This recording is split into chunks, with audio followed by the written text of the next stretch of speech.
Hello everyone. Nice to have you all here. We are going to talk about the garden review, some different topics, and I'm going to start with the gaming stuff that I do. I will get into the other things as well. And switching screens. All right. Hello. Hope everybody's having is going to have a hope everybody has a good weekend. It's coming up. And we have some, as I said, we'll do some gaming. We'll talk about various things like we did yesterday with the farm stuff and the garden things and various topics like that. Yeah. And let's see, look at chat. Amanda, I'm doing good. Doing good. I had a good walk and stuff like that before I got in here. I had a good day. How are you? And hello, Rebel. Glad that you're here.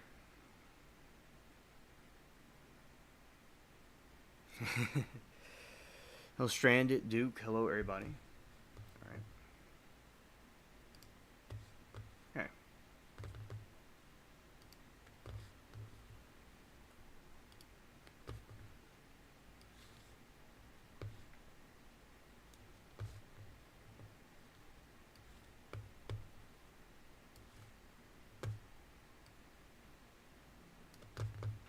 Here we go.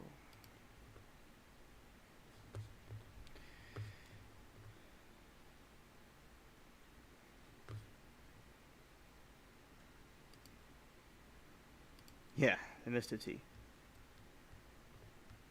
Turn on some of the sound effects I have. Gonna fix the volume thing right here. Okay.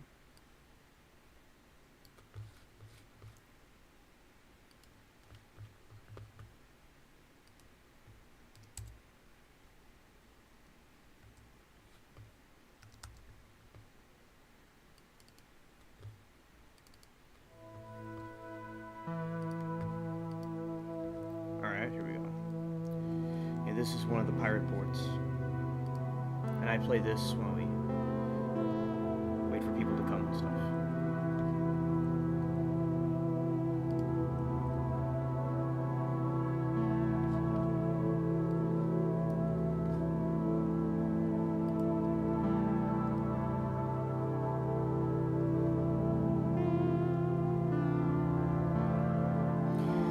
Here, drink some water.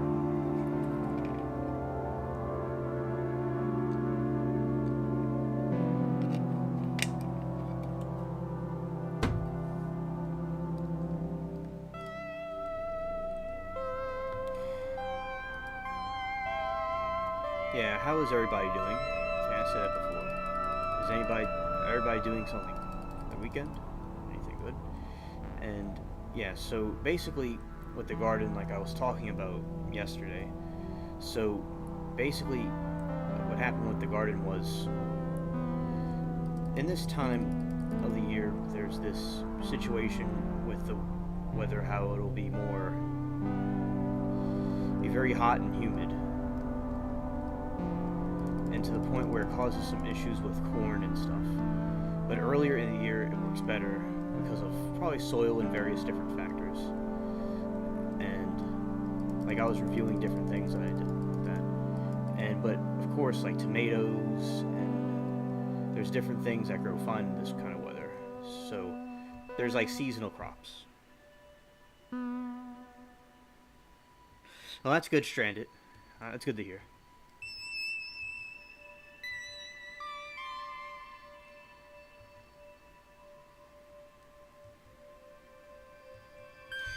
Yeah, and basically, because down here things are seasonal in this part of the country. And also, there's situations down here with the weather, like there is a drought going on. And hello, Duke. Nice to see you. Yeah, and there was like a drought And with the drought, it's causing less rain, and we're having no burn bans. So what that means is people can't grill or burn stuff because it will cause a big wildfire. And there's been wildfires all over Louisiana.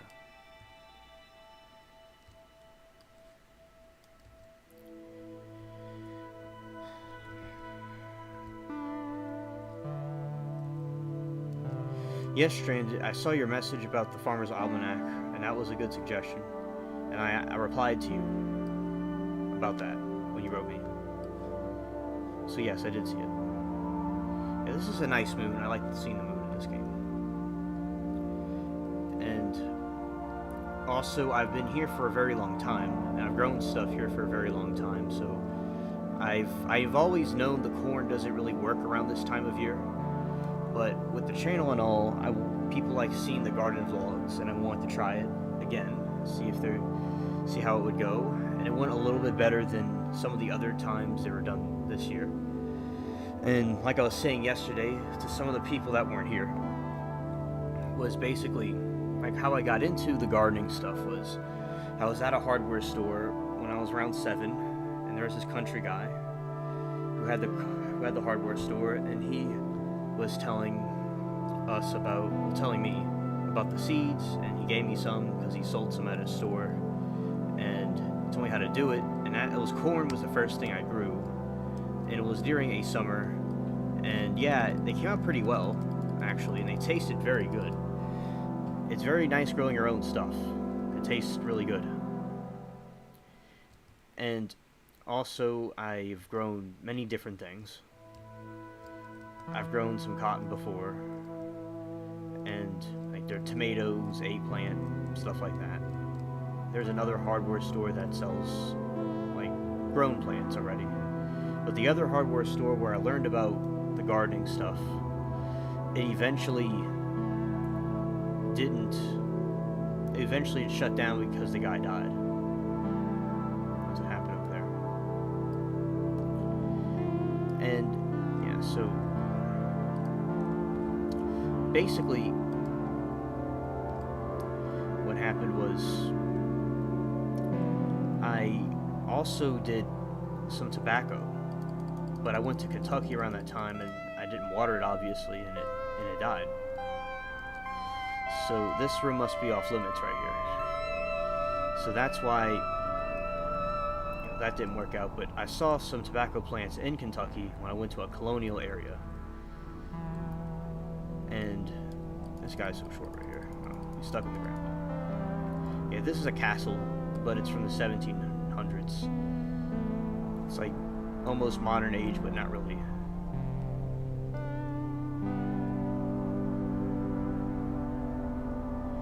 And also another thing is, as I said, I've grown basil and things like that. And one mistake that I made during so y'all that want to grow gardens and stuff, there's the opposite effect.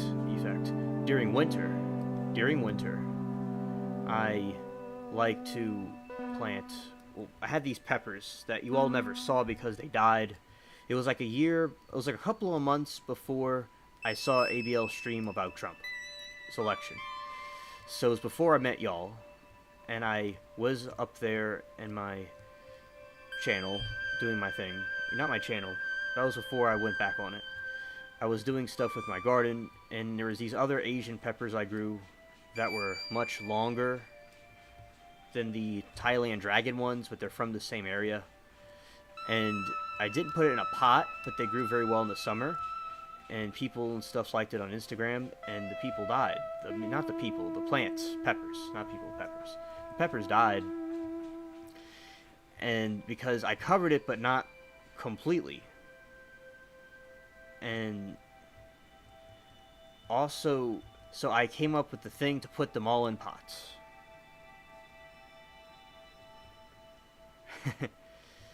Yeah, so I grew them all in pots. And that's funny, Duke. And I see chat, I'll get back to y'all in a moment. And what I remember with the pots, and that way, like, you could bring it in. So say like if you're growing something outside and it gets cold, you could bring your stuff in during winter, so your stuff doesn't die in the freezes, if y'all have freezes. This is a very interesting view of, I've been up here, but not like this. That's funny, dude.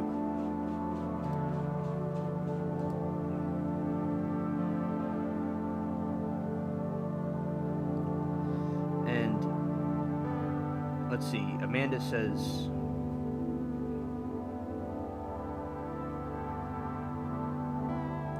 yeah, there's wildfires by me, Amanda. Not in my area particularly, but in the different regions, like around Louisiana, like the country parts, the rural parts of it. Okay, this is the part of the movie where the dude fell off. Where I think this is where Elizabeth fell off, probably, or maybe the one at the bottom. Yeah, this is pretty cool. Cool place. Cool view of the sea. Yeah, so basically what I did was I'm aware of the wildfires, and that's what I do. So winter, I bring the plants in that are in danger of being frozen. And some plants I do cover, but some of them regenerate after a freeze, so I didn't have to cover them actually. They come back.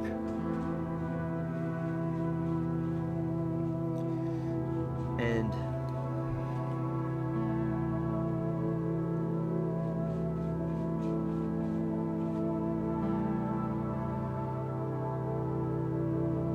I've been watching ABL since 2020.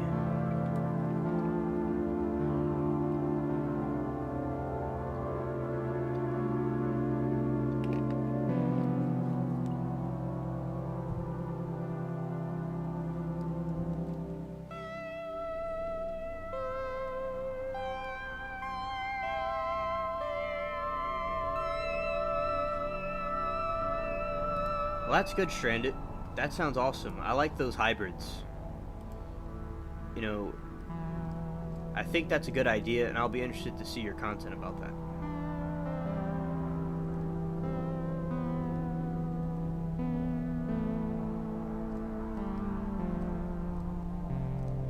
Not been in this part before.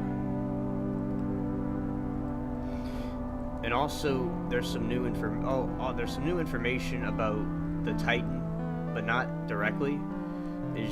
So some people were trying to make a new voyage to Titanic, and I think the government's stopping them from doing it. They're not supposed to do it.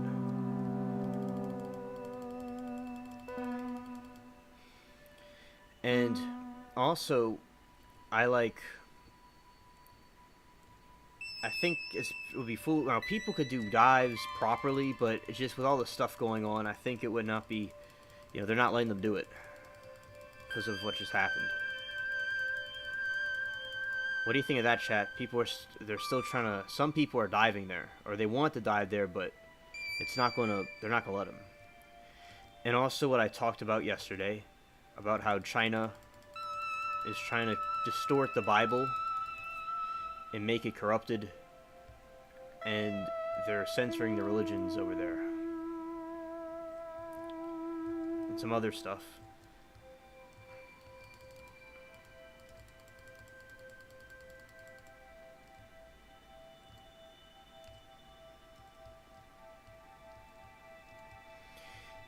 Yeah, and also, hello Latina, glad to have you here.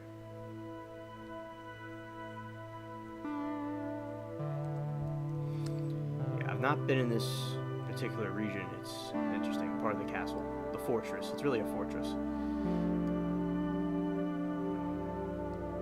Yeah, exactly. And the CCP, they're going to have religion, and they're trying to take God away, and they want to become God. They want to become the new God.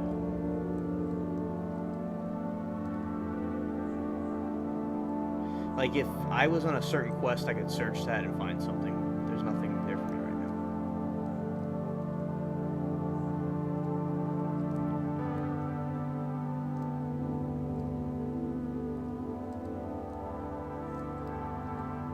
now. Nice sunrise. And let's see. Stranded said, I think they should make the Titanic a protected area, and you have to get permission to go there after your equipment has been fully checked and approved. I agree, Stranded. I agree. That's a good point. And last night, we had a guest, and she was not on the calls, but like in the chat, and she was telling us about a new cryptid I wasn't aware of called a wood devil. And it's similar to a Sasquatch type creature. I'm going to review that too.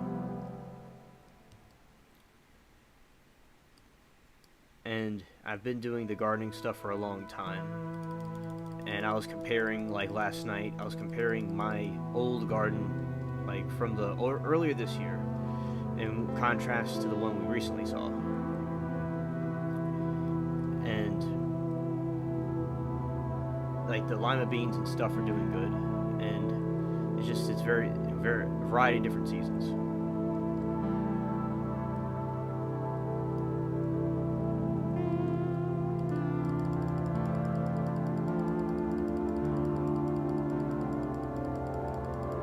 You've heard of the wood devil, Duke? Yeah.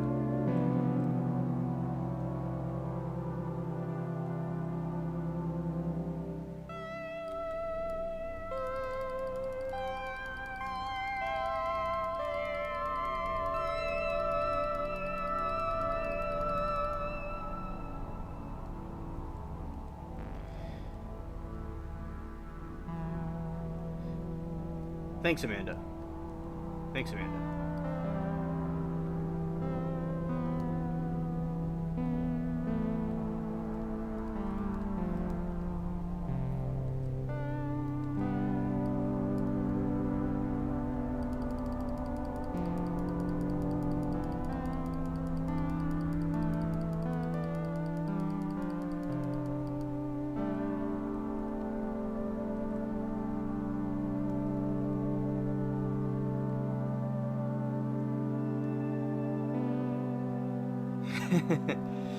Yeah, better bring duct tape and not glue.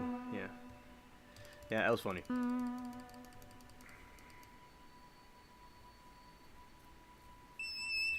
And in the state of Georgia, there's a lot of corruption going on with their government systems and with the city and stuff. And there's a lot of like human trafficking and things like that over there, but they're only focused on what Trump's doing. It's just so goofy. They made the country into a soap opera.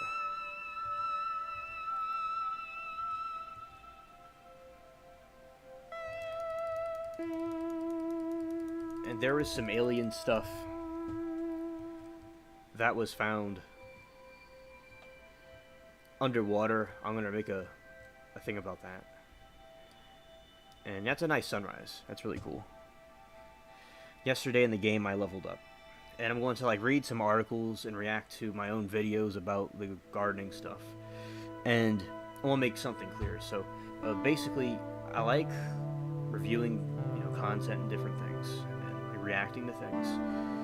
And also I like reading the articles too and making my own thing out of it also. I like doing both. It just depends on what it is and stuff, because YouTube's algorithms are kind of silly, but of course it's not with everything. I've reviewed different news things and stuff, and everything went fine, and I still do that. And because I was looking up, I'm keeping up with the Titan to see if anything new, and it says the Titan itself, there's nothing new about what they found with the remains yet, I don't think. It was just some other people are trying to go down there, and they blocked them from going there. Because it's a gray area, because it's like no government has a dominion over it.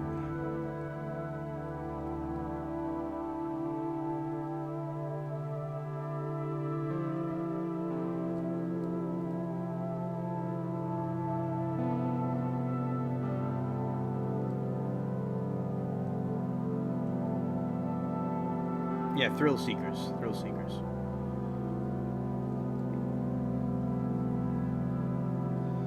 Hello, SC Wolverines. Shout out to my dude. Yeah, shout out to my dude, SC.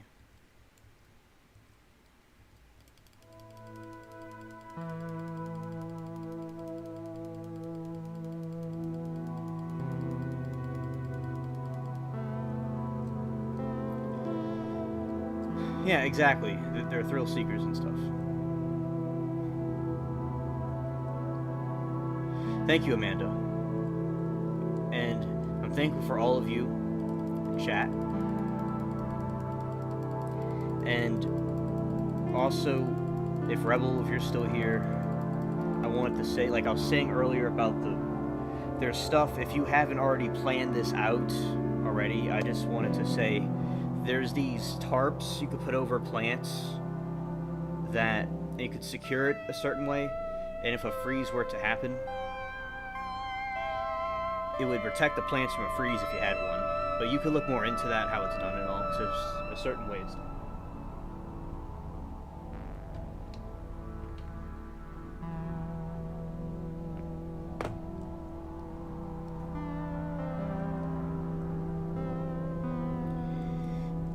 And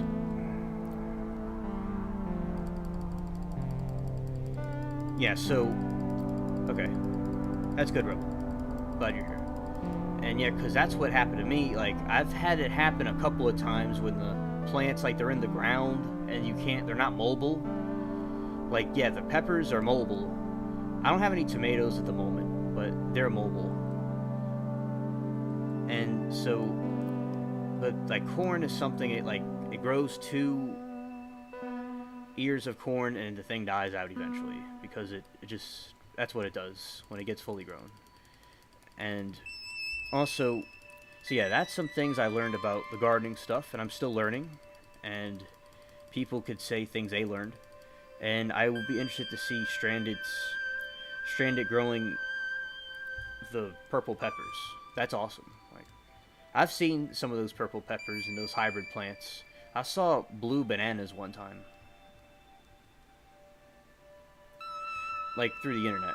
Because there used to be, like, you would go to the store, to a hardware store, or Walmart, or a Home Depot to buy some stuff, and now you can go to, like, Amazon or whatever to buy them. Everything's all online.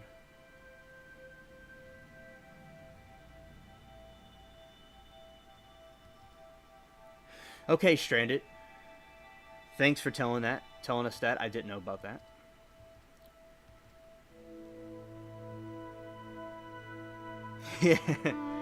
Yeah, I'm having tomatoes and peppers that drive. And they use diesel. Yeah, shout out to Latina and shout out to chat.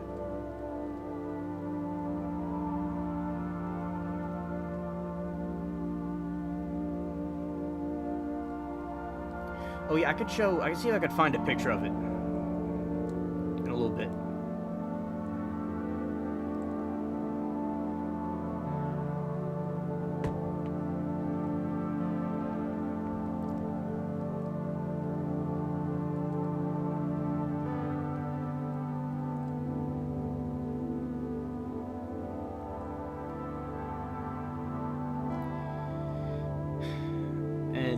Also,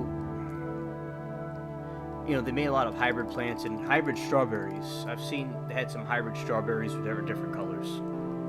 Strawberries grow very good down here. Tie-dyed veggies. And that's something I'm interested in, is I'm going to grow some more peppers, like the really, really crazy ones. And I'm going to grow try some strawberries in the right season. Remember last year I grew some radishes. And yeah, I'm going to just kind of look up things about gardening and react to some of the videos I did, and you know, and talk about the other topics as well.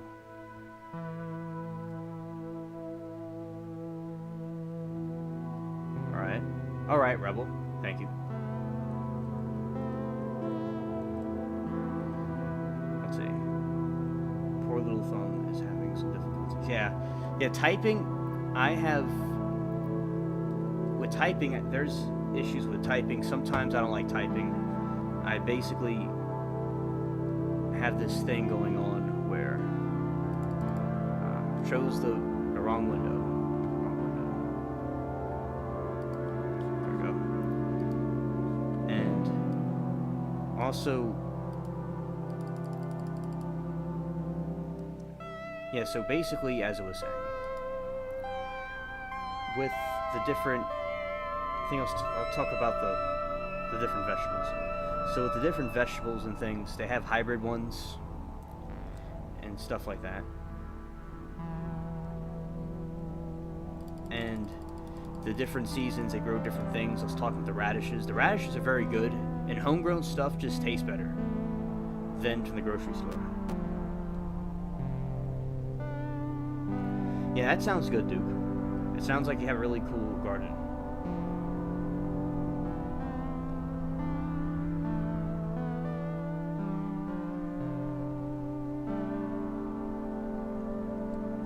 Oh, I've had garlic, but I think there's a garlic piece I was given. I don't know if it wasn't completely ready, but basically with the garlic, I think that's a good thing to try also in onions. Yeah.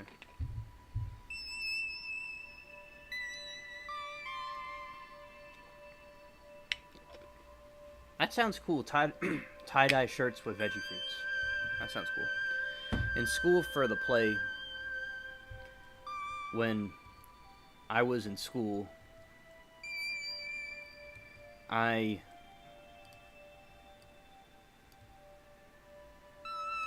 basically they would do these tie-dye things. They would tie-dye some shirts before we would go on the stage. It was pretty fun. But we did not write before. It takes some time to tie-dye something. It takes a little time. It doesn't happen in like 10 minutes.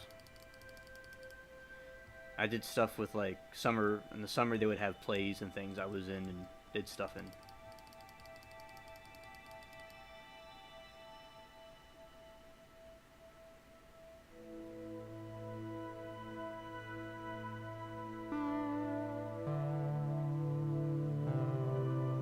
Interesting, Latina.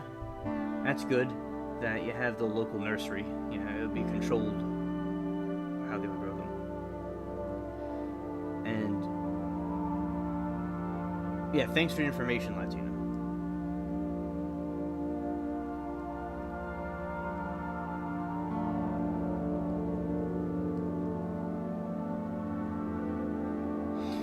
Oh, Stranded, I didn't know that.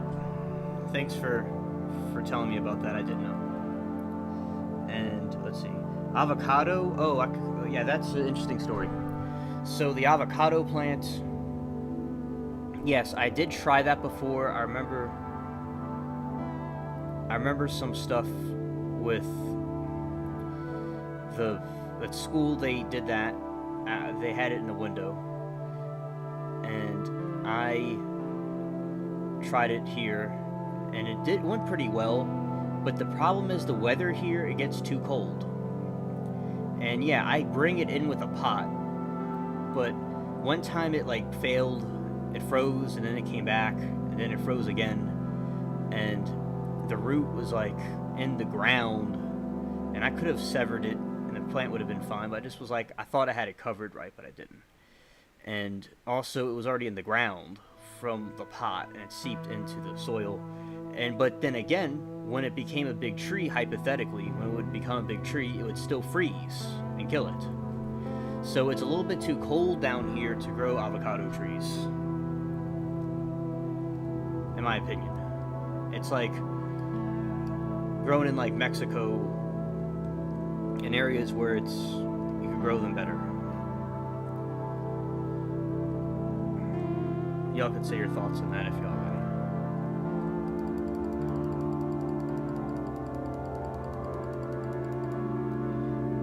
Hey, Way of the Road, glad you're here.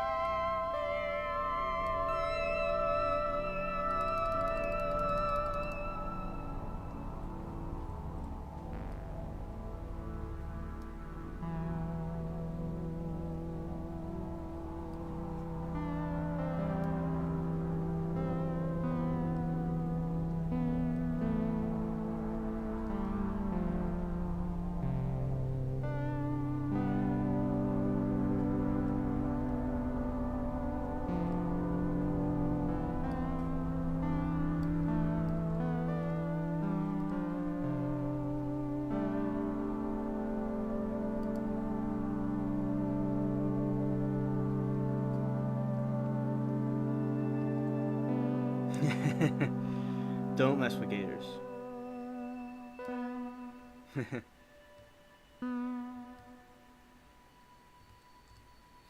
Oh yeah, man, they are gorgeous plants. I like them. I remember I had some pictures of them when they were alive, and it broke into like two different trees. And yeah, but basically, it does better in an area where it doesn't freeze. Yeah, because down here, it freezes really, really harsh down here. It gets really cold down here because of the humidity.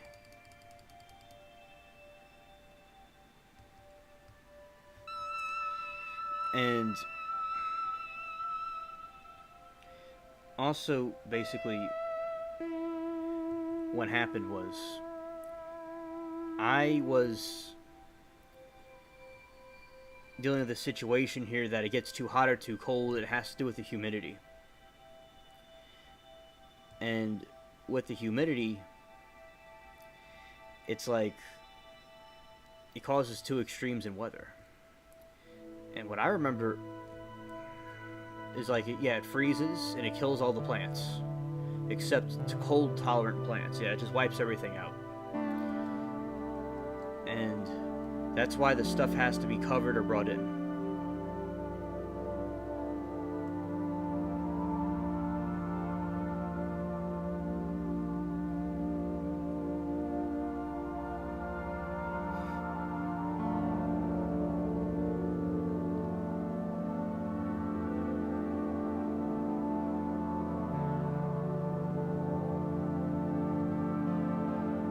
Well, that's cool, Duke.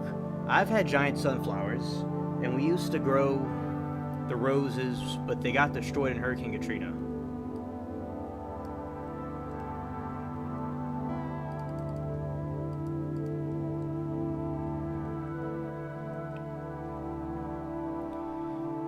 And we had some trees in the back that got destroyed from the hurricane because the water, it destroyed everything.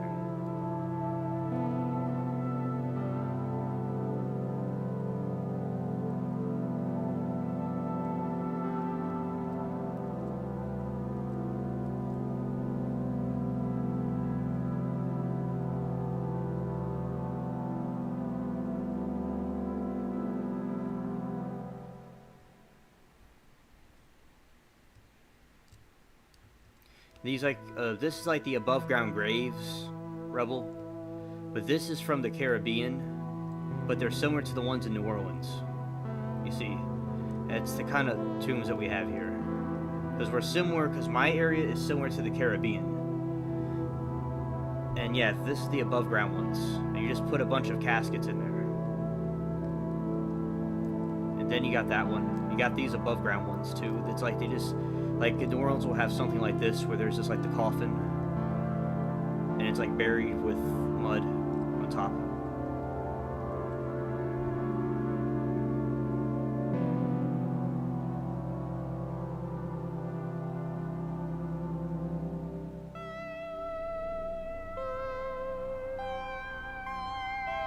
Yeah, I know, Rebel, it is creepy.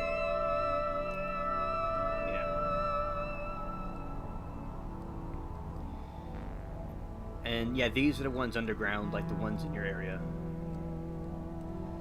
Yeah. And let's see.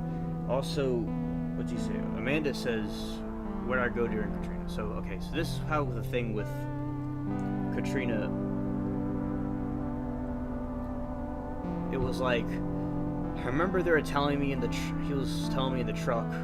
My grandpa was telling me that we're going on a vacation because of a hurricane, and I thought that was exciting. And I was in my house, and a couple of days or a week or so later, I don't quite remember, they were like, we're going to Aunt Susie's in Florida because of the hurricane. And I'm like, oh, that's cool. And also it's kind of freaky because it's like, why do we have to leave our house? And then I remember we were coming in. I had this dream of water on the streets with the blinking lights, or stoplights, before I woke up, and I didn't really know what that meant. And then I got some toys in a bag, and I didn't take anything else because I thought, I didn't really think critically about it because I was a kid. but a little bit critically, but not completely like I would think now. And I didn't take any movies because I thought for some reason she wouldn't have the DVD or VHS players, which is kind of goofy of me. I would have taken all those VHS tapes. But I knew something was going to happen, but I wasn't quite sure what was going to happen. And so basically, we went to Florida.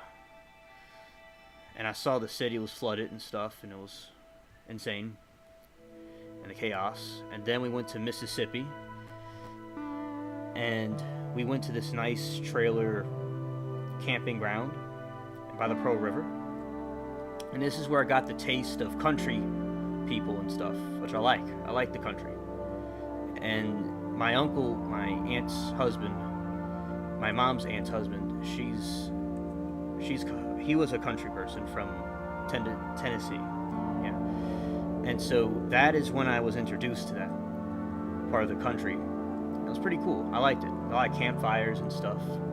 And we could rent these movies, and it was a nice couple, older couple, and they owned the camping ground. It was nice.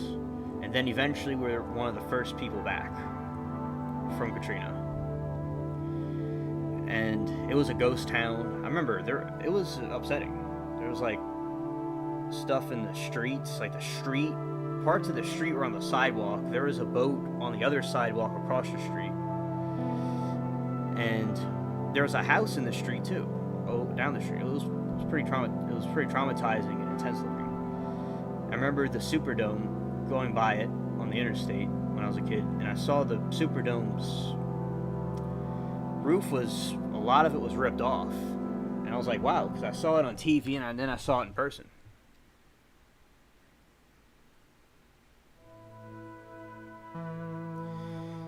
So that is basically, so I went to Florida, Amanda,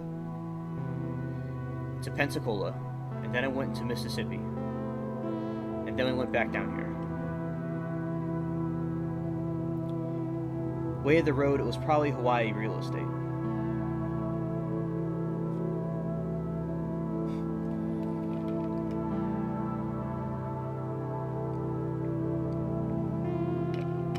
Okay, so basically,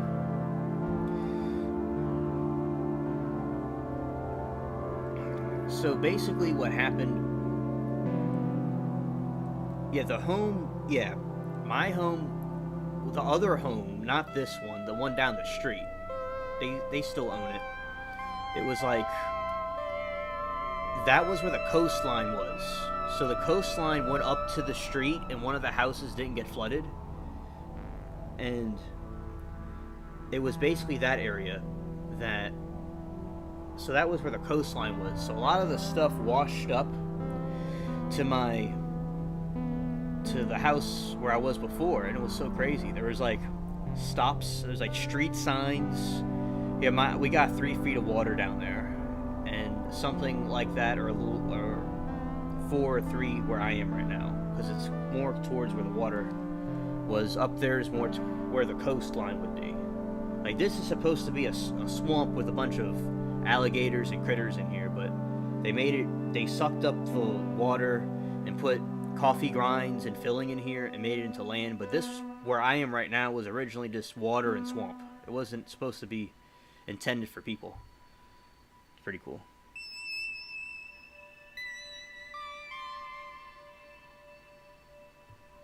Yes, Stranded, it sure was. It was crazy. I remember it. And yeah, so basically what happened was, and stuff from inside the house was outside the house some kind of a way. And they didn't let me go in there, but I peeked, like, I kind of saw it from a distance, and it was like, I had this giant pirate treasure chest. So, and Mardi Gras, when we would go and get the Mardi Gras beads and put them in there, that's where we would put them, inside the pirate chest. And it was pretty big. And I remember it was being carried out to the side, and I saw it being carried, and it was terrible looking, and the bottom fell through it, and all the beads fell through it, and it was just very strange.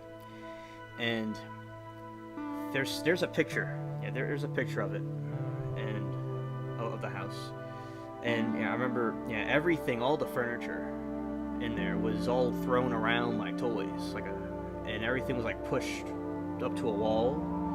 And there was these water lines and mold lines, like mold on the like, say if you were to draw,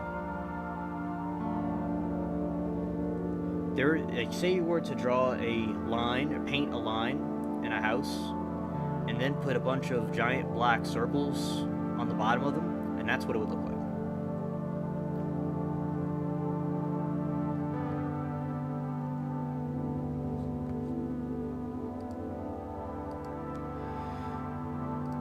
Yeah, and also, so that's what happened with the house. And the one, my grandparents' house, the one over there, next to me right now, they were, yeah, it was just, they had this screen, it was all torn up.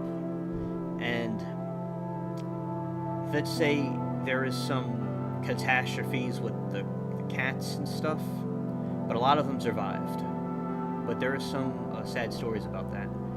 And so, and a lot of stuff was lost. Because they were telling us it was going to be a week or so, or if it was going to be not that bad, but it was bad enough to evacuate. It didn't really make any sense. And I'll get to chat. I'll answer all your questions. I'm just going through each different thing, each different one. So, yeah. Anyway, so basically, what happened with the stranded life form, there's a lot of people in New Orleans that refuse to leave because they were born here and they wanted to die here. Some people thought it wasn't that bad because a lot of hurricanes come here and no one evacuates because it's like whatever. It's like the power goes out and they just didn't really do anything. And it's just like some people here just had a different mentality. Like, say, during something different, like 9/11, people weren't thinking something like that was going to happen. It's just, people never thought that the levees would break. Except people that were Army Corps of Engineer people knew it was going to break, of course, but they didn't do anything. And also, I've been to Mardi Gras a lot. Not recently, but in the past I've been to Mardi Gras quite a bit. And went to the Zulu parades. So they had this African group called the Zulus. I think ABL, and then him and Ivan were talking about Zulu. But yeah, Zulu was here, and you have these black people, and they dress up like the tribal people, and they do their thing. And they have these coconuts they give out. So, and I was still talking about the Katrina stuff, but about the Mardi Gras thing. So basically, it was pretty funny. So I always wanted a coconut, but they seemed like they gave it like somebody knew somebody, and that's how they would get it, or there's so many people they didn't get it. And also, basically, I wanted a coconut, and there's a coconut right behind me in that cabinet, and I get it at some point. Show y'all at some point. There's a lot of lights there that might fall, but yeah, it's behind me. And it was like a artistic thing about the Zulu people. And yeah, see, I would think you would know what they are. And basically, I wanted one, so I was at my friend's house down the street. My area is a black area. It became black when the segregation ended, and a lot of people left, but my family stayed. And we have cool neighbors. I like them. I have no problem with them. So when I was a kid, when I was a older teenager, there was this thing where, because his mom his mom was kind of silly sometimes.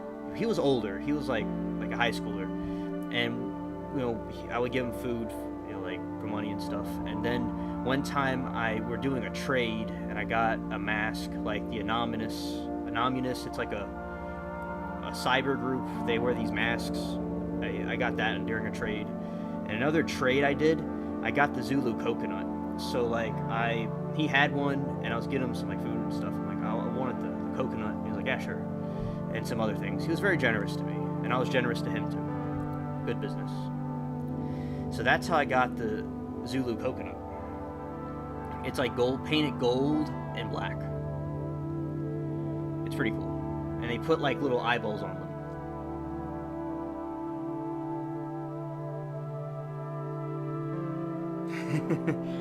Well, Stranded, it was when I was an infant. It was when I was an infant.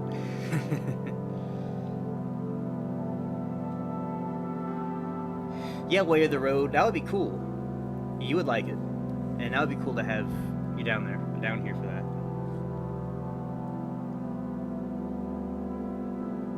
Looking at the other questions that y'all had.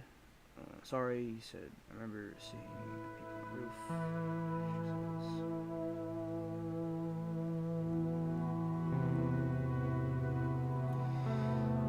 OMG, live desk avoided.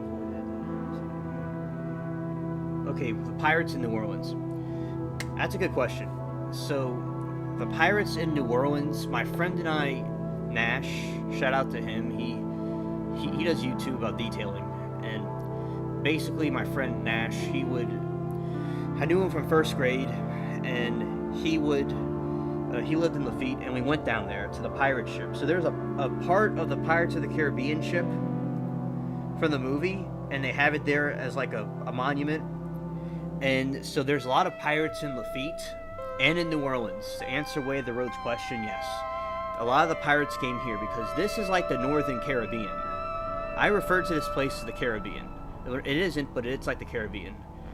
And it's like the houses, everything, the way it looks, the swamps and stuff.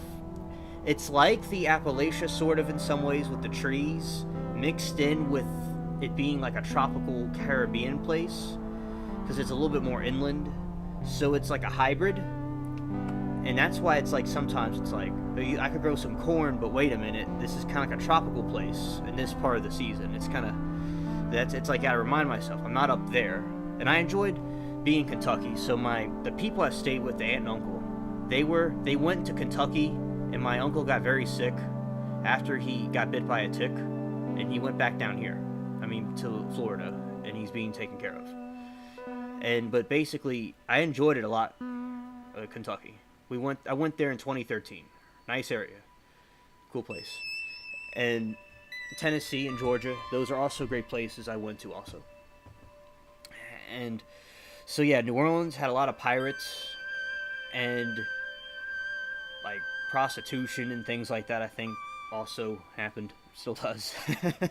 The place hasn't changed much. The pirate part, I'm sure it's something different now, but it's not like the ones from the old age where you have the swords and it's people a little bit different now. But yeah, so that was, yeah, there's pirates there.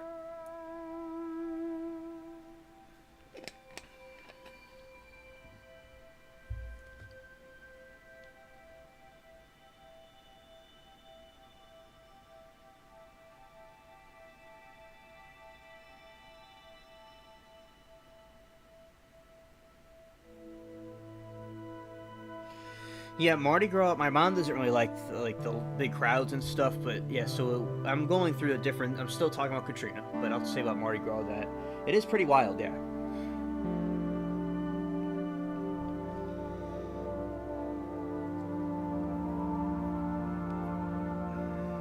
And also, let's see what else.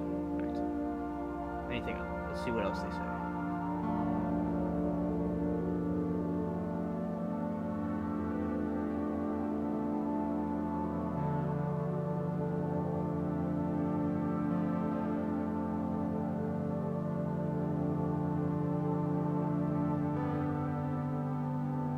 Okay, so, yeah, the Superdome.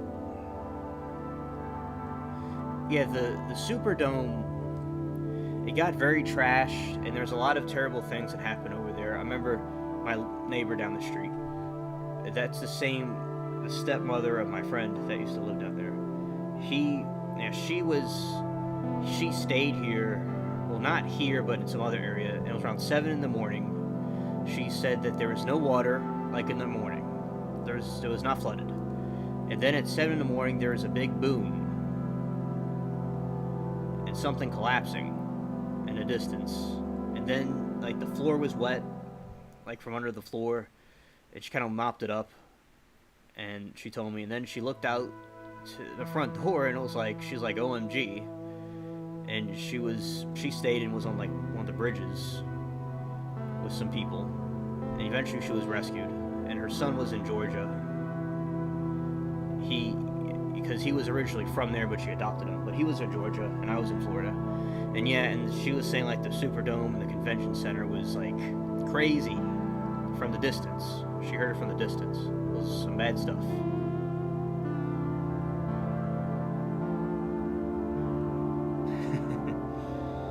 It's funny, Stranded.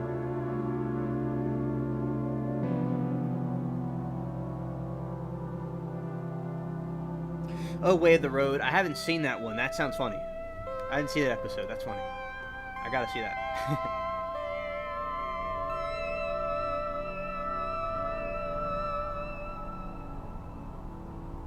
And I remember going down the street, like, in the car. And I remember I saw the roofs.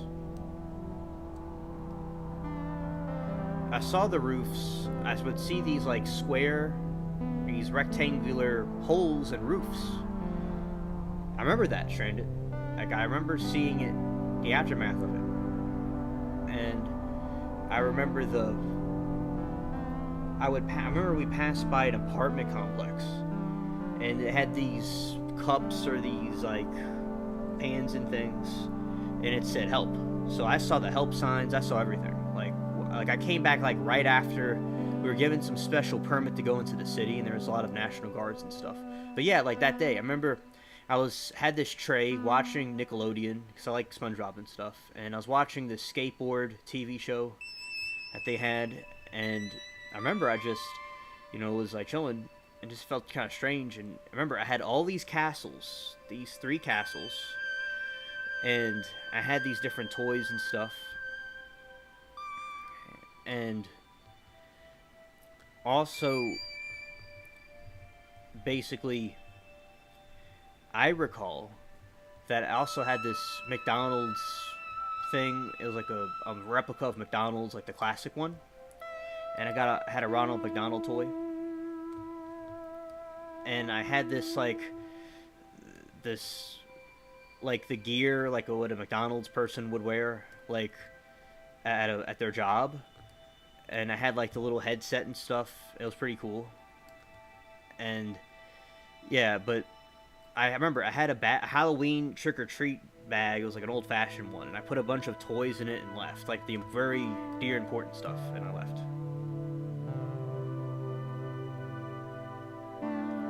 Yeah. And as I said, my area, it was like my area was 3 feet, and it was like a 1-story house. And the grandparents, it's a 2-story house, and, like, the one I'm in, like, my house, the one I'm in right now, it's the walls are cracking outside, and we're gonna try to get it repaired because of the dry weather here. But yeah, the house that I'm in and the one they're in are very classic looking houses. And yeah, so sometimes there is some stuff that could have been stolen during Katrina because the houses were just wide open.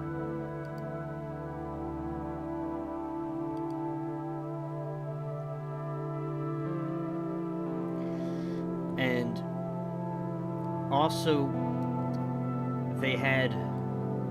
there's a group of people in New Orleans, they're called the Creoles. So it's like people that are Creole originally means somebody that's a French colonist, a Spanish-French colonist. But now it also means, like, somebody that's black and French and Spanish mixed together. Very, very handsome and pretty people. And they are the center of the cultural stuff of it, along with the other white people that were here for a long time. And yeah, so that was, like, back from the colonial era before it joined the United States. It had them. And also, and the food and stuff we were talking about yesterday is pretty cool. The food's pretty good. It's exotic to some people. It's a little bit eccentric because it's seafood and things like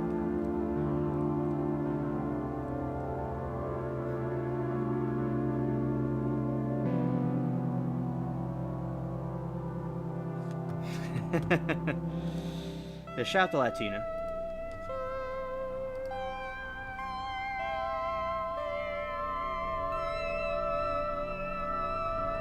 Yes, Stranded. That's true. I remember that also.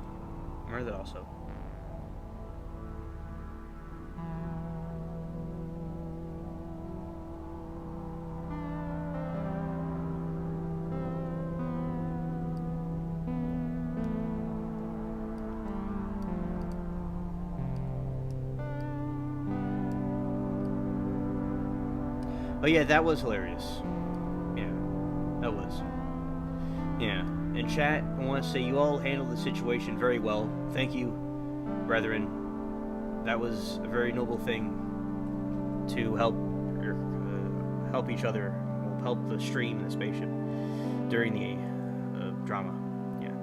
And also, yeah. So, and I remember a couple of years later, I went to this part that we never gutted out. It was like some container or something, and there was still Katrina water in it, in some cup. I mean, in some jar. It was like, wow. And yeah, so the Katrina water had all kinds of different stuff in it, and also with Katrina, there was, I remember the acidic stuff in it.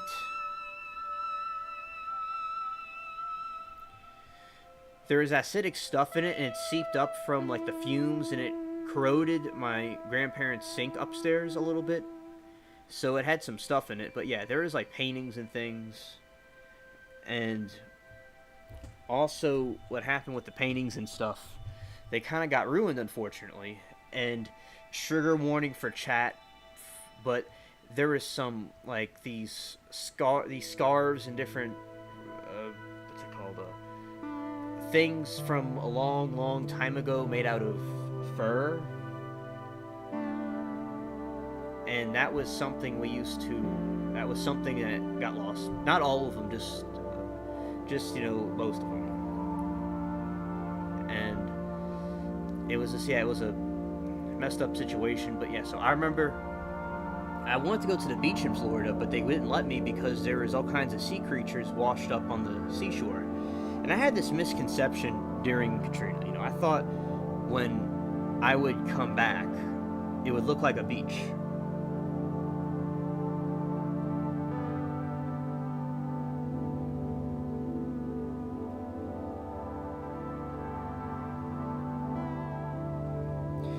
And I thought there would be beach sand and stuff, because I remember I went to the beach when I was little. But then when I came back, it was not what I thought it was. I'm like, well, why is it all muddy and murky looking? Like, what is this thing? But it wasn't what I thought. And I didn't, like, in my youth, I was 7. I didn't have the conception of what it was going to be like. And then we moved back down the street here, and we lived in the trailer for trailers for, I think it was like 7 years or something like that, or 5 years, something like that. I have to see. And it was rough. While they're rebuilding the house, they're gutting it out and stuff. This house I'm in right now, they were going to rent it, and I was in it. Like, I was here with my grandma looking around it, because they just had it repaired and fixed up, because they bought it from the guy's family that he passed away. He used to live here. He was a friend of my grandpa from when he was a kid. His nickname was Sonny, and he used to live here. He died of cancer, and then it was given, like he got it, and they were rented out, and then right after Katrina, it got ruined again. Yeah, it was a big catastrophe. Yes.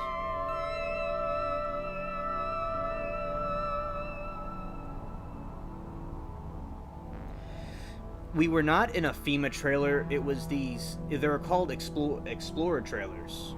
We didn't have FEMA. No. But what we did have was they had this thing. I remember when we first got back.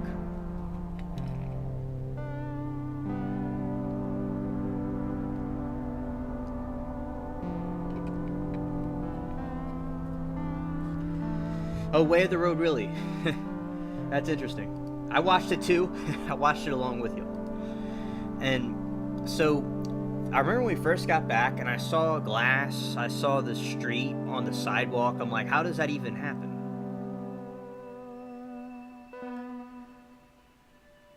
And then what happened next was there is somebody that was saying Red Cross hot food, and I'm like, okay, there's somebody that has food.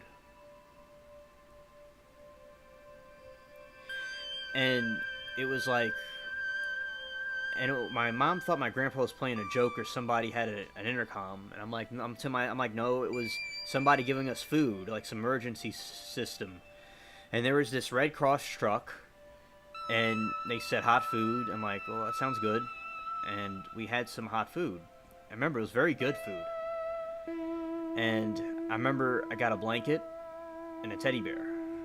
I had a teddy bear already, but they gave me another one. And also, so there was that. And so in the Red Cross truck, in different like National Guard and military vehicles, they were patriotic soldiers. They were cool people. And they were making sure New Orleans was behaving itself, because New Orleans people like to get out of hand sometimes and act stupid. And then we need the National Guard now here.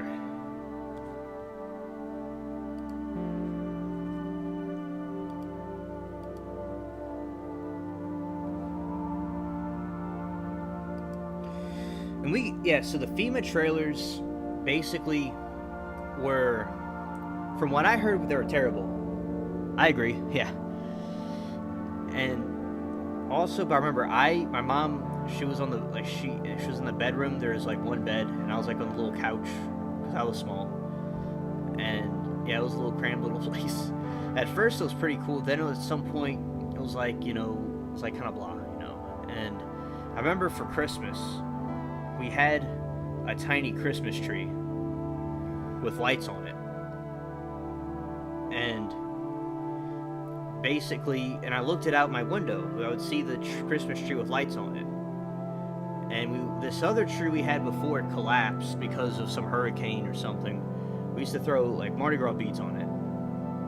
And it was I love there's like some Christmas trees all like behind me. There's one over there because the cat likes the lights on. But I like these Christmas trees also that had the different lights. And that's what I liked. And that was a nice Christmas. I enjoyed it. And I remember I got a Saints jersey for that Christmas. And a video game for my Game Boy.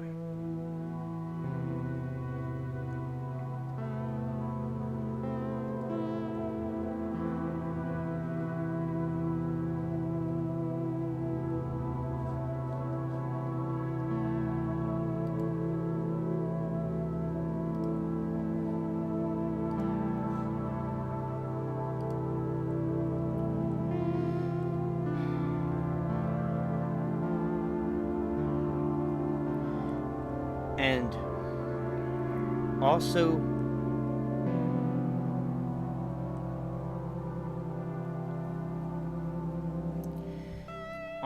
what happened was in the Katrina, basically there was, I remember when we were evacuating, so I got that part I just said before about the Christmas tree. And basically what we did was when we were evacuating for Katrina, I remember when we were about to leave, I wanted to bring my guitar, but there's not enough room for it. And I saw this humongous, evil-looking black cloud that was like coming like in the distance, and I'm like, okay, this thing is pretty weird. And then I remember we were traveling to Florida, and it was like there was these dark clouds that were hovering over the land, and I'm like, I knew it was something strange.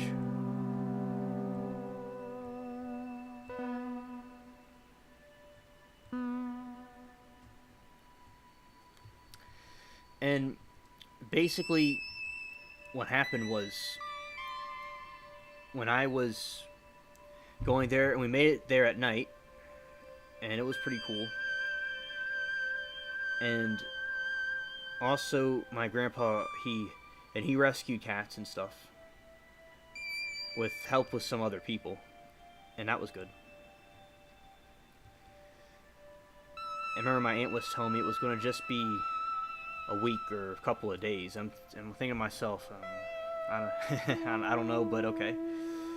And so basically what happened was I had this toy gun. It was a toy gun, and I recall I put it down in this other garage in a different area, and I looked back many years later and it was still there. In the same spot. I was like, wow. It was like 17 years later. I was like, wow.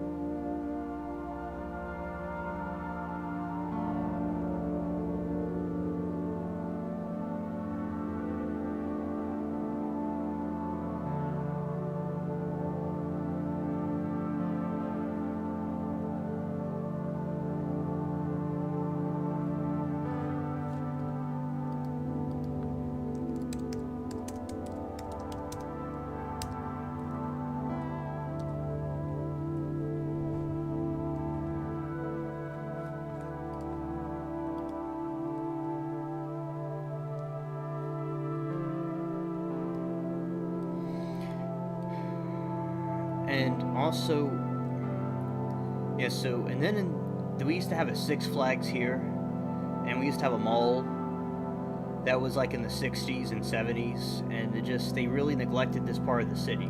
Because as you all, like, I brought life back to this part of the city because of my YouTube channel. And I'm glad I did that. I mean, I brought something back to it. It's an honor to do that. And you all enjoy my yard and my garden. You know, this place, maybe it has some, like, it's not like it was in the 1950s, but the people are still cool, and the place is still the same place it was before. It's still a nice place. It's just there's a lot of corrupted politicians and stuff. And now it's like New Orleans East is like a place for YouTube now.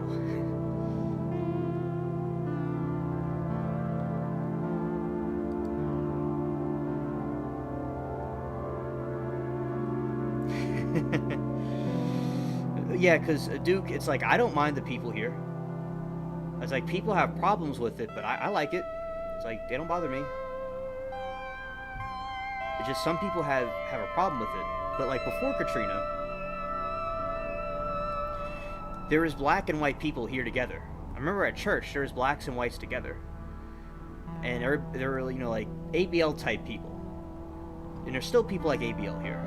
Like a black people that dress up really well and are cool people. Now look, people could dress in hip-hop clothes too. They're fine too. But it's like, just there's a variety of different people. But it was really Katrina. That's when people started leaving, whites and blacks. But the thing is, the crime. There is crime in some parts that are kind of messed up.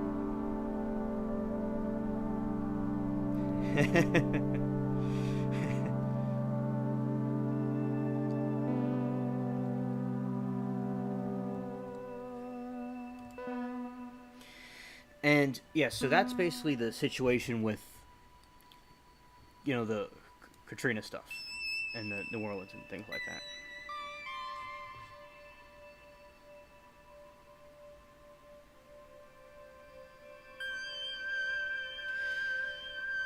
Yeah, SC Wolverines has an excellent channel, and he has really good content.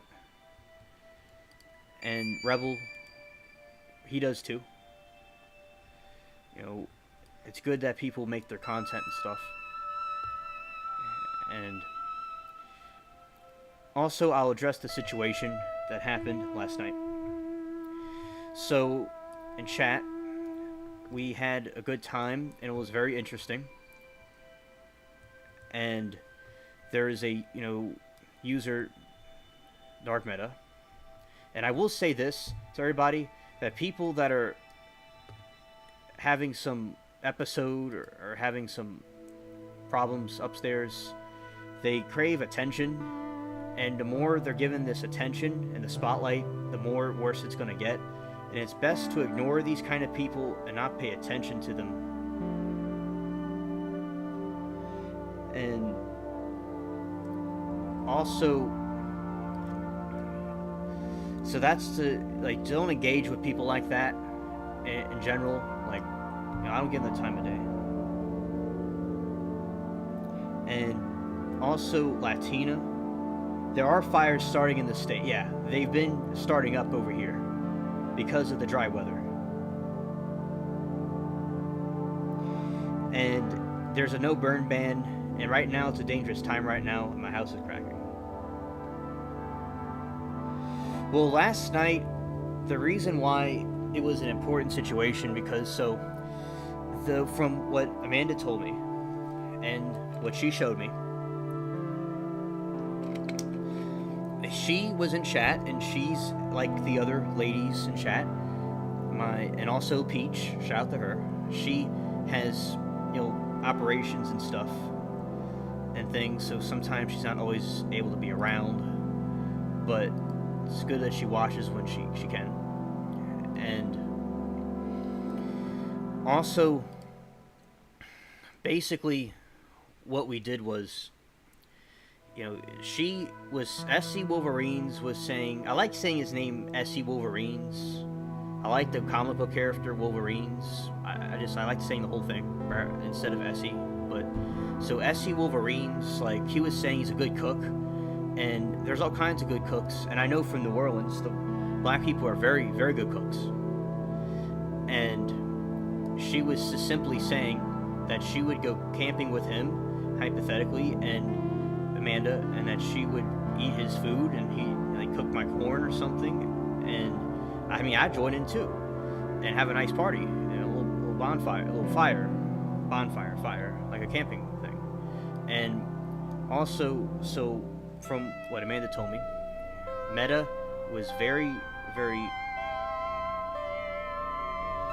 triggered by this. And also, yes, Stranded, he was causing a lot of trouble. He had an episode. So what happened was, so he was jealous and upset that Amanda said she would go and eat food that SC Wolverines cooks. And also another thing, what happened was, she says things to, say, Blankman, like she's his wife. It's just like a joke, and she's like helping entertain the chat. Like, say if you're at like a restaurant or something, and this waitress comes and's like, hello, here's your food, blah blah blah, right? And you know, she's cool, sidekick in chat. And also, so what happened was, and I'll make this clear, that from what she told me, they were not dating. They were not like together. They were just friends. And I know this from before, that Meta was, you know, having issues with our Christian faith and saying how we're a cult and stuff. And we talked about the aliens and different things in other streams, and pretty cool. And he has this thing against the Christianity and how we're like a cult and stuff. And so basically what happened next was, so a combination of things are at play. So he's having this eccentric behavior. You know, Latina was uncertain about him, and she's had experience with different people, and the people she's helped out and stuff. And so they weren't like together. So it wasn't like someone's girlfriend or someone they're dating, where everyone's on different parts of the country also, and we're all just friends here. And he must have thought, when she was like cool with him and stuff, and she would comment in his videos and be there for him and be a good friend and help him out and like say, like, talk with him and things like that, because he's cool to talk to. But what happened was, in this situation, they may have interpreted it the wrong way, and he has trauma from his past, a lot of trauma, and that he never dealt with. And so he was jealous of Essie and possessive of her, but it wasn't a relationship. And so, relationship or not, whatever it was, it's like he was acting very strange. And women don't like it when men are insecure. And like, because that's, they don't like that. It's like, why would he be threatened by SC if they're trying to date each other? Like, he should have trust in her, hypothetically. If they were, but they weren't, but if they were, he should have trust. And it makes it look like he was inauthentic to begin with, more like seeing her as like a possession rather than a potential partner. So then he, from what she showed me, that he was threatening her and said evil things about her, like decapitation and stuff like that, and also bad things about her daughter and car accidents and stuff. And it's like, it doesn't matter who is what, or what matter what happens, you don't threaten to kill people and hurt people and stuff. That's just unacceptable. And on top of the anti-Christian behavior and all these different things, you don't go and threaten to kill people. And I told him last night that in prison they don't like people that kill women and children. They don't like people like that. So that's basically the situation with him. And Stranded, I recommend you look at the replay, and Rebel, you can if you want. It was hilarious. And also, basically, so that was the situation, and I didn't have him call in, and he's just very troubled. Pray for him. He needs psychological help. And as I said, doesn't matter what they were. It just threatening people's not right.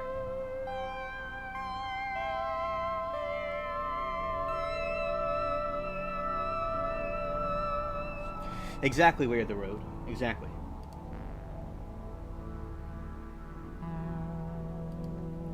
And I will say Blankman and the gentleman in chat did an excellent job at defending the spaceship. And very, very calm, very cool. And he was trying to tell me that, how am I a Christian when I'm with these older, divorced women or something? It's like, I'm not dating people. I'm like, I would hang out with y'all if I, whenever I see y'all in person. But it's like, I'm not here messing around with people. I'm just chilling.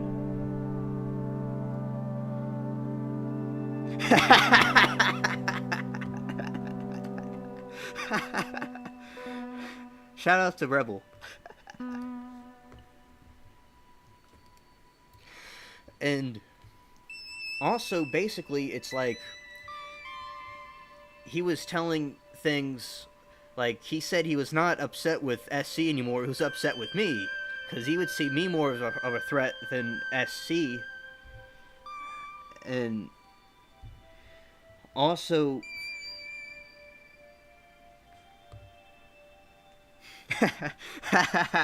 Latino, it would be. It's funny. Yeah, but hey, he would be left out of that. What's his name? Meta, he would be left out of that. But basically, like, that was the situation, and he was more triggered at me and called me betrayal. It's like, yes, I'm a handsome young man, and ladies like me. I mean, it's like an actor or something. It's like, it is what it is. But he was just very freaky and acting crazy, and he was saying stuff in chat, and he was against me, and he kept on calling her a demon and stuff. But when you go and threaten to like murder people and wish death upon children and stuff, it's like, that's something demonic. That's something very demonic.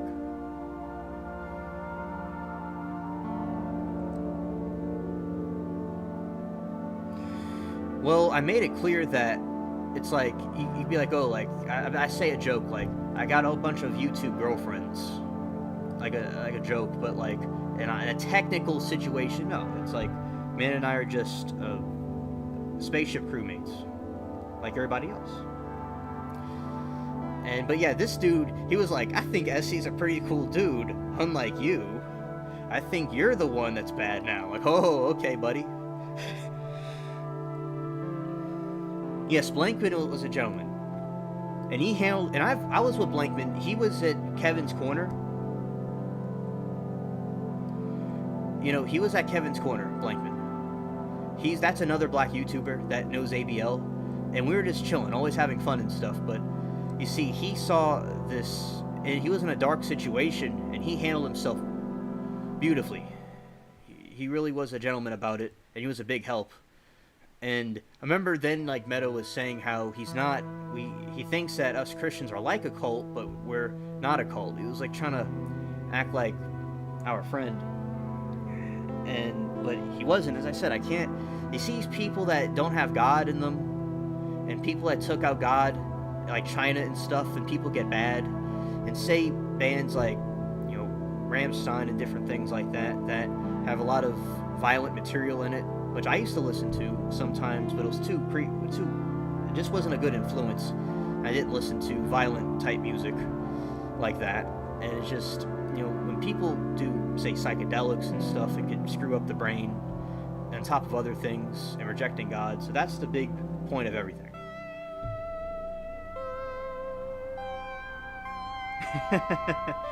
Yeah, there you go, Stranded. There you go.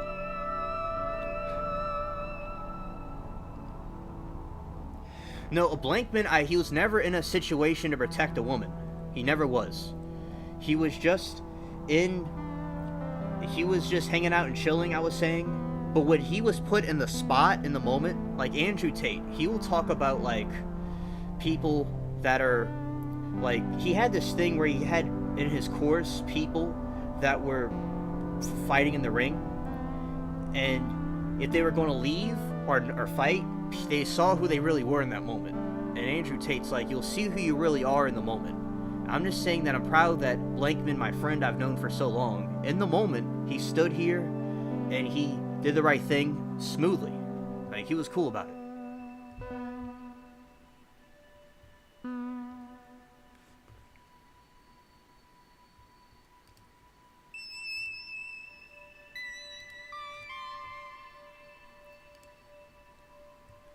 And also, I told him about Christianity.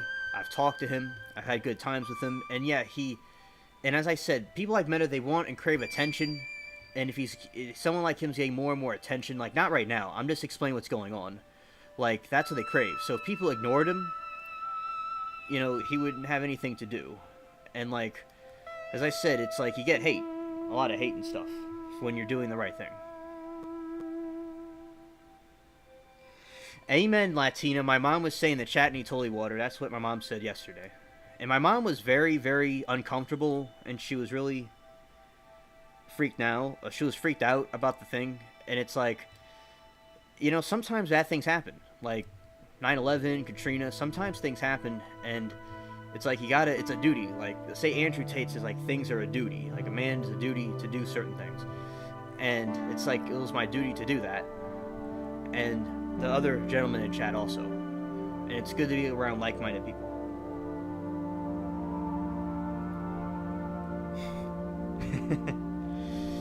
And also, so that is basically the situation, Stranded, and other people in chat that weren't here. Well, I'm just saying in the future, like, don't, like, give future attention to it and egg it on. I just wanted chat to know what's going on, and I'm thankful that you all did the right thing, and glad that you all are here with us.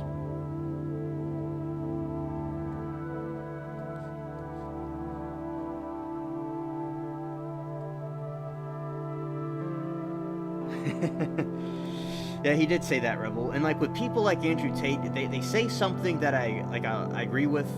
Like, even if somebody is not good or bad or shady, if they say a quote that makes sense, I don't mind agreeing with that particular thing they said. I don't follow Andrew Tate or any particular person like an idol or anything. I'm just saying I like, you know, some stuff he says. I don't agree with everything he says, but I like some stuff he says. Just like the things that, you know, I was saying a moment ago. Like, I like quotes from different Stoic philosophers and different faiths and stuff, and he was just one of the people that I've seen online a lot.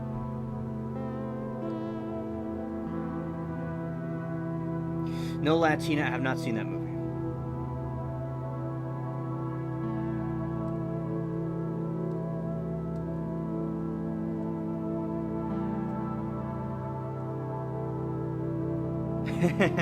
That's funny, Amanda. Yeah. Yeah, he does have wisdom about some things. But I don't go and buy, these courses and things like that. I don't do that kind of thing. I'm true to myself, and I do my thing. I'm not a follower. I'm a follower of Christ, but not I'm not like one of these modern young people that, have issues. Like, I'm not like that.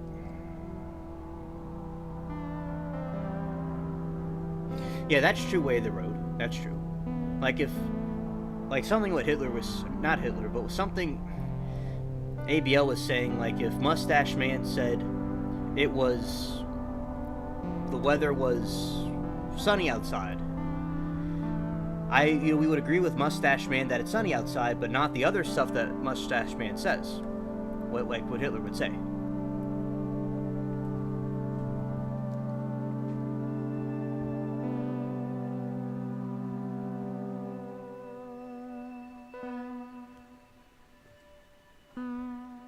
Oh, very interesting, Latina. Very interesting.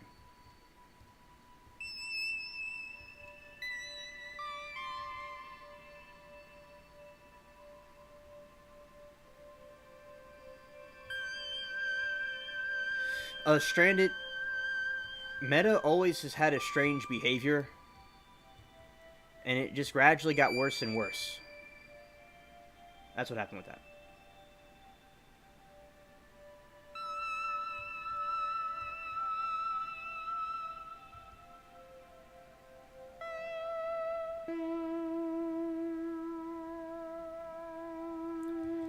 And it's like with Andrew Tate, I like things, it's like stuff he says I agree with, like some of the stuff he says. Maybe not everything he says, of course, but just like some of the stuff he says.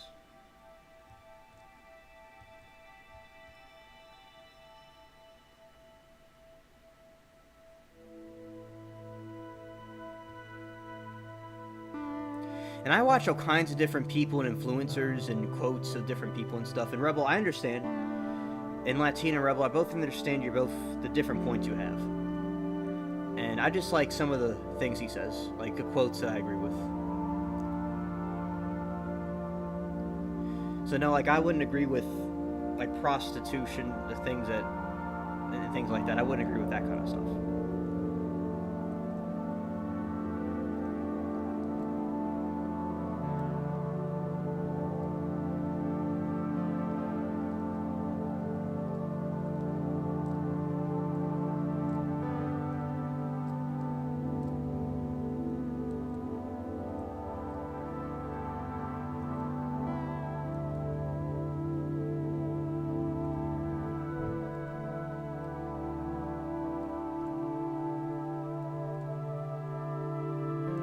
Oh, Amanda, it's this influencer.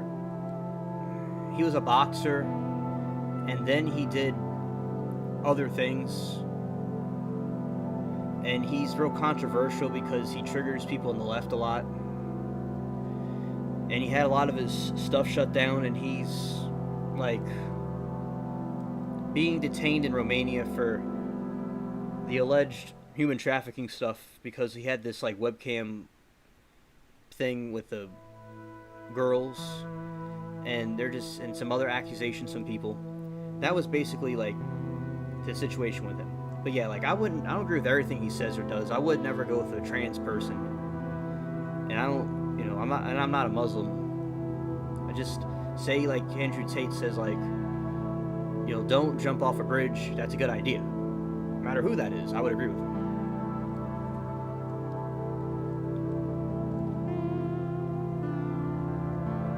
He's no longer detained. I didn't know that.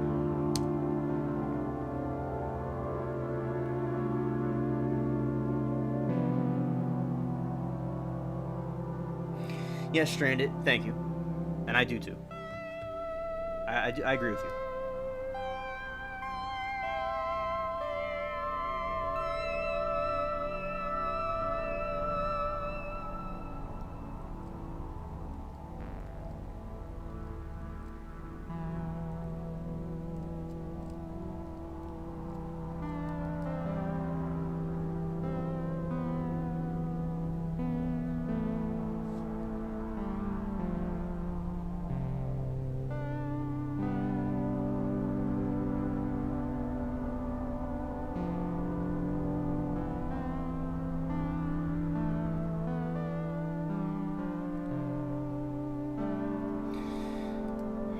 Oh, my mom was saying like I was handling the chat well.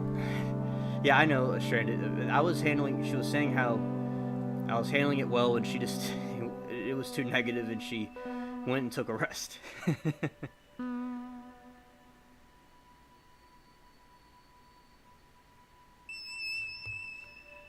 Yeah, yeah. There you go, Stranded. There are exceptions, Stranded. There are exceptions.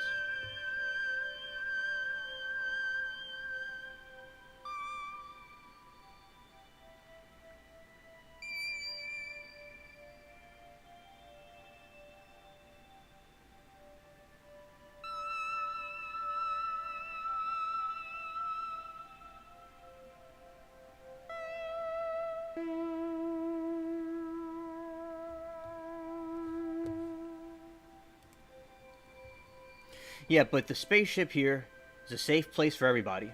All right, everybody should feel safe and secure here because the internet could be something good, or something could be used for something bad.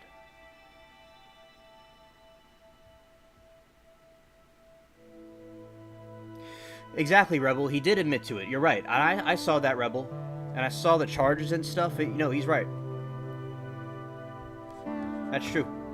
And as a like in Islam, it would be a haram to do that, and also in Christianity, it would be bad to do it too. It'd be a sin.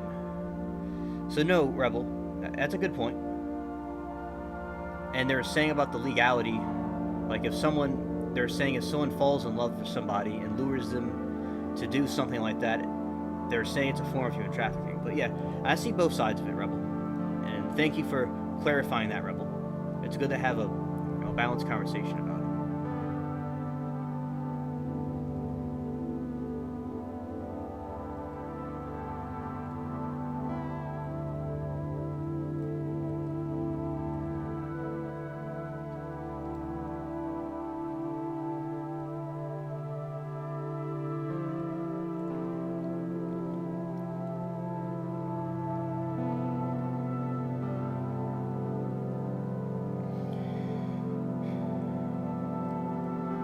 And I remember I was at preschool.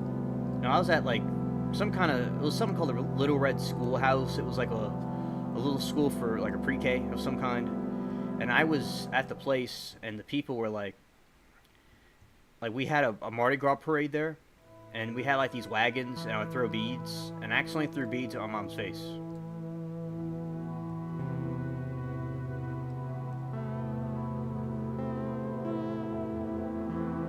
Oh yeah, yeah, that's right, Stranded. You watch out for that one. Oh yeah, and I know you would be the one that would press the electric taser on me, the shock collar.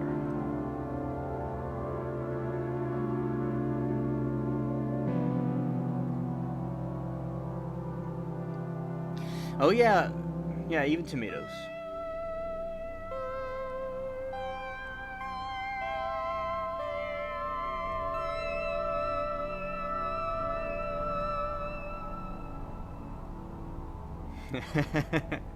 Chat's hilarious.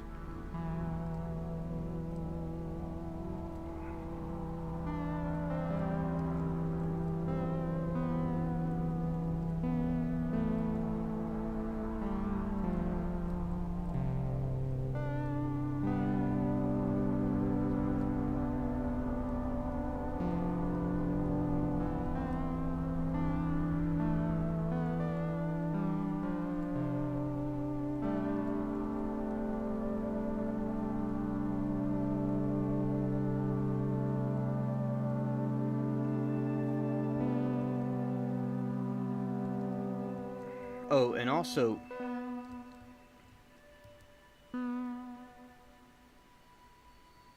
oh, I know Stranded. That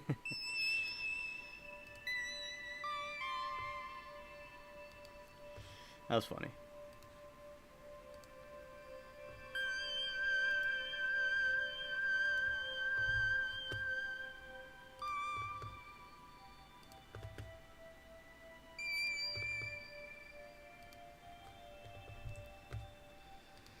Yeah, right now I'm buying potions so I can heal myself when I get in a situation in the game.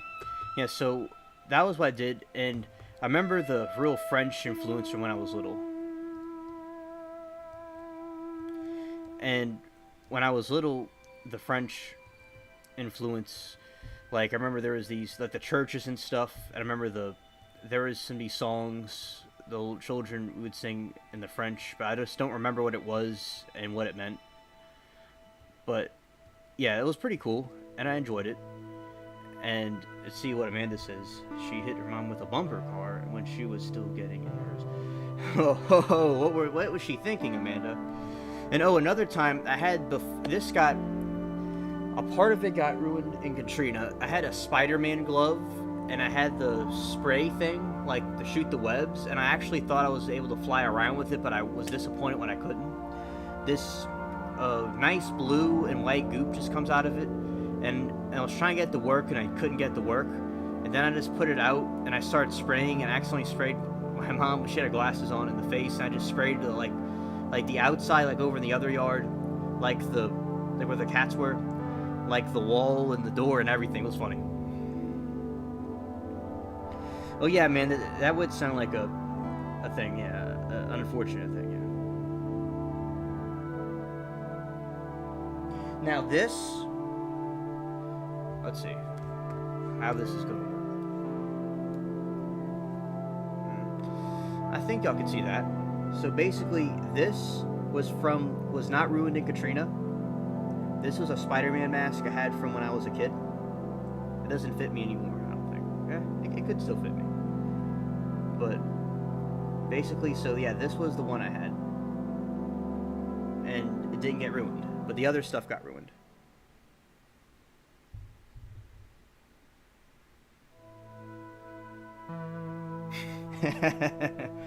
He hates when the Spider-Man gloves quit working.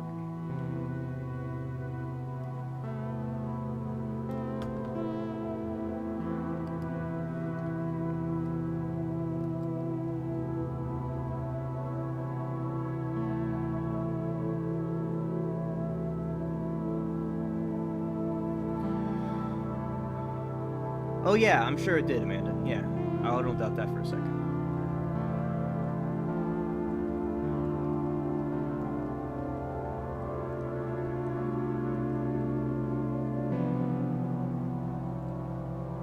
Oh, I had this Yu-Gi-Oh thing where you have this attachment and you put cards on it, and you used to in the movie TV show, you could summon the different dragons and cryptids and things to fight other players like Pokemon. And I had one of those, and when I first got Yu-Gi-Oh cards at the other house, I remember how I saw the card and it didn't look anything like the TV show. So I put it in a drawer for an hour or so, and it still looked the same. And I was a kid, I didn't understand it. And then what I did was I got the Yu-Gi-Oh card, and I realize now, I learned many years later, there's a certain type of Yu-Gi-Oh card that looks like the one from the movie. I mean, from the TV show and the movie. That was it. But I have a bunch of Yu-Gi-Oh cards, and also Pokemon too. I like both of them. And when I was at the summer camp when I was a kid, I used to play with the Yu-Gi-Oh cards. I mean, with the Pokemon cards, I used to trade them. And I added the final part to my collection. I got these Egyptian God Yu-Gi-Oh cards because one time before Katrina, I found at a mall, at a mail place that doesn't exist anymore, this weird-looking Yu-Gi-Oh card on the ground, and behold, it was the Dragon of Ra. I was like, wow, that was like finding $100 in the ground. Like, if you were just walking somewhere and it was $100 that no one belonged to, like, hypothetically, it was $100 you could keep. Usually you would go see who it belonged to, but that was just $100 you would keep hypothetically. But no, this card, it was like, it was nobody's card. It was like, oh, this is my lucky day. But then it probably got missing in Katrina, and now I have all of them. And I loved the Dark Magician. He always fascinated me, and I kept on getting different packs. And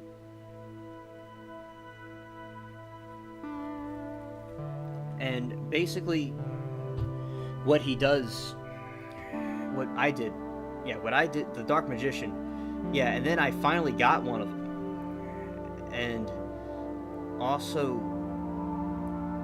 I think basically with the Dark Magician, I got that eventually, and then, you know, later on, and I would just get different cards, and it's like I couldn't get them, and then I also, the Blue Eyes White Dragon was one, so that's like the stuff I did when I was a kid, and I liked playing with the toys and stuff, and I was actually in my yard, there was no yard there, and my grandpa said you had a part of that area, it was like a dead-end street, he was going to put a part of a yard for me, but what he did now was,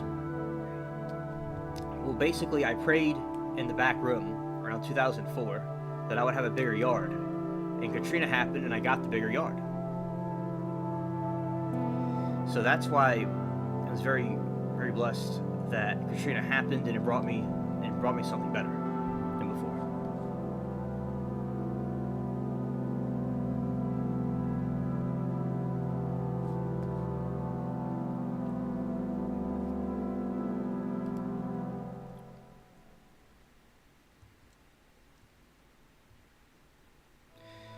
Yeah, Rebel, I've seen the videos, what you're talking about.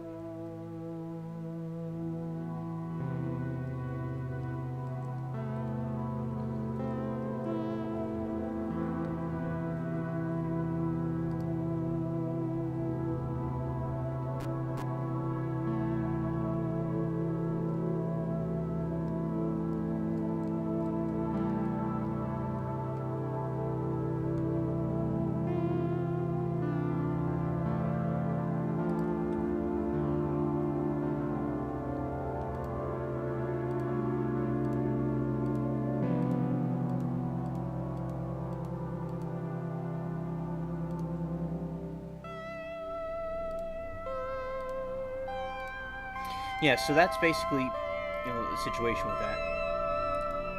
And the mayor is a Democrat in New Orleans, and she's retarded. And she's from California. Not even from here.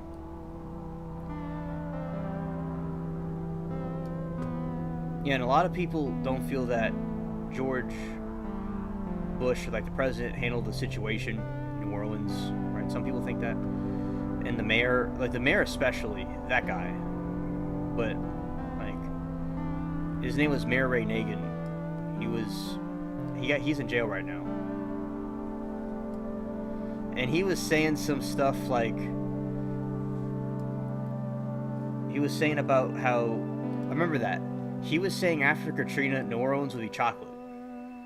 That was a big thing, and they made shirts about him as Willy Wonka. As the Black Willy Wonka, because he'd be the chocolate, his chocolate factory. That was a big thing back then, in like 2006. Like, he was this dude that was like saying, "Oh yeah, we're gonna be chocolate." So like.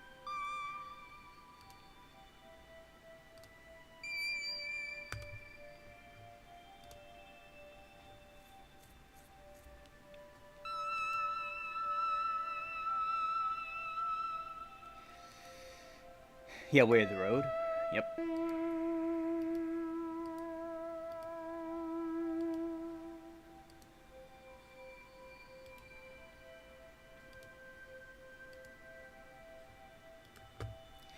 Yeah, and everybody was triggered at, and the mayor was black himself, and he was like, "Oh, it's gonna be chocolate here." I remember, I'll never forget that. I didn't know what that meant when I was a kid. I didn't understand it.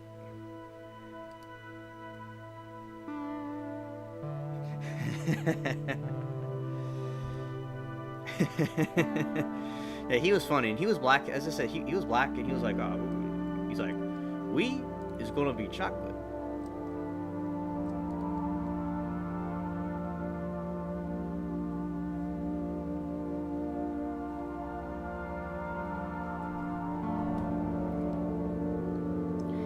And I do like, yeah, because remember before, yeah, and Katrina. Before that, I remember before Katrina, I was at a preschool called Eastminster, something like that, Eastminster or something. And I was in that school around the time that 9/11 happened, around that time, and around 2001, and it was a pretty cool place, in the East. But over in Metairie, that's where I went to the private school at. It was like the sun's very different over in the west part in Metairie, and then the part in New Orleans, because it's like I'm right by the horizon, and that's further away from the horizon, so the sun looks totally different over there. And I'm very, very close to Mississippi. Yeah, he got caught on corruption. He sure did, Rebel. And yeah, he wasn't R-stranded.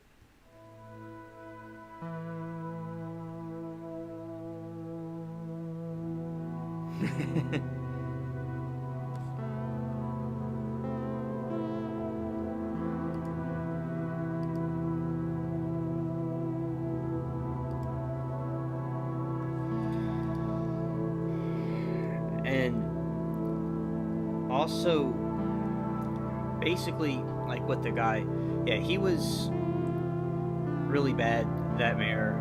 And then I remember he did all kinds of things. I remember the corruption, and also I remember when they had George Bush come here and he flew over to New Orleans and he made his speech. And I think, yeah, and the governor was Blanco, and it was a woman.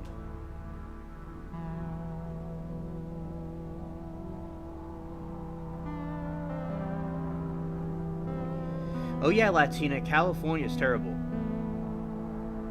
Yeah, California was absolutely terrible. You know, because there's homeless people everywhere, there's people shooting up drugs. It's way worse in New Orleans. There's some homeless people, but they're trying to stop it. So yeah, California is in a rough situation.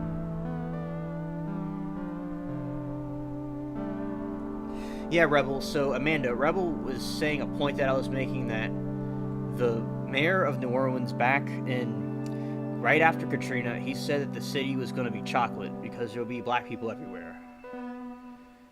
And he's a black mayor himself. Like, he was a black man himself, like a light-skinned black guy. And he was saying, like, something paraphrasing, this city is going to be chocolate. And they made shirts with him, and they put his face on Willy Wonka's face from Johnny Depp. And they also made these Willy, and I think I got one of the shirts when I was a kid. It was these, like, Ray Nagin's Chocolate Factory or something. They made memes out of him. So that was like memeing before memeing was a thing. And because the government knew, like, one of my teachers, her father worked for did inspection for the Army Corps of Engineers, and he was saying for years that the levees were weak, and the state never did anything about it. So there's a lot of corruption in Louisiana and New Orleans. It's government. And like everybody like knows about it. Like, we talk on ABL about the country awakening. It's like, yeah, your regular people don't even like these policies these people make.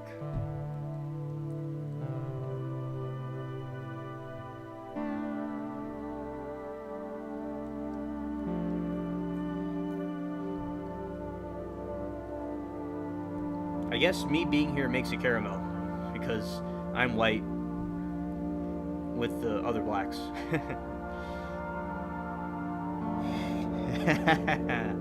Big Willy Wonka.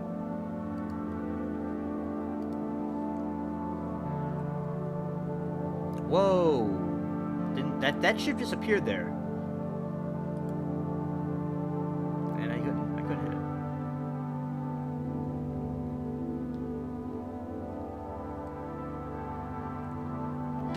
I remember the pictures of George Bush when he was flying over the city. He was like looking out the window in Air Force One. Remember that?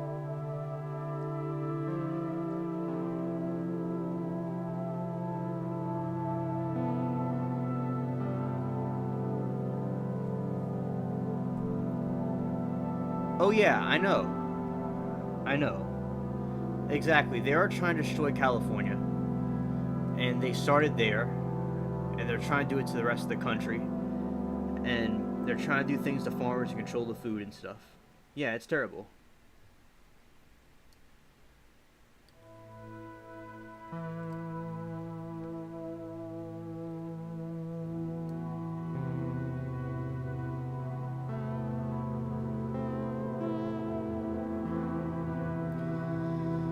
Because I remember California, it's like there's rows and rows of homeless people and people just shooting up drugs in the street. It's crazy, man. It's nuts. It's absolutely nuts. And speaking of the pirates, for Halloween one time I dressed up as a pirate, and I also had this fake sword, a board side sword. I have to look up what it's called. It's like it starts with a B.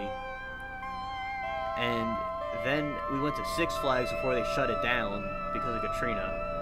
And at Six Flags we had a good time, and we went there, and for Halloween they had these like monsters walking around, people in costumes, and I was terrified when I was a kid. I like the Halloween stuff, but I was like kind of strange. I didn't know what those people were. Like there's werewolf people and stuff, like these costumes. I'm like, I don't know what's going on. I was kind of freaked out. I wasn't sure what was going on. And then what happened was I thought it was cool. I liked it later. I thought it was cool. And then I'm like, oh, next year, you know, I'll be more equipped about it. But then Katrina happened, and I never got a chance to experience it again. But it was pretty cool. They had a carriage, and about the zombies and stuff. It was pretty cool. Yeah, and oh, I went as Uncle Sam one time. I dressed as Uncle Sam for one Halloween when I was a kid, and I went to the Six Flags place. It was nice.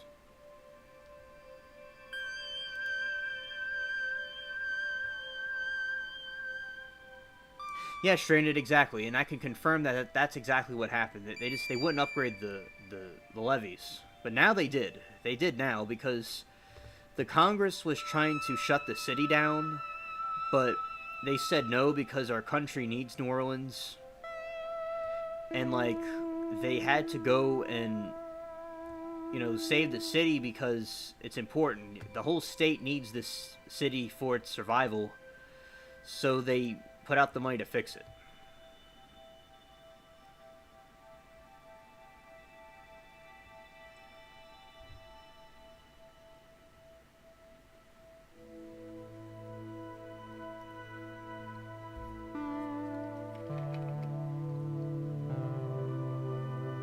Then they were trying to say that the levees toppled over, and they had these firemen that filmed the levees breaking, and they were like trying to give them hush money because they didn't want to get exposed. And that's very dirty.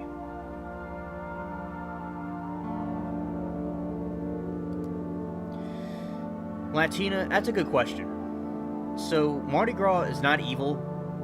It originates from some Christian thing, I think, and I'll look it up in a moment when we go to the other topics, when we go to the other things I talk about besides the game. And so basically with Mardi Gras, it's not evil. But there's a lot of people down here that are into voodoo and dark magic. I was talking with Rebel on his stream about it. And yeah, so they do dark magic here and stuff. So if something was evil about Mardi Gras, just some people are into dark magic and voodoo, and maybe some people drink too much. You know, some people, they'll do that and act silly. So evil things can happen from Mardi Gras, but I don't think it was originated from something evil. But New Orleans, as I said, like Rebel he sent me a good video that I will review for you all at a later date, at some point, where the voodoo people and the Haitian people, they're doing voodoo and stuff with children and things like that. It's not good. And it originated from down here. I mean, from down there, from the Africans. So the voodoo's an African religion, and they brought it over here to the Caribbean and New Orleans, and that's where some of the stuff comes from. So Latina, it just depends, because there's a mixture of things from Europe, like Spain and France, but also these pagan African things too. So Mardi Gras isn't evil, but there could be evil things going on with some groups. It just depends. Like if we all went to a parade and just hung out, we wouldn't be doing anything evil. But if some group a little ways from us is like trying to do some, or some other part of the city is doing some fortune telling or something, then they're being evil. Or some other group is drinking too much in a bad way and they do something stupid. It depends. My dude Blankman's up in here. Shout out to Blankman.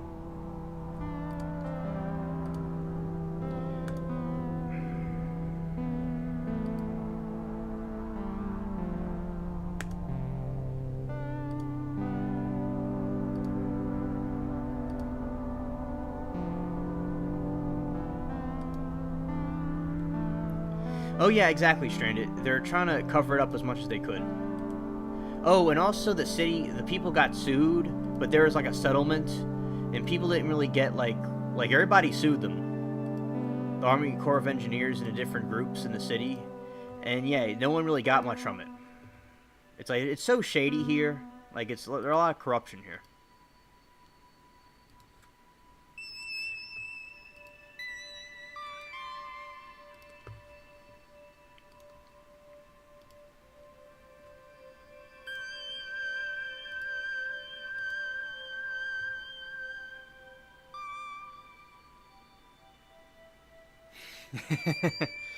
That's right, Blank. That's why way of the road, right?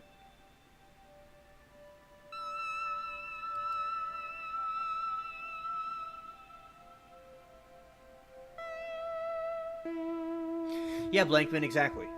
Because people do evil things during Mardi Gras, exactly.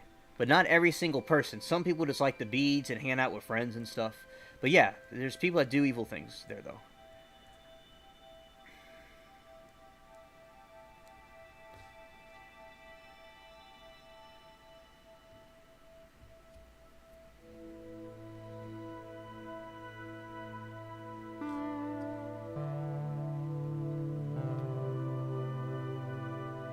Alright, now I'm going to be switching the windows.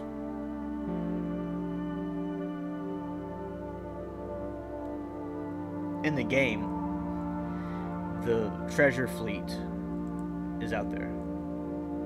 That's pretty cool. Yeah, but basically, yeah, Mardi Gras and stuff, yeah, it depends. And we'll go to the other screen.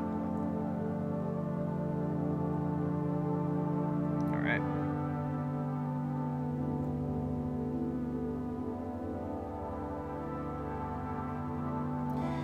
Blankman, a lot of them don't, but some of them do. It just depends. But I'll say the French Quarter is a really evil place. Yeah. At that place, there's so much sin going on. It's like Sodom and Gomorrah.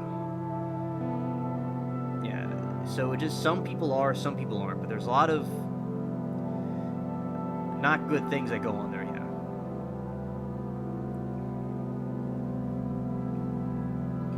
And it's been many years since I've been to a Mardi Gras parade. And also they have St. Patrick's Day parades, like Irish, and they have an Irish and Italian parade too. So they have different things, like, so St. Patrick's Parade, they have these Irish beads they throw off the floats, and they throw cabbage and carrots. When I was a kid at a St. Patrick's Day Parade, I remember the lady told me she's gonna throw me some cabbage, and I was like, oh, and I had cabbage in my hands. It was fun. And they had carrots, like they were giving away food.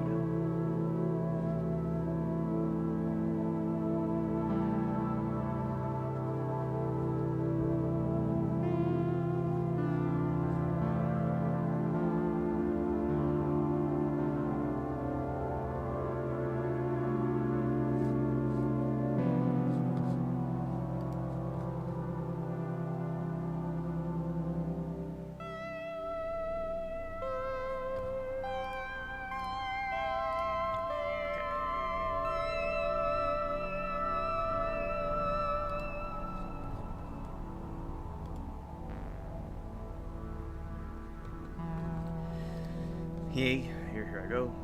Alright.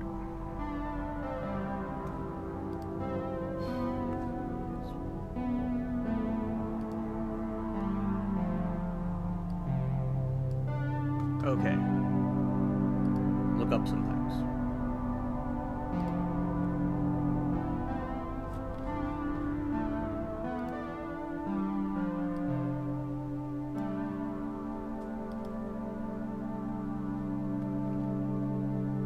Yes, Blankman, I saw that. He was pissed.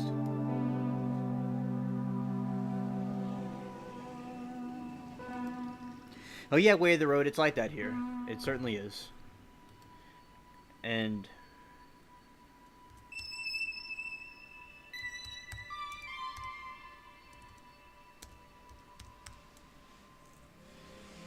yeah, so this was the former mayor of New Orleans during Katrina.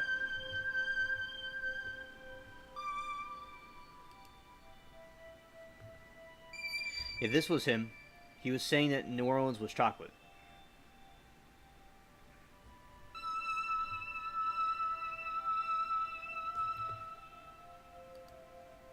And that's Blanco. That was the governor at the time. The lady.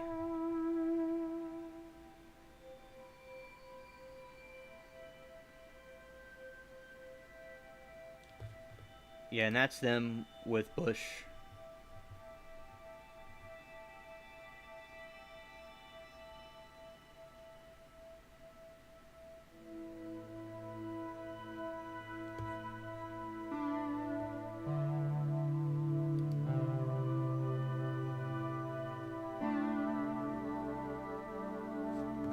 Exactly, Latina. Exactly. That's what they do. That's what evil does.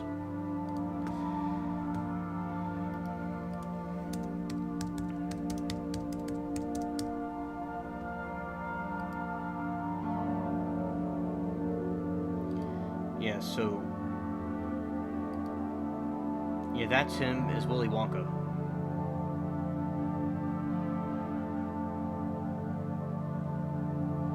Yeah, that's the only thing I can see, but there's like shirts and all kinds of things.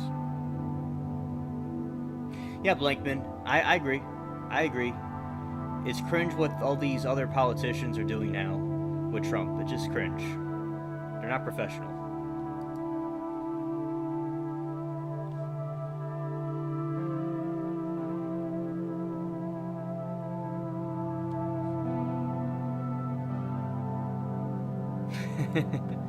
Nickname for DC.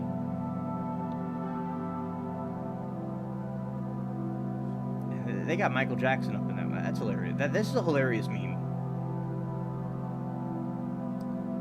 Alright. Now, we'll go to Origins of Mardi Gras.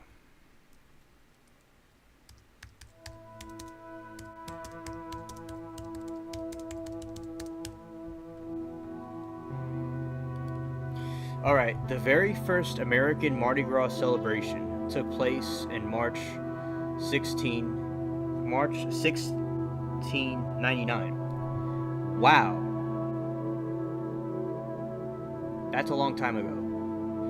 After the two French settlers landed near the present-day New Orleans, the French colonists who followed over to the preceding decades brought with them the Galette des Rois, or king cake, which is how it became a New Orleanian symbol.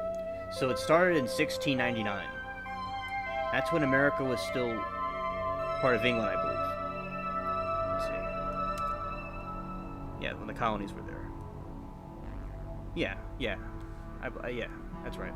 Yeah, 1699. That was before 1776, of course. But yeah, so it started here in 1699.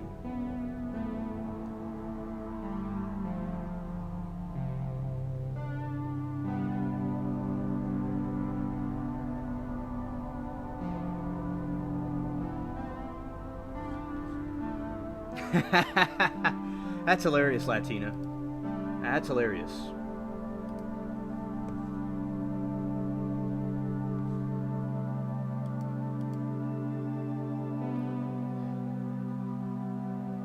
Now, the Mardi Gras parade, it originates from the pagan origins of spring and fertility. And also, it was a festival. And then the and then they took this pagan festival and made it into a Christian celebration during Lent. So the Catholic Church and the Anglican, I think, yeah, the Catholic Church definitely during Lent, they use it as a holy holiday because the French, they use it as a Christian thing, but originally it was a pagan thing. And they, because like the Catholics still do fasting, like they will not eat meat on Friday. All during Lent, they just eat fish because Jesus' symbol is the fish, and he helped Peter with the fish.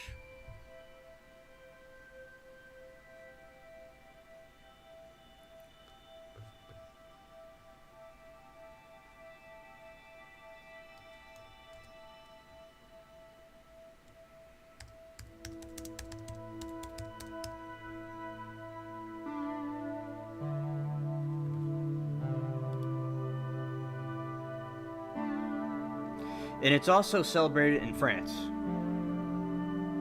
Mardi Gras, it's celebrated in France itself.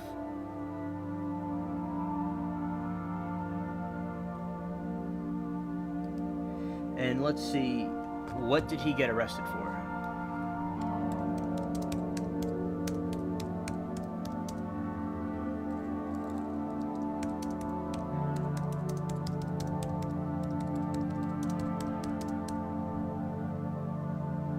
Nagin was water.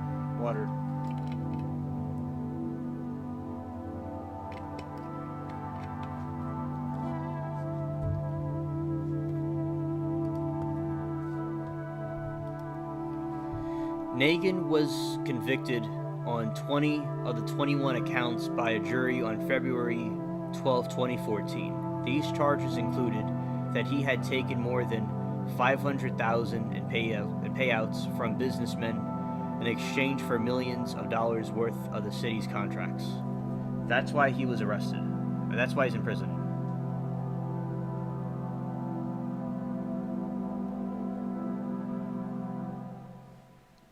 Yeah, amen, Blankman.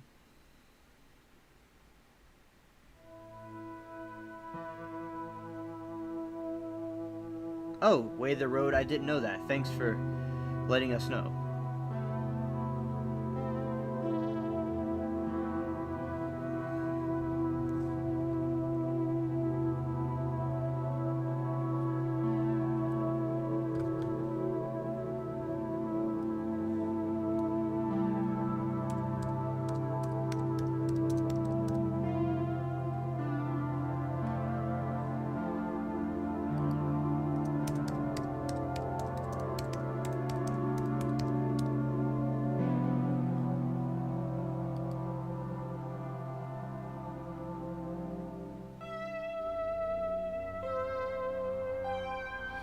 He did 5.5 years in prison.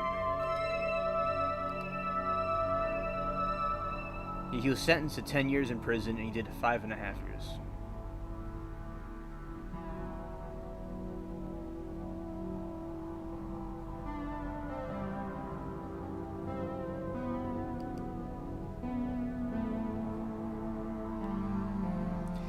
Yeah, water time, right? And also, let's see.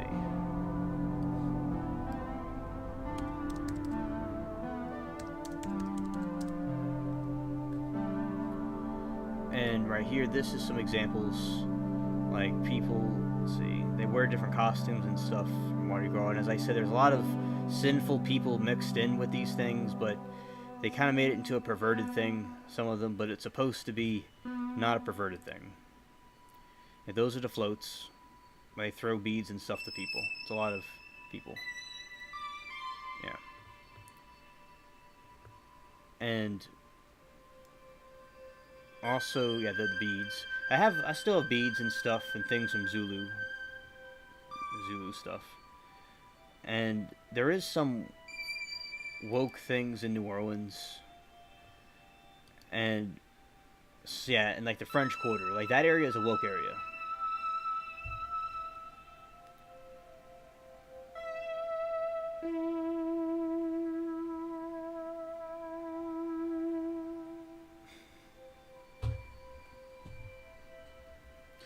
Oh yeah, Stranded. You see, like they took because the people were pagans, and like Christmas and different things because our ancestors were all pagan.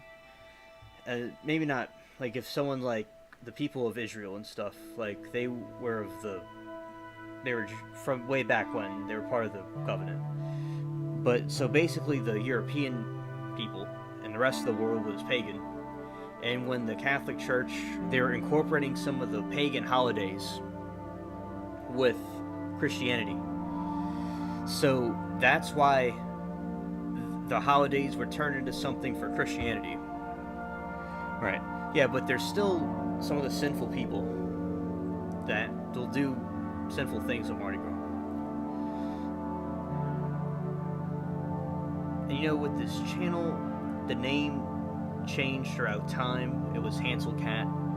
I did like games and stuff. Then I eventually made it into something called Skater Gamer.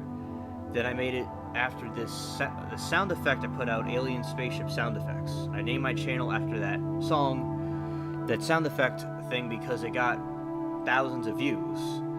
And I continued doing the alien stuff. Because my friend and I like talking about aliens and different things, and as you can see, there's other people interested in these topics. Alright, so that's just, you know, some of the stuff they do. Some of my relatives were involved in the Mardi Gras stuff. And yeah, I was right. The carnival is an important celebration in Anglican and Catholic European nations. Because Anglican is the Church of England. And Catholic is like the Mediterranean ones. Like France and different places.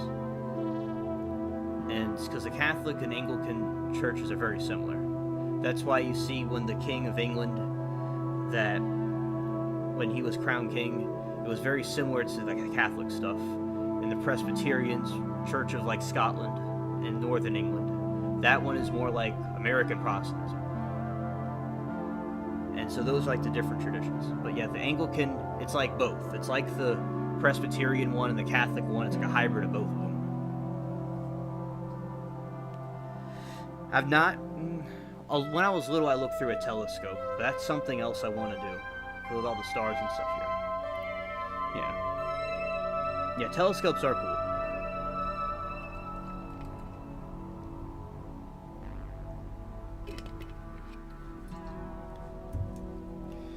Alright. And also, yeah, I would assume that too. That would be similar. Stranded. That makes sense. Yeah. Infinite stars. And alright. And basically now, yeah, Lent season. And in England, in the United Kingdom, Mardi Gras is known as Pancake Day. So it's like, New Orleans is a lot like the European countries. Yeah, there's a lot of stars for us to look at, Lincoln. There's a lot of stuff to admire what God created. And him showing his power and might.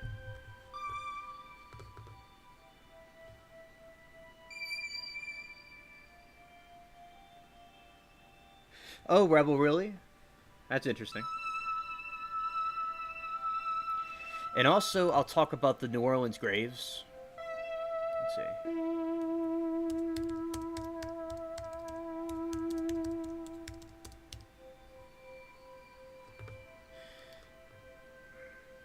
Why are the majority of cemeteries constructed above ground in New Orleans? This question comes up quite often.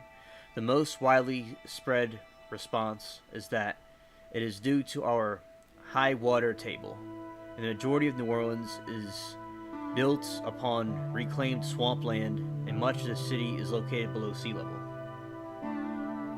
So, and also it's something from Europe, probably also. I can see if there's a link to that, but yeah, so it has to do with the sea level. As I told you, like this, where I'm right now, is supposed to be a swamp with like fish and alligators and stuff.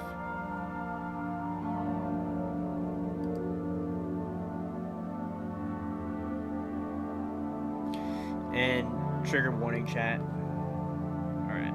Yeah, so it looks like a little village, but it's people that are not there. And I've been to them when I was little. I remember them. I always thought they were very interesting. Remember my great grandfather and my great grandfather that they were from Germany. They're buried in one of those things because like you could put multiple people in there, like stacking each other. I know, trigger warning for chat. I'm kind of morbid, but yeah. So that's basically them.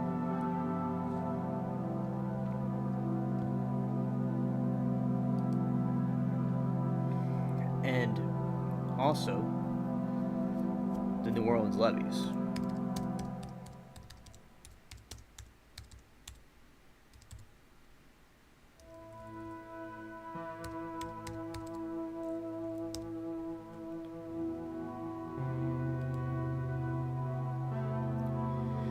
Yeah, so these are the levees.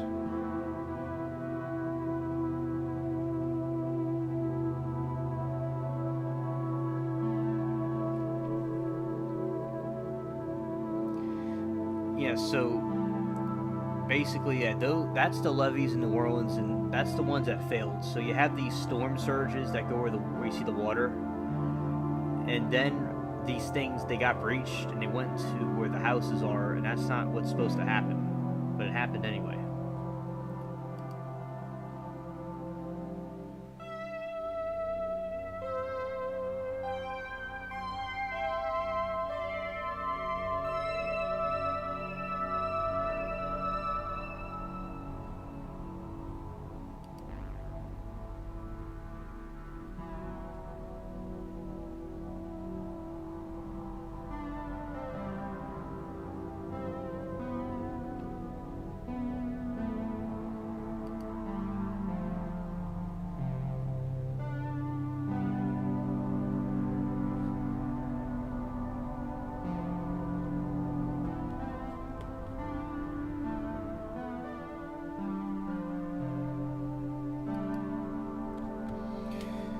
Oh yeah.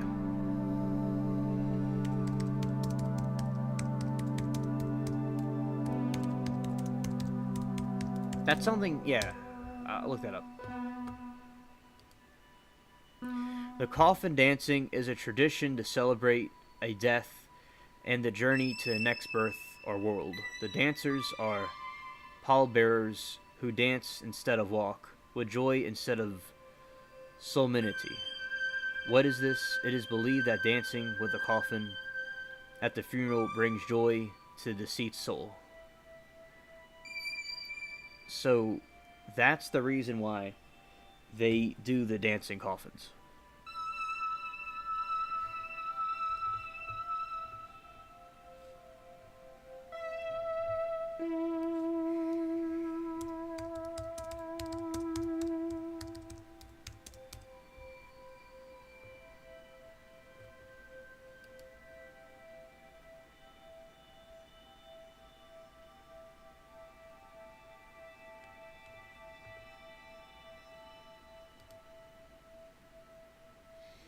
This is an example of the Zulu people at Mardi Gras. That's funny, Blankman. So, at Mardi Gras, like, this is like the Zulu people.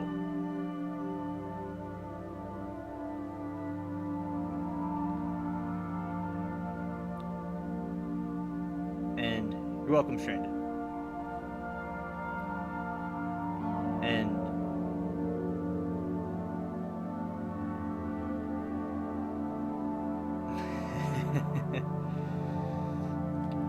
yeah, so that's what the Zulu people are. And I have Zulu beats. And a Zulu coconut.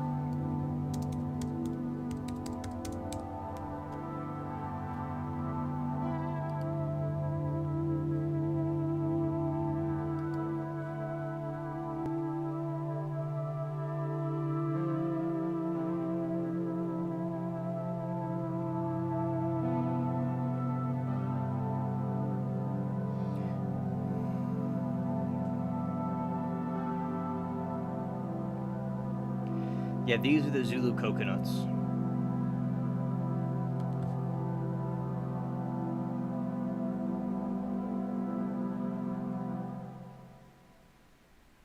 It's pretty cool.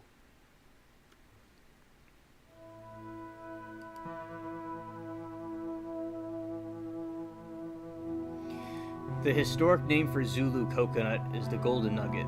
They have been part of the parade since about 1910. In the beginning, Zulu coconuts were naturally hairy and did not quite as decorated as the ones people have come to love today.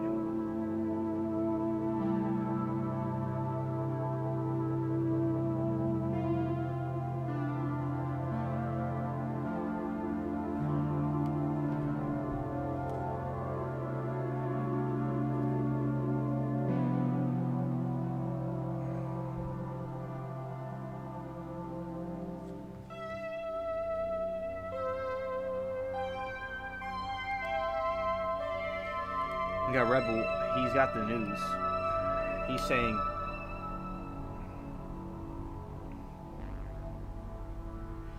in late May 2020, a Coffin Dance remix video was shared by Donald Trump on his social Facebook page, which mocked a controversial statement made by Democratic rival Joe Biden. I didn't know that. Thanks, Rebel.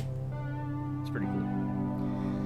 Yeah, so that's basically, so that's some stuff with New Orleans and things on my channel, that how I got into the alien stuff, and eventually I put it on YouTube, and I tried different things, and here we are. Alright. And also,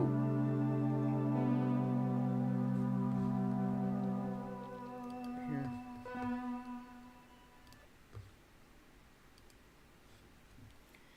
Alright. So, basically, something that I was researching was about the garden with the soil. So let's look up about corn and why corn sometimes, and although I know why, I'm getting into the technical parts about the corn. Why it doesn't do that. Why sometimes in these certain weather conditions down here it causes these problems. So let's see.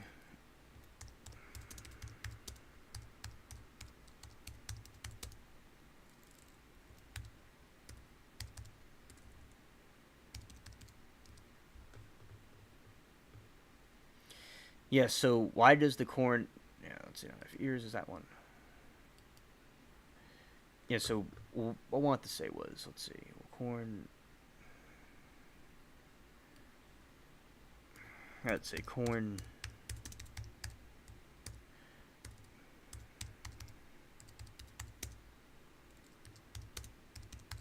Okay, I'll put it back on while I talk about the topics. Yeah, that's fine.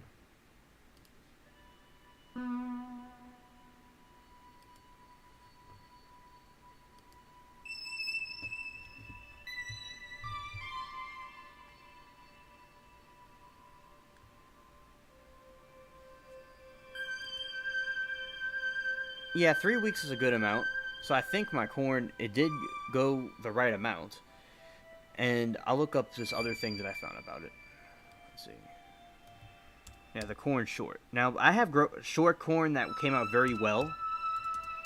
But this will talk about some of the other issues that occurred.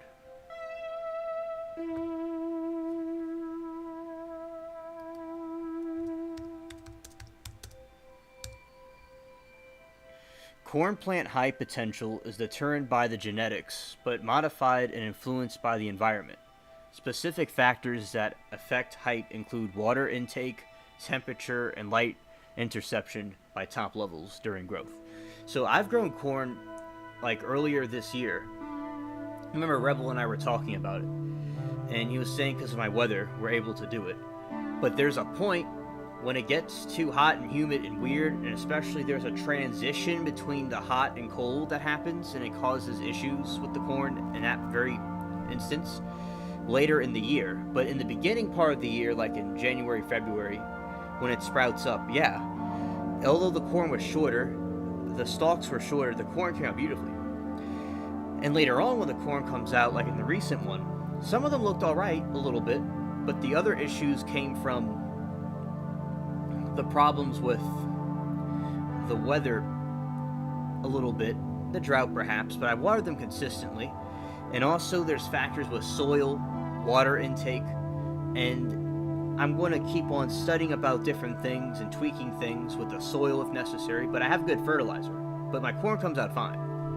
I'm just saying, like, I will definitely look into these other things about more how it works in this region. And corn in Louisiana is grown up north, way more north than I am. It's not grown down this far. And down here was where they had cotton. That was a big thing down here, was the cotton. They used to have these gigantic, like, cargo ship-sized things of cotton that would go through the Mississippi River.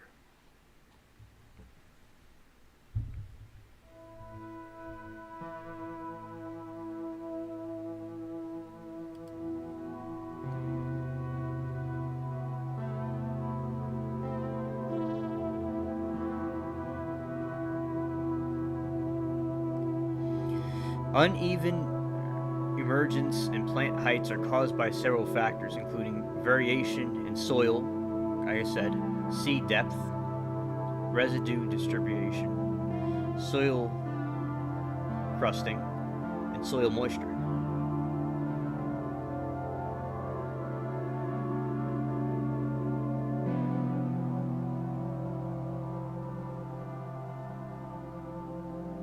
Oh, SC, I didn't know that. And my soil was very good.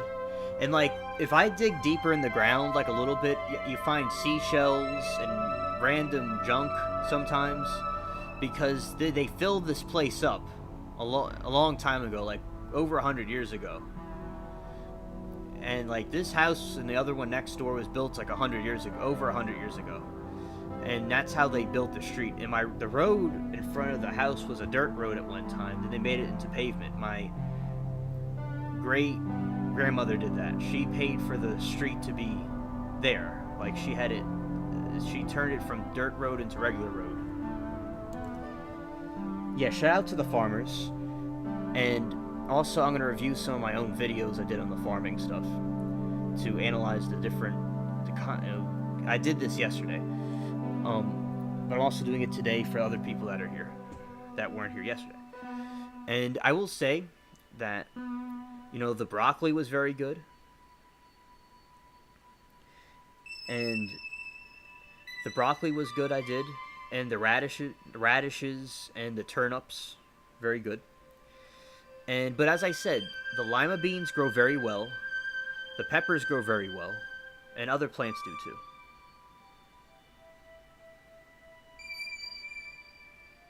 Well, that's good, Rebel. I'm glad that your round of corn's going good. It's just that down here, it's so hot and humid, it causes problems with the corn in this part of the year. But where you are, because I've been there in the summer, although it's hot, it's much, much, much worlds cooler than down here. It's like being in an oven down here, like a furnace. But your area, yeah, that's a cool area.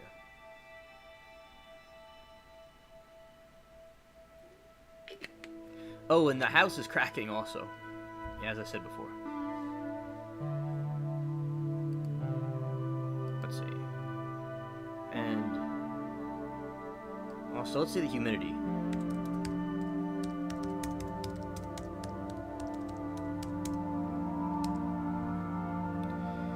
Right now, it's 81 degrees in New Orleans, and the humidity is 82%.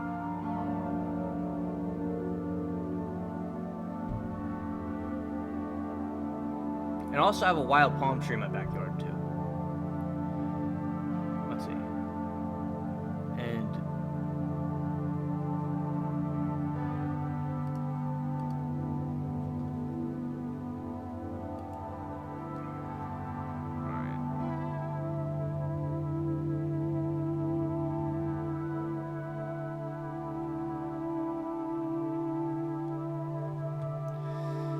my great-grandfather did stuff with cars. He liked cars. And yeah, so this is one of the videos I'm going to react to my own thing. And also, you can see the difference. And y'all saw this earlier this year. Y'all that are subscribed and were here yesterday, y'all saw that. And also, let's see. Yeah, so this one was from early this year. Now the alien music is going to shut off temporarily for this other thing I'm about to play. But I'll turn the alien music back on in shortly. Alright, this won't be long. We'll gradually look at other things. Alright. Turn the volume up. So this was earlier this year.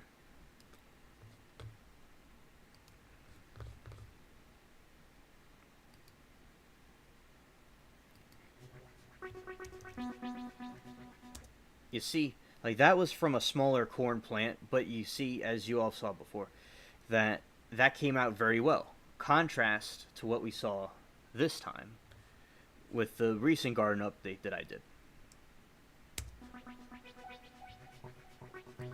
That was some of the broccoli.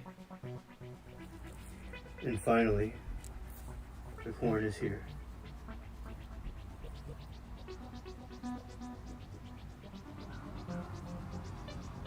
Yeah.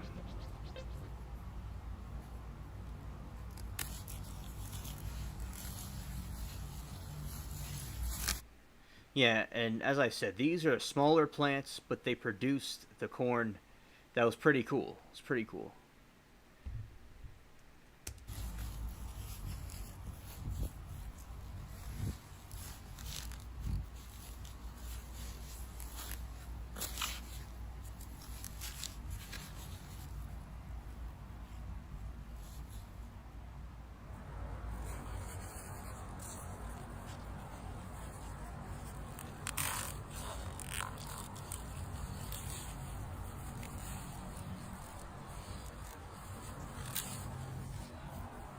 And I have known for a long time about the corn, because I've grown it for years and years of my life. And it just, at a certain part of the summer, around this time, like August and July, June, around that time, this is when it gets very, very humid and hot, and that's when these plants have issues, these corn plants. But where Rebel is, because I've been there, and man, the weather's beautiful up there. Oh god, it's so cool. The weather's so, and I know with Rebel and Boom, it's hot. I know it's hot. I've been there, but compared to New Orleans, it's like winter. It's like winter. You know, I feel like I'm down in the Far East down here.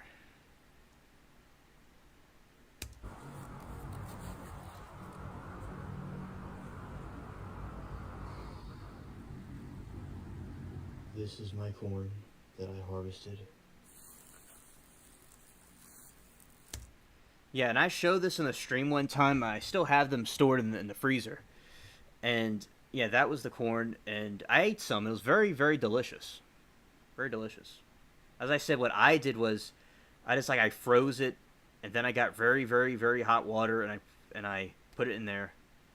And yeah, it was like nice ice cream corn to me. It was really hot, and I just like took it out and thawed it out and heated it, and it was a nice cool corn after being outside. But as I said, Tennessee and that area is still very hot. But I'm just saying, like, I like their heat better than the heat down here, but I can handle both. The way I preserve the peppers is I cut the tops off, and I put them in here, and put them in the freezer.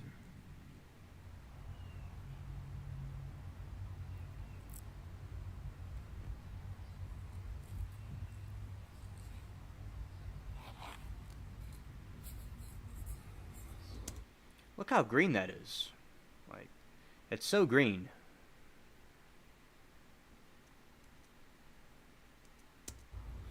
Nice and yummy.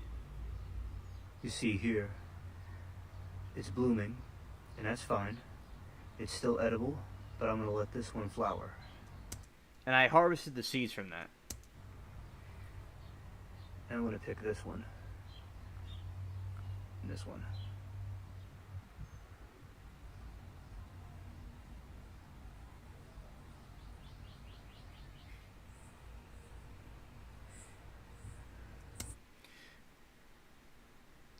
one thing that I will say, one thing that I will say about the pepper plant, it just always looks the same. The pepper plant, and now this garden update you're seeing is from 2 months ago. This one was from a little while back. This is not the recent update, but this is before the weather down here gets crazy and really hot and humid. So but the pepper plants look the same. They're just getting bigger and bigger and producing more peppers consistently. They do fine in this weather. And also the beans. And corn porn. That's funny, Rebel. And yeah, so Jacob, these are hot peppers. It's a dragon Thailand peppers. They're very, very hot.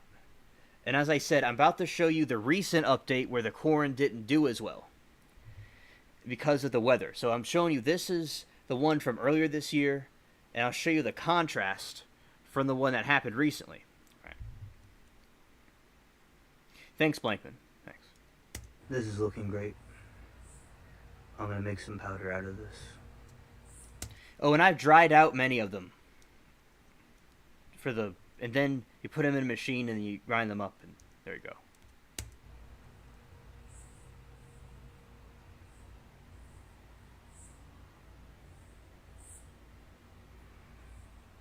Looks like a raccoon tried to eat that one. This is lettuce.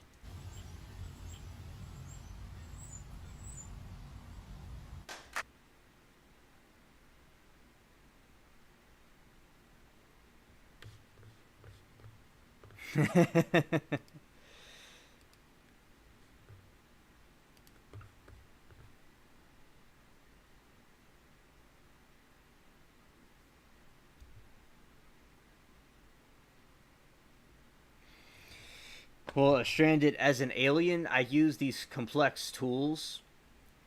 And also, I will say I do not know what a paring knife is. I'm not from Earth. So you put that in the chat, and I'm sure everybody else in the chat knows but me about that. You put it what a paring knife is.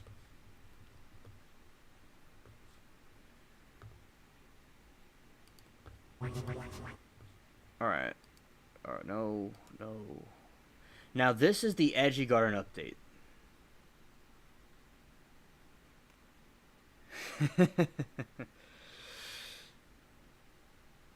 So now this is the garden update I just did recently. And you can see the grass is very different looking because of the drought. And hello, Jacob. Glad that you're here. And now this is the edgy one. Like, this one was the part where it had some problems.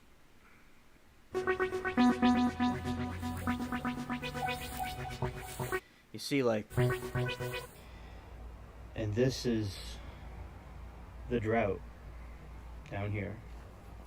And the corn, because of the weather here, matured quicker. Yeah, so basically, the corn, it goes through a life cycle and then it, like, dies out. And the corn, its life cycle happened earlier, like it was maturing and stuff earlier because of the strange weather around this time of year. It's like where Rebel is. Their weather is a little bit different than it is here. And as I said, I do grow them earlier in the year, so I would have corn. So this is like it when you grow in this part of the year, it has this situation. And you can see it's lived its cycle. Yeah, because it lived its cycle. But like and then like when the weather gets a little bit strange and it does this, but it actually came out better than I thought it would. I consistently water them. They just died. Now one thing I'll point out. Now you see some of how the corn, it like matured a little bit earlier and it wasn't like completely developed in this part. Now you see one of the corn, as you can see right there, came out, a lot of the kernels came on that one, the one to the left, and the other one had some kernels on it, but it matured before it was supposed to be finishing because of the weather. But some of them did have some of the kernels, but I'm using these for seeds. I'm not using these for the eating. I could eat them, but I want to use them for seeds for next time.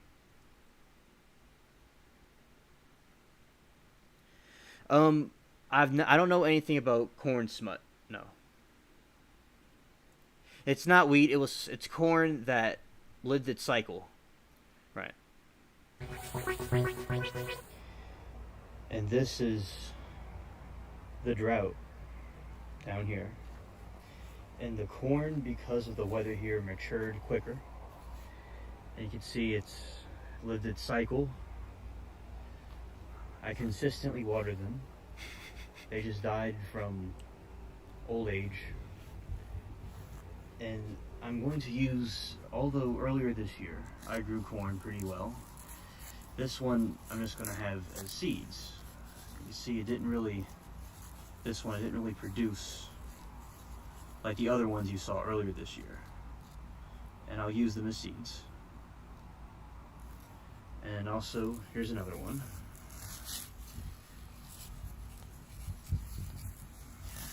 And usually down here, with the strange weather, especially with the drought, usually we don't have droughts here, but these will be good seeds for the future ones. And we usually plant them very, very early around winter. Audio sounds funny. Okay, let's see if I could lower it. Alright, I'm going to lower it a little bit.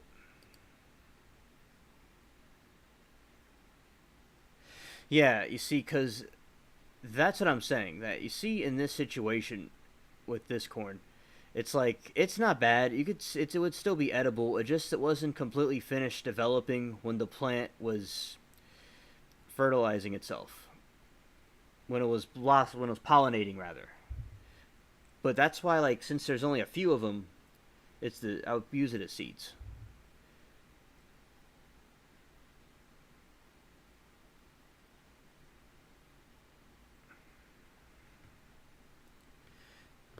And I accidentally did something. I accidentally pressed something. But anyway. Alright. And they come out very well, as you can see from before. Alright. Looks like there's some. Let's see.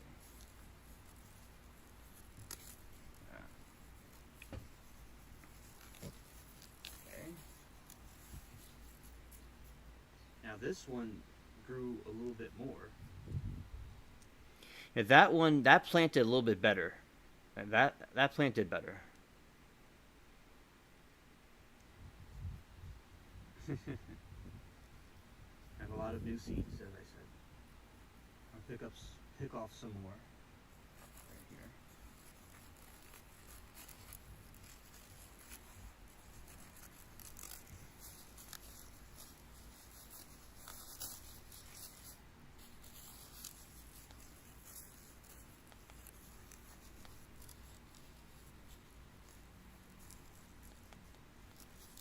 See? Yeah, like that one came out pretty good. You know, that one was nice because some of the plants did better than others.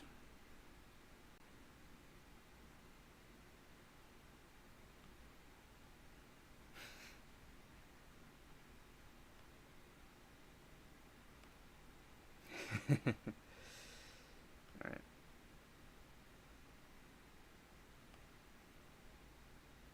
And LOL Blankman.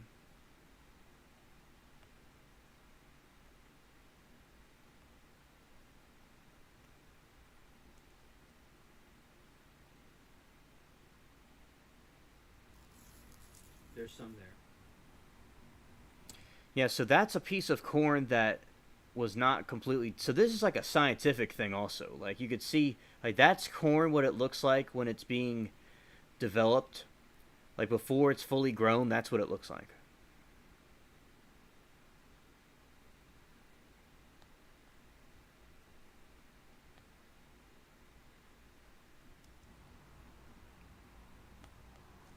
Very interesting. I have seen different soups and things have corn like this in it. And when one of them is ready, they all get ready. And they all kind of die out at the same time. But of course, these didn't come out the way they should have came out because of the weather.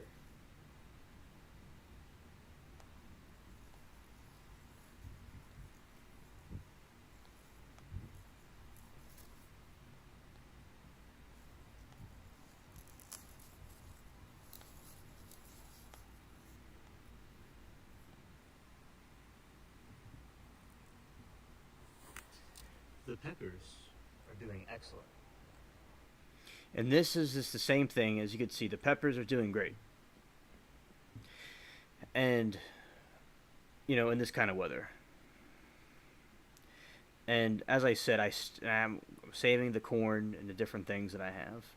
And I have all kinds of other plants. Like sunflowers grow very well. They do very well here. And Blankman, that was funny what you're saying about how... It was funny how you're saying about making cereal Captain Crunch. That was hilarious. Oh yeah, those I think I'll look that up, Latina, but I think that's the type of corn that's like what the natives grew.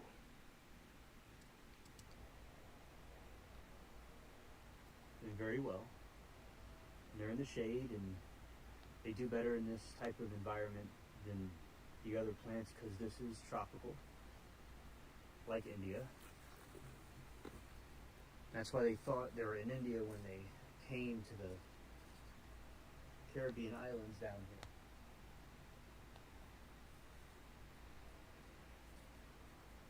here. And they're doing great. Doing great. As I said, I'm crushing the peppers.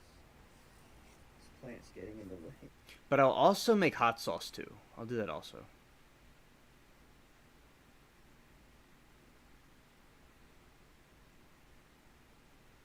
It's kind of funny. Alright. And I'll show y'all another one. Over here.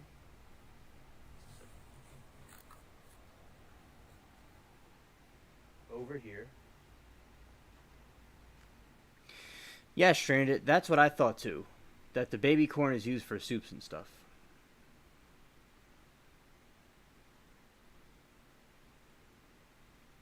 Yeah, that's what I also thought too.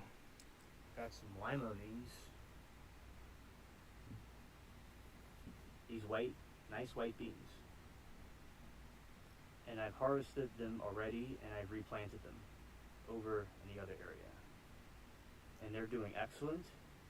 And there are things that grow here very well and others that don't. But of course And like what I meant to say was like different parts of the year. Like earlier in the year, the corn grows better. And earlier but later in the year it has issues. The other thing about the beans is like and stuff like that grows fine, and then you have other stuff like the peppers that grow fine in different parts of the year, and it depends. Like so you can grow it earlier when it's cooler. There's stuff we grow during winter. Like the corn is grown during winter, and that does very good in winter. But these do fine in the summer. Also, tomatoes do well too.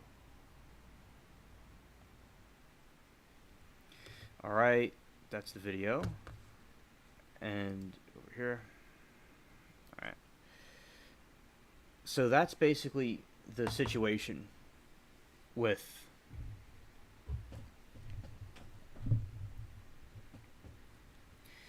the garden, and there's different things that go on we use. And let's look up this thing Latina told me about.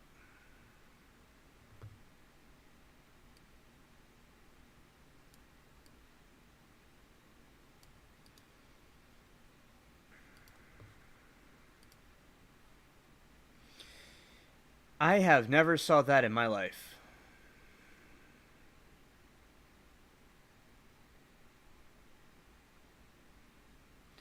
Corn smut is a plant disease caused by pathologic fungus, one of the several cereal crop pathogens caused by smut.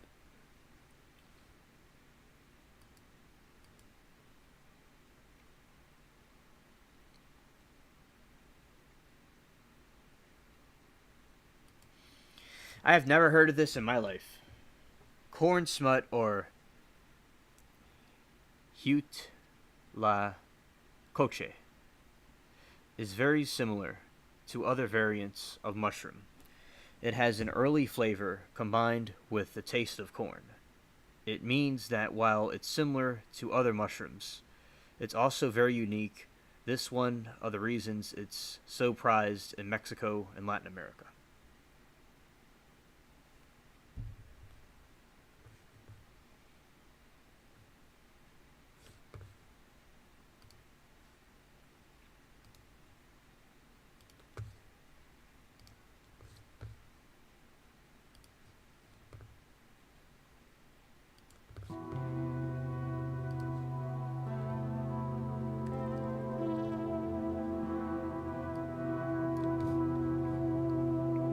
Alright.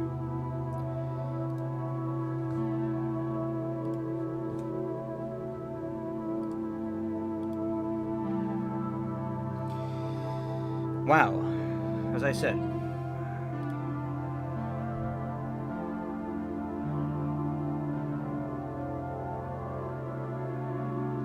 Yeah, that's very interesting, Latina. Thanks for sharing that with us.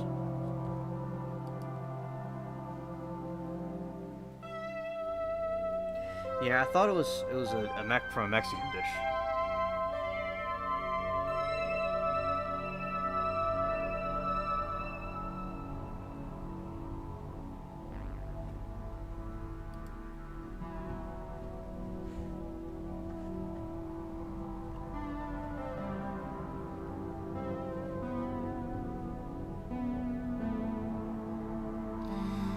That's some Twilight Zone looking corn. Wow.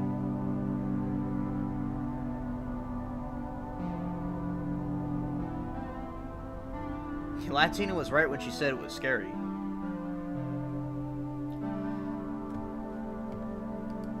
That looks pretty good. This Mexican dish.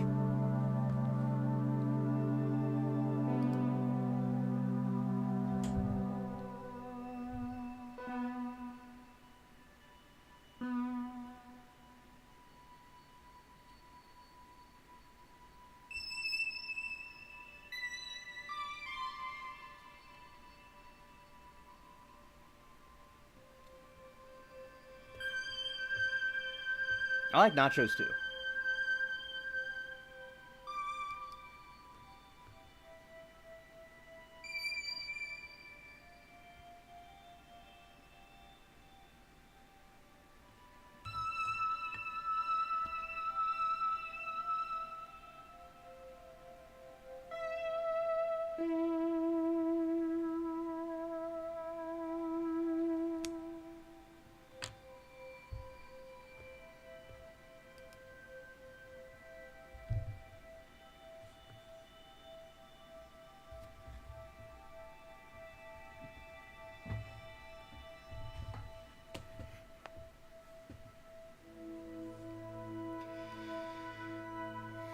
Well, Latina, let us know how it tastes.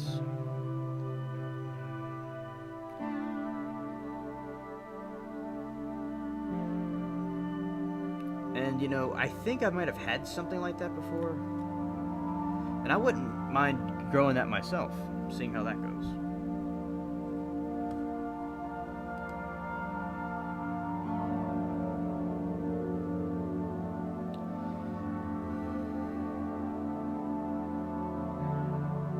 Yeah, Blankman, they cool. They cool.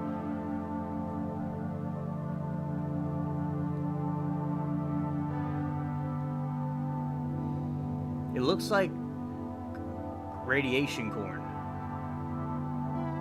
It's like nuclear radiation.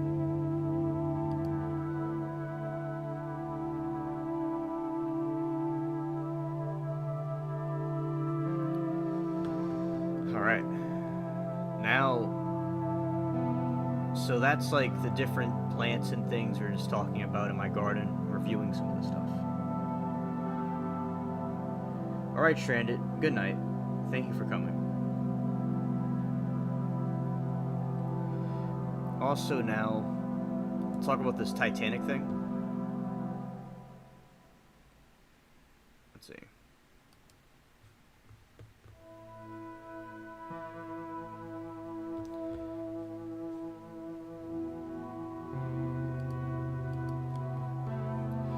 Okay, so this was like what I was talking about earlier.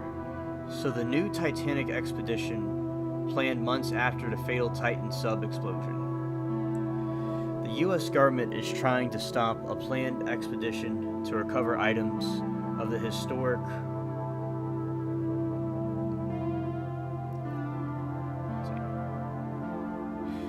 US government is trying to stop planned expedition to recover the items of historic interest from the sunken Titanic, citing federal law and national agreement that treat the shipwreck as a hallowed gravesite.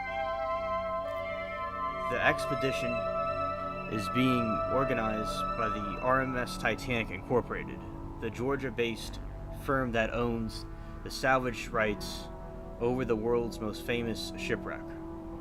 The company exhibits artifacts that have been recovered from the wreck site, the bottom of the North Atlantic, from silverware to piece of the Titanic's hull.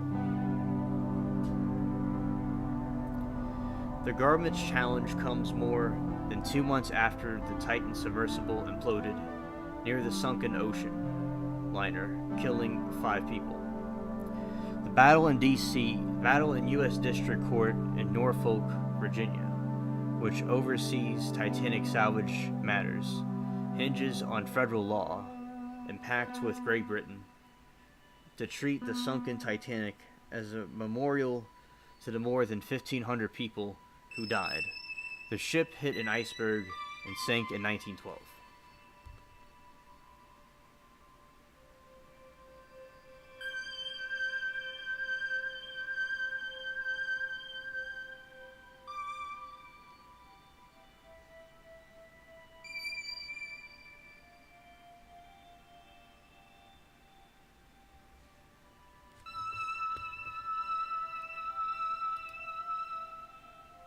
Oh, it is mold.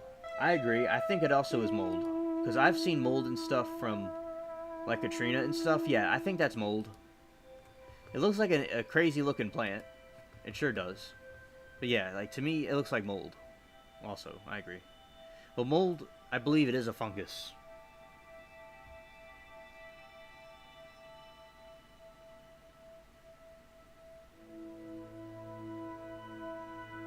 Way of the Road, that's very fascinating. We love talking about Titanic on this channel.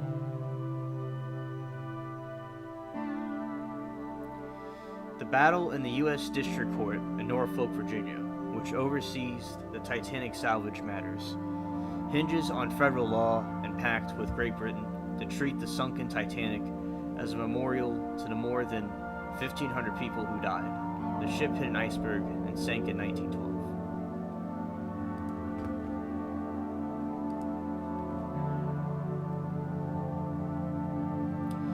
Among the government's concerns is the possible disturbance of artifacts and any human remains that may still exist. The RMST is not free to discard this validly enacted federal law, yet that is its stated intent. U.S. lawyers argued in court documents filed Friday. They added that the shipwreck will be deprived of its protections Congress granted it. The company said it plans to take images of the entire wreck, that includes inside the wreck, where deterioration has opened chasms sufficient to permit a remotely operated vehicle to penetrate the hull without interfering with the current structure.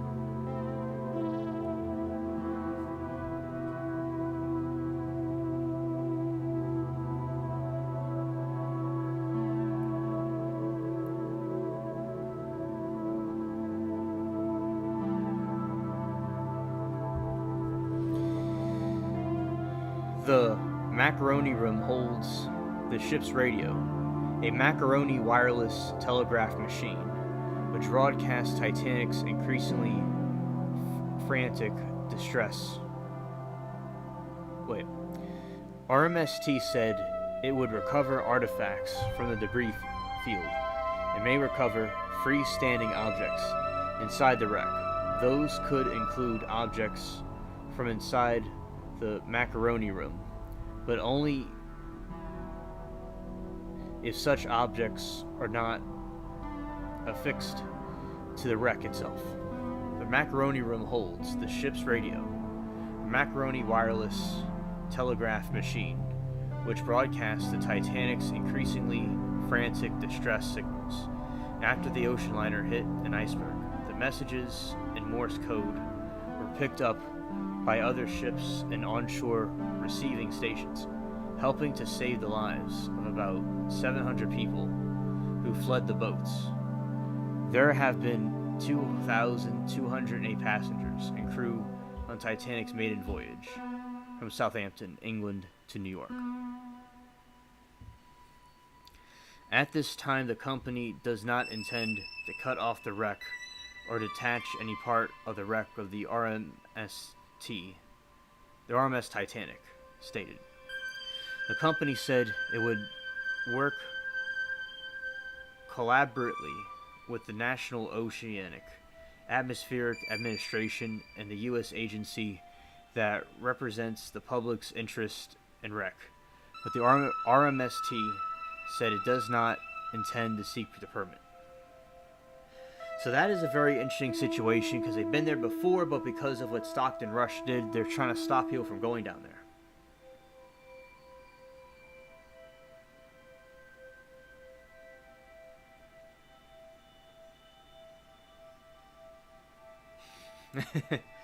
Chat's funny.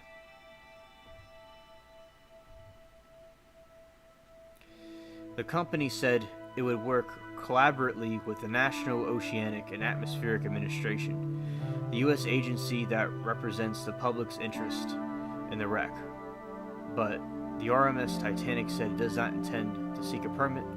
The U.S. government lawyers said the firm can't proceed without one, arguing that it needs approval from the Secretary of Commerce, who oversees NOAA.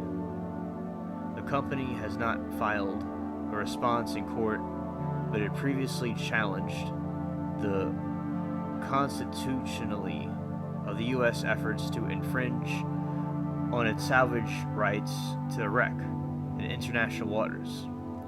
The firm has argued that only the court in Norfolk has jurisdiction and points to centuries of precedents in maritime law.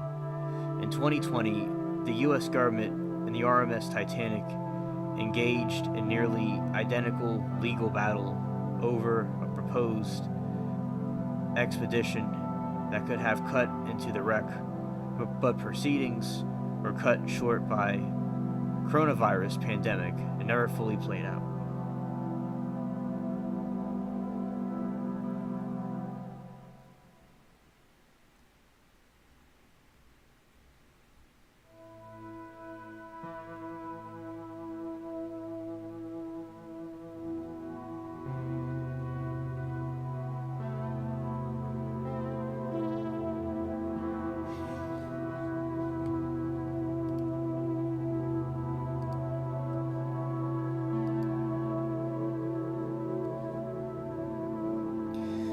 So that's the news about the Titanic, like I was explaining earlier. And do you all think that they should be continuing to explore the Titanic or not?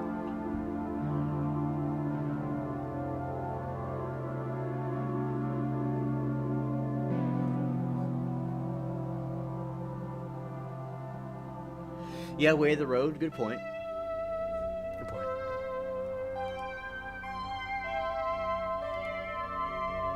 All right.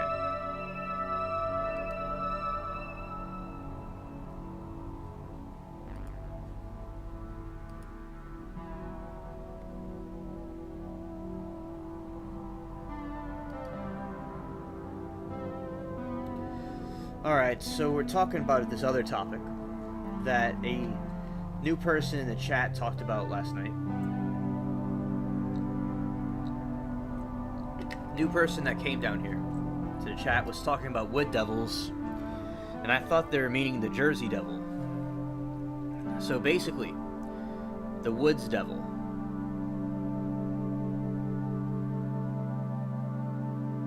The Woods Devil, or possibly Woods Devils, could either be a single Bigfoot, or more likely a group of them that have roamed the woodlands and hills of Coes County, New Hampshire. Since the 1930s, these skinny and Sasquatch-like creatures are described as being tall, around 7 to 9 feet, and have shaggy tan gray hair, an unusual trait, slightly similar to behavior to the hide behind, or even the whirling Wimpus, is that this Bigfoot uses the trees to hide. It is said that these creatures will hide behind a tree when a human is coming and stay behind the tree until the coast is clear. If there is no cover to hide in, the Woods Devil will stand perfectly still. The outdoorsmen, hikers, and others alike have described hearing screams of these creatures echoing the howls of Coes County. It isn't exactly known for sure if the Woods Devils are lumberjack tales or fearsome critters, or if it is an actual subspecies of Bigfoot, or there is mysterious creatures are not Bigfoots, but they're our own species of creature.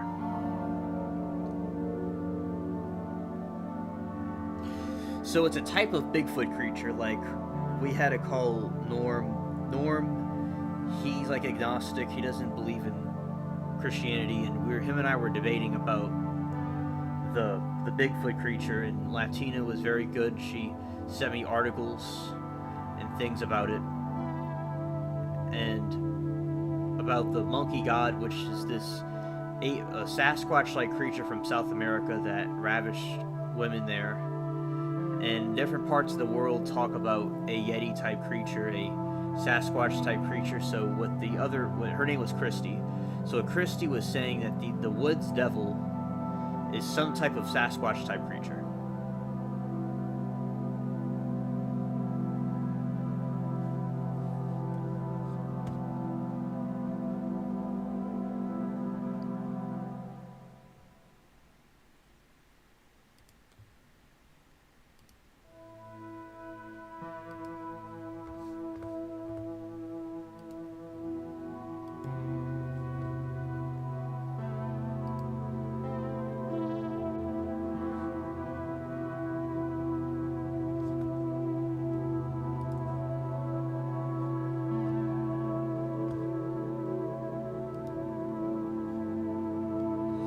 Local legends: Wood Devil of Coes County. That's a depiction of it in the woods.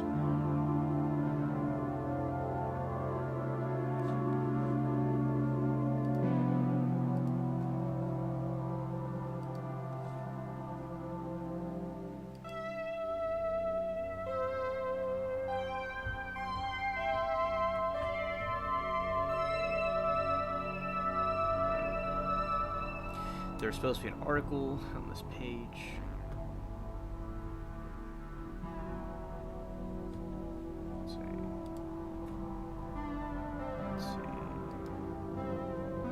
Let's see an article there.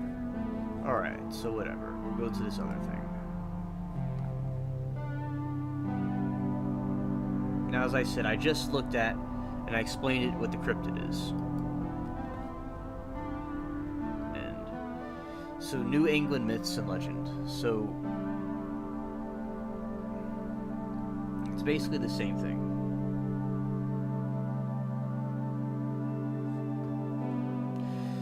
What would I do if I saw one? Well, it sounds like it's something bad. So I guess if it was trying to hurt me or someone else, or if I felt it was a danger to other people or myself, I would shoot it. Because it doesn't really, if someone has a name, the Wood Devils, it doesn't sound like it's something good.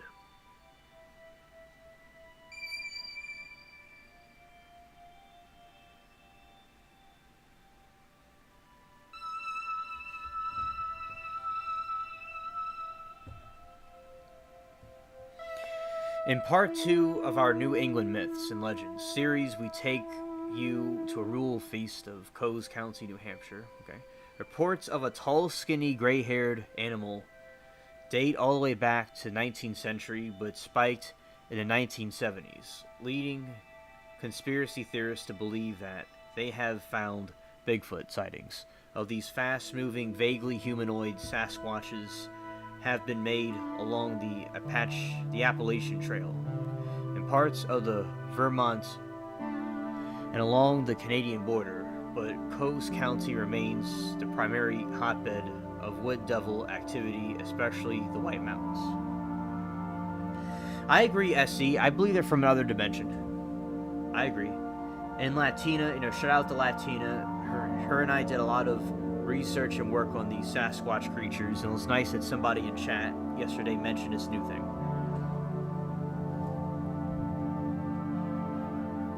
According to witnesses, you can almost walk directly into the wood devil before you ever know it is there.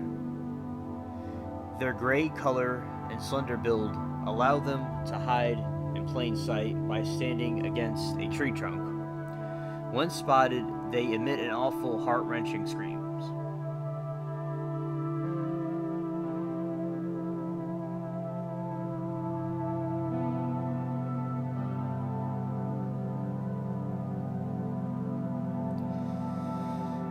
An amateur photographer, a northern New Hampshire resident, identified only as Will, shared the following anecdote with phantoms and monsters. I enjoy photographing the outdoors and try to get out at least during each session. It was the fall of the year, and I had seen several moose along the Pantuque Reservoir and Drozigan River.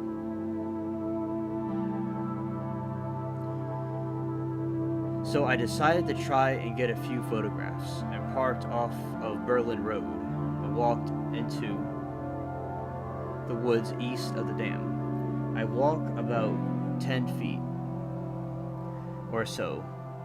I was so very dense and light and was low, and I decided to get closer to the lake where I could pick up some better light. As I turned north, I heard a cracking sound behind me. I turned to see what it was, but saw nothing, so I started to walk toward the area where the sound came from. I hadn't walked far when I saw something tall, thin, and darted from behind a sugar maple tree and quickly disappeared. I stood for a minute, and again this thing came from behind a large maple tree and then vanished again. I tried to get a photograph, but the darn thing was fast and nothing ever showed up, and on the shot it didn't show itself anymore that day.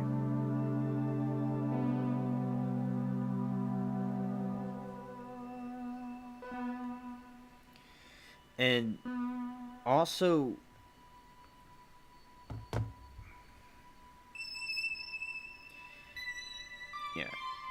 and I went back to the location a couple of more times, but never witnessed this thing again. And there are a lot of legends, and the person's father would tell us as kids, but I really never gave it much thought. Some of the people around here used to talk about wood devils in the White Mountains, but I've never heard about seeing anything similar to what I saw. The thing was about 7 foot tall, dark, thick fur, hair thin, much thinner than a normal man, all that height. Like I said, it was very fast and nimble.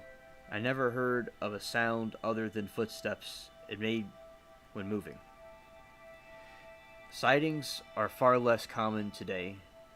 They were from the 1930s to 1970s, but occasional footprint is still spotted from time to time. Stop by next week to learn about the Bristol Witches. Interesting. So this is So this is a cryptid, and it's tall and slender, and it shrieks, and it's very weird when people encounter the woods devils.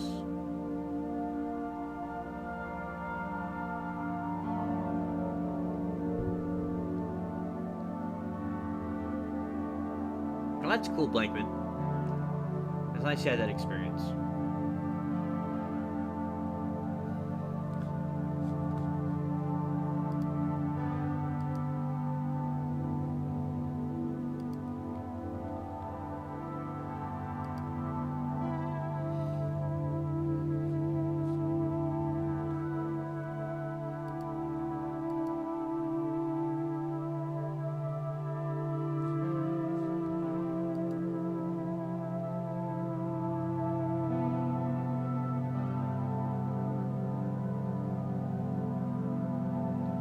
Yeah, so that's some kind of depiction of a literal devil behind a tree.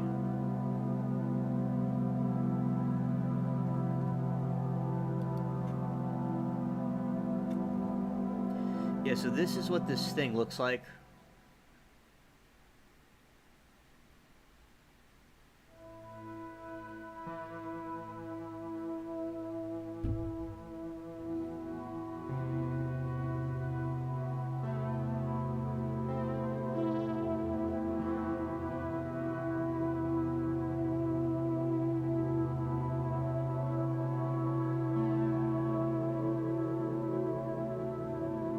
Yeah, mess around and find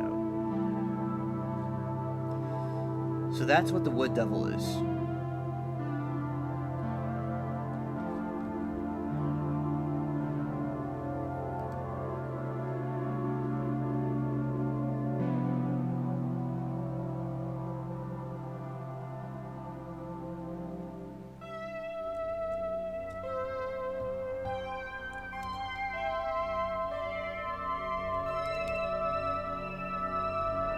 And then they would cook them.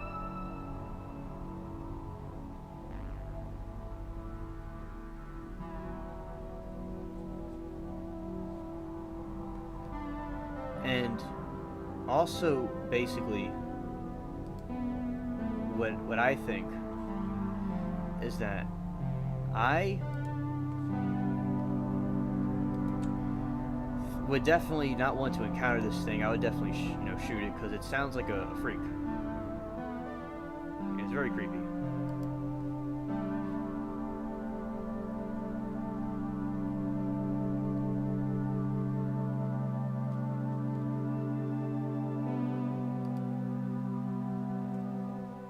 Oh, that's good.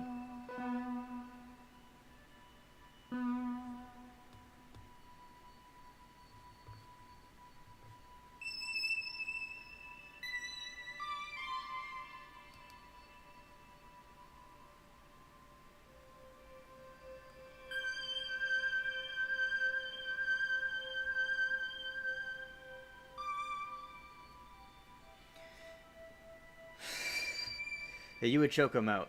Yeah, so there was something else we were talking about on the channel about the Mothman.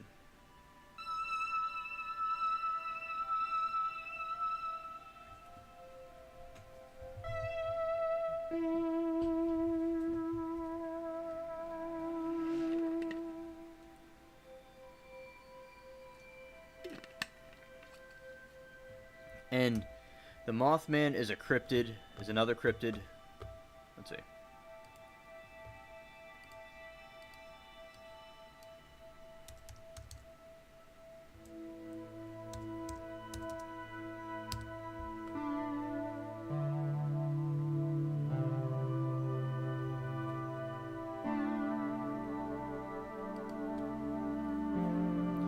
Yeah, the Mothman, this is another creature that's from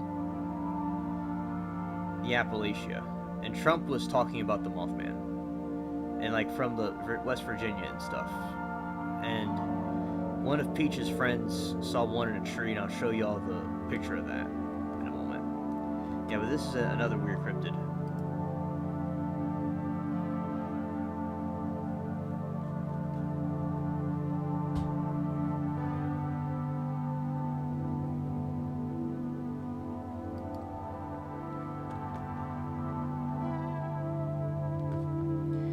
Okay, I'm gonna go to my blog website. Let's see.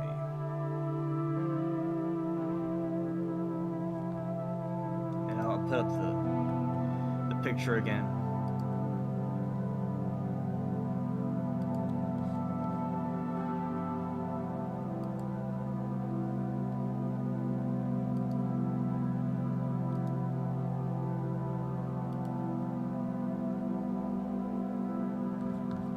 Yeah, this is a blog website that I have.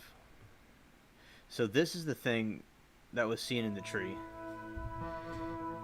And, you know, that's a Mothman sighting. We believe it's some kind of a cryptid, but that's what we think it is the glowing eyes, stuff like that. And he would kick him in the balls.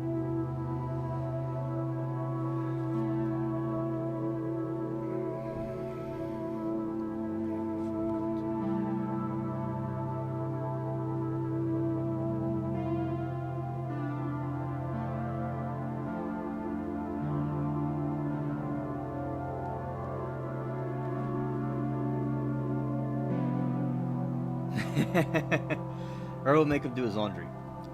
Alright. So the Mothman, it's from West Virginia folklore and is a cryptid, which is a creature that may exist, but its existence is unproven. And it's either things that are extinct or supernatural origin. On November 15, 1966 to December 15, 1967, newspapers in West Virginia reported the sighting that a couple of Roger and Linda were driving one night and they see red eyes and the gargantuan flying creature, and was flying and following them. Recently in Georgia, there was this sighting above and a debate on my YouTube channel that started about what this is exactly. I received the picture above while watching a cat. It was late evening and cloudy, getting ready for supper, when my good friend sent this to me, telling me their friend posted this. I am always skeptical, but I think it's real and not CGI or edited. This man said it's a koala bear.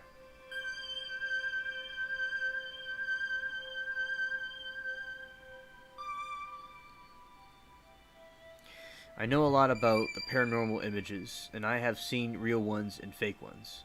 I am confident it's real and explained to some of my subscribers that were skeptical about how it was real.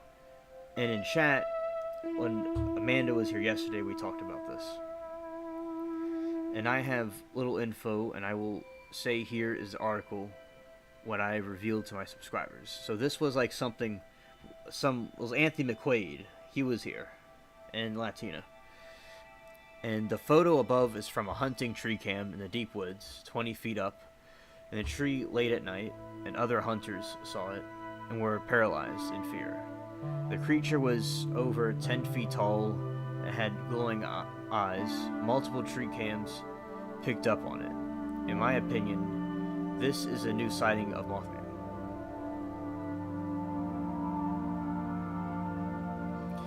Can Mothman fly? So the Mothman has wings and can fly around in the story.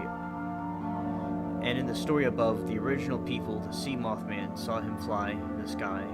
The creature in Georgia flies into a tree.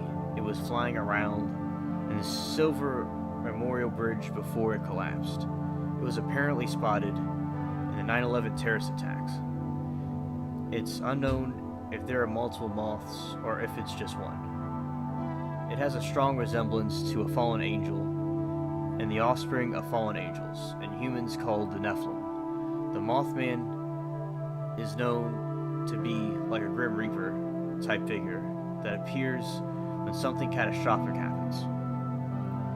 Since third and fourth grade, my classmate and I studied aliens, and his dad told us many things as well.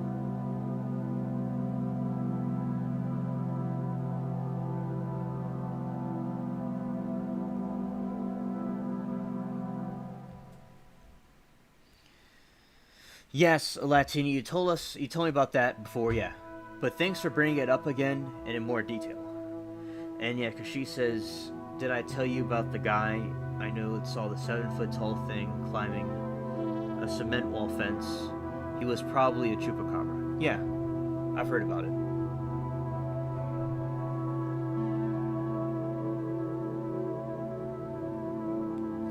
And I'm not a big fan of it either, but I've gotten into them. I just don't see rattlesnakes often, or I just don't rattlesnakes. Yeah, I've seen rattlesnakes around here.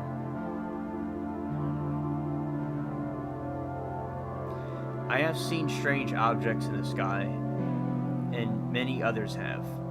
This sounds strange for some. I will feel the same way, but there are plenty of video evidence of sightings like these in the image above.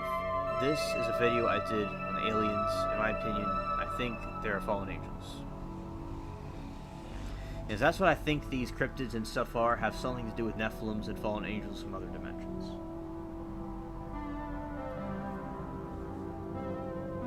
These are the videos I did. And also, I will play one of these things. I'll play this one. That the 13 videos that may cause people nightmares. So this was some alien videos that I reacted to. And I'll show it to y'all. And y'all can tell me what you think of these alien sightings. If you think these are real or not. Now, y'all have probably seen this before. I've played it before. But right now, we're going to look at it again. Alright.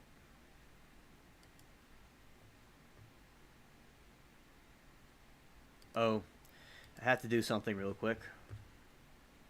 Okay, I have the wrong thing. Alright, there we go.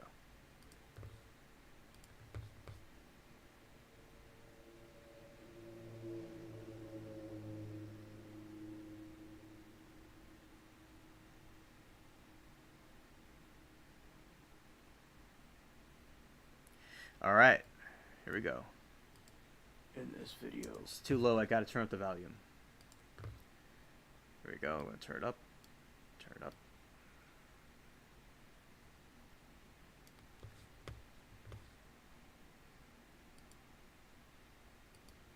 We are gonna cover alien sightings in this.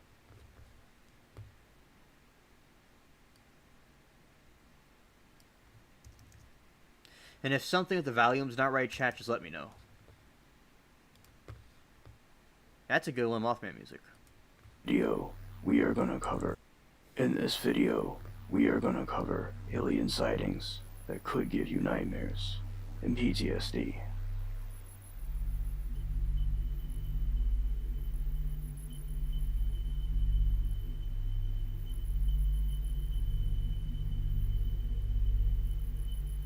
Number 1, KGB alien footage.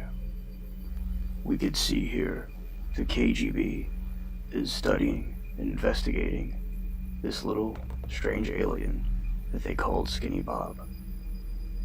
And you could see. Alright, you can't see it.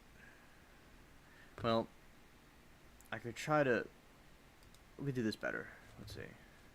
We'll go from the website to the YouTube. In this video, we are going to cover alien sightings that could give you nightmares and PTSD.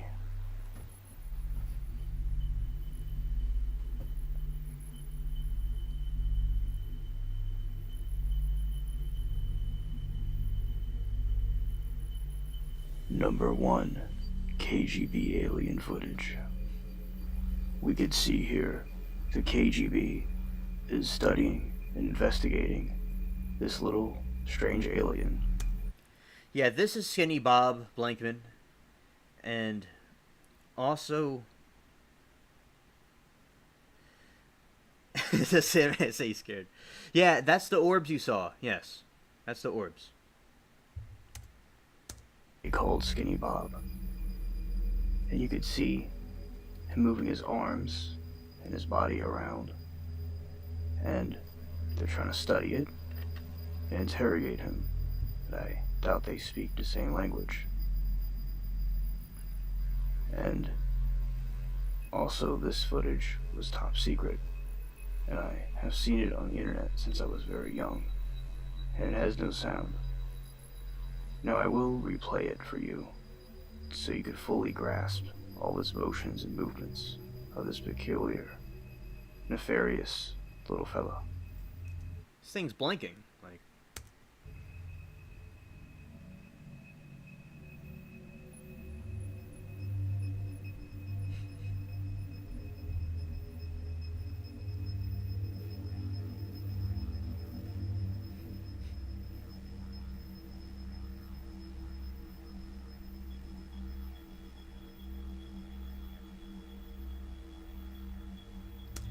the way it blinks and stuff, it's different than what we are. And like when I was young, I always studied this stuff when I was a kid. And I remember how, and I saw this video, I'm like, well, there's something going on here. This is obviously a thing that's there. Thanksgiving meal.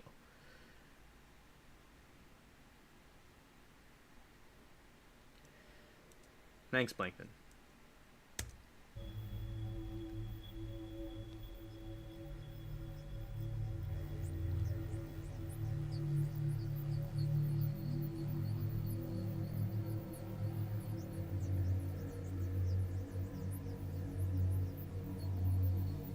Number 2. Chinese Night Sky.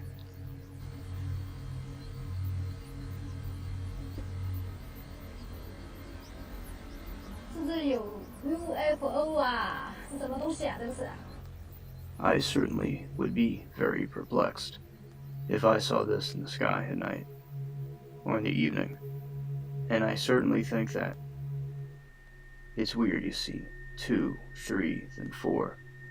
I really think it would be important to get to the bottom of all this nonsense. Number 3. Aliens on the sea. Look, nothing in the sky at all. And then all of a sudden, bam! What is that? Like, that's scary to see in the middle of the ocean. That's a very frightening thing. Like, you're just chilling in the middle of the ocean and you see all these things, and these are the orbs that the dude was talking about.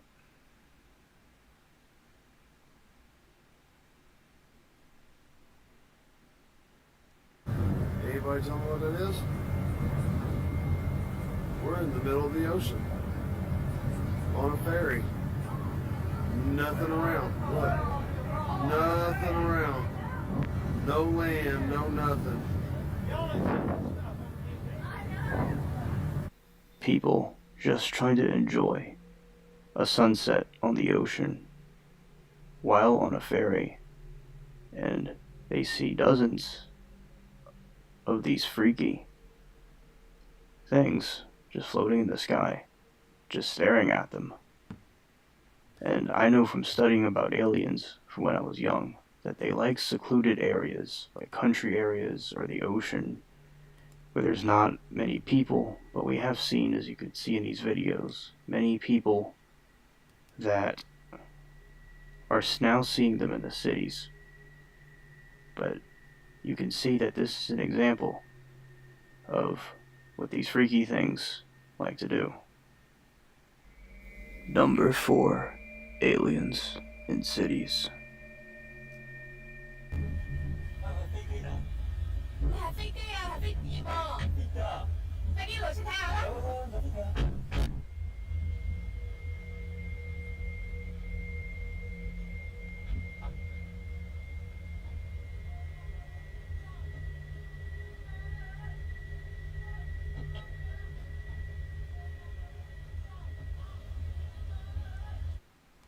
Good night, Latina. Good night.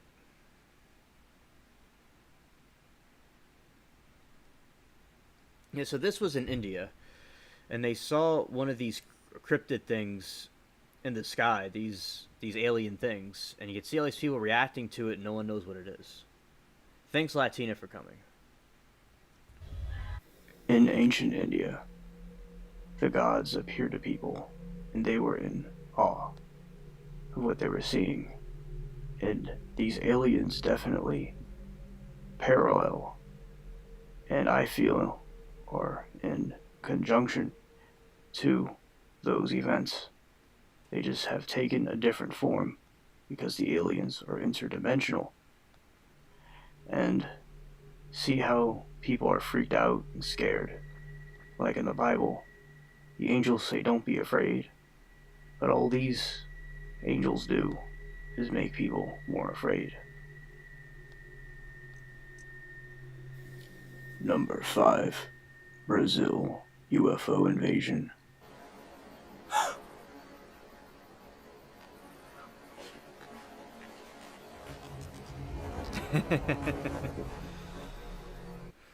Rebel said it's Beyonce. Now this one's clearly fake right here. You know, this one's clearly fake.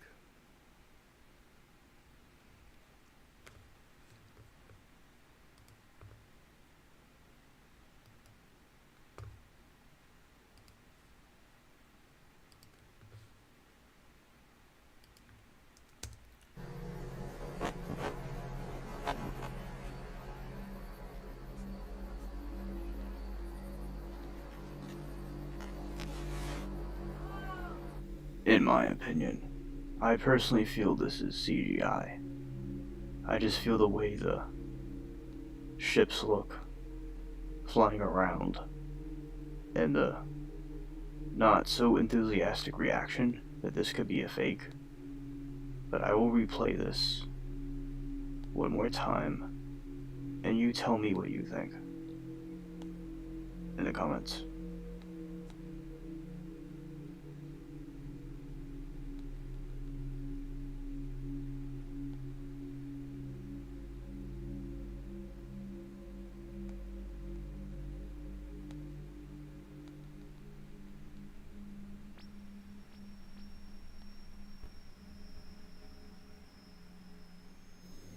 Number 6.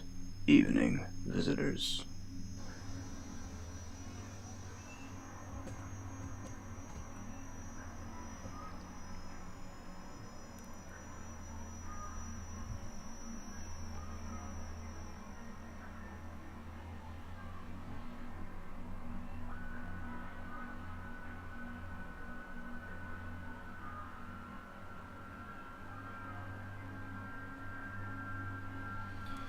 Yeah, so these are some of the cryptid things you'll see. You'll see these things, these orbs. Yeah, this shows a lot about the orbs, you know, that are being seen.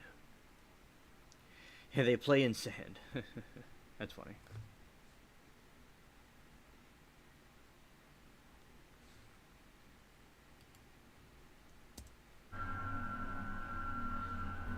This is what I was talking about.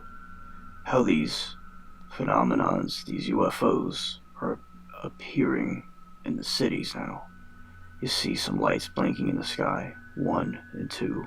And there will be some more quite interesting things of that in this video. And if anybody speaks these foreign languages, post what they're saying in the comments section below. Number 7. Russian ice alien. Yeah, chat, tell me what you think about this one, because some people think it's fake. It was something that was created, possibly, like a fake, or something that could be real, and want to know what y'all's thoughts about that, about this. This video, 2 Russian gentlemen are hanging out in the snow, and they're just having an interesting conversation, and then they come across something marvelous. Вот его там нашли, короче, ну, мою. Пойдем смотреть. Ну, вон ее выше. Сейчас сюда проходим, смотри. Вон она, сука, безобразие лежит. Сейчас погоди. Да вот, ебать, часа 2 назад хули, ебаный. Собака хули унюхалась. И все, хули, думаю, что за нахуй лежит? Смотрите. Да я хуй знаю, погоди. Вообще, ебать, что за нахуй? Ну, да, понятно, что дохлый. Like, to me, that seems like a gray alien type creature. But this thing, as I said, I think it's real in my opinion. Something from another dimension. Some people think other planets. That's what I think it could be.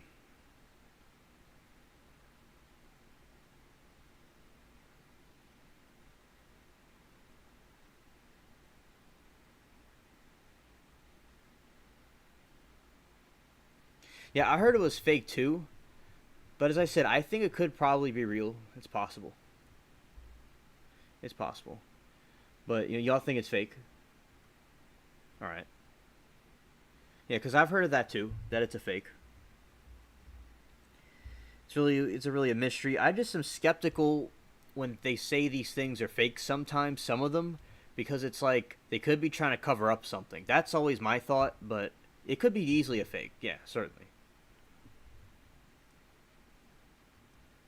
Да, хлеб, короче, лежит. Ну, что нет.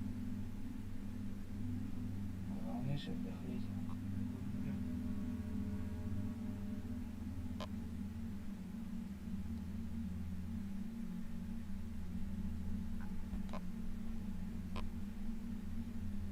Где хули нету, ебаный, что? Вообще какая-то ебатень. Понятно. Лежит, наверное, тут. Но...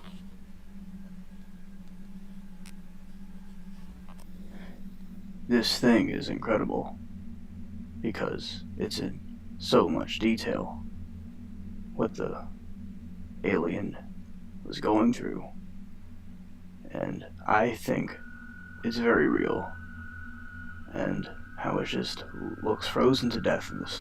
And I will say about its eyes, like, there's no eyes there. It's like, I wonder what happened to its eyes. So, that could have been something like a prop. It could really go either way. And the body is going through decay and rigor mortis. To me, I don't think it's a prop. It's definitely something real, but you all could tell me in the comments if you think it is or it isn't. Number 8, UFO Party.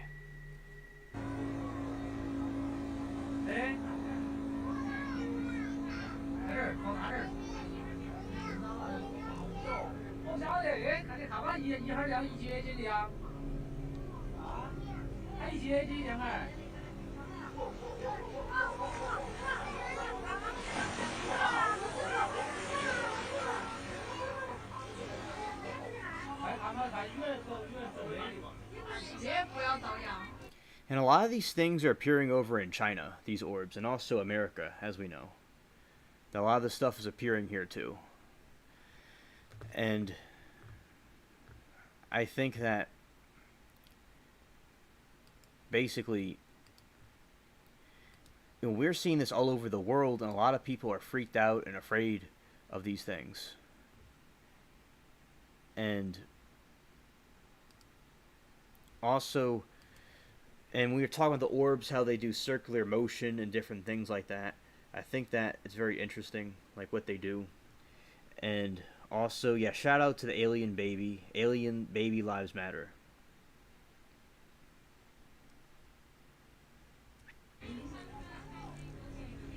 What a way to crash a party, right?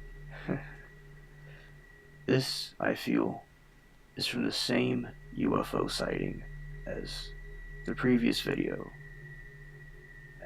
before this in this list, and you could see the UFOs blinking on and off in the distance, and I think it's quite enchanting in a terrifying way that this is happening and the people are so freaked out and creeped out by these things.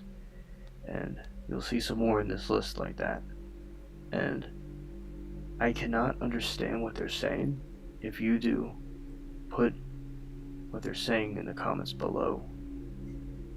But all I can understand is UFO. Number 9. Chinese UFO Pandemonium.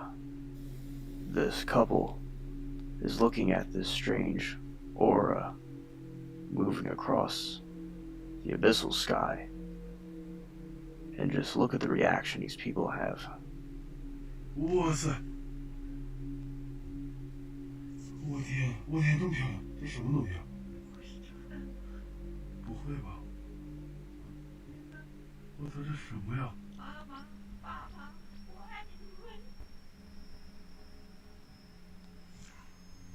我去啊！我天！ And they are just terrified and stargazed at this crazy thing. I mean, You saw time travel. Yeah. Yeah, they have to exist. Yeah. So, this thing, I remember Amanda was saying it looks like a snail or a slug or something. And some people think that these things could be projected. And I think that they are just these fallen angel beings that are working with the evil elites. Also are in conjunction with the other thing.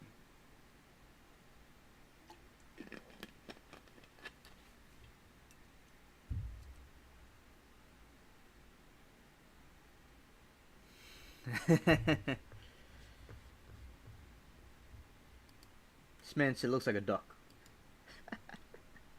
That's funny.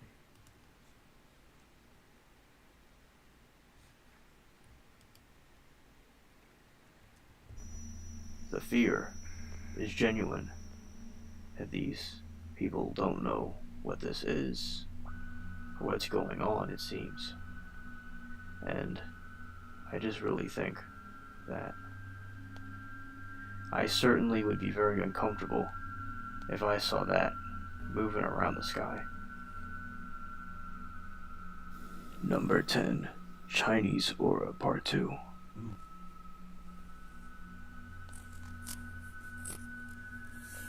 Sarah, 这是什么玩意儿？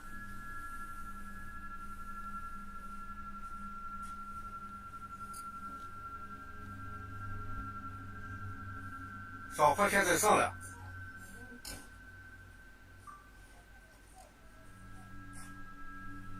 哎，这是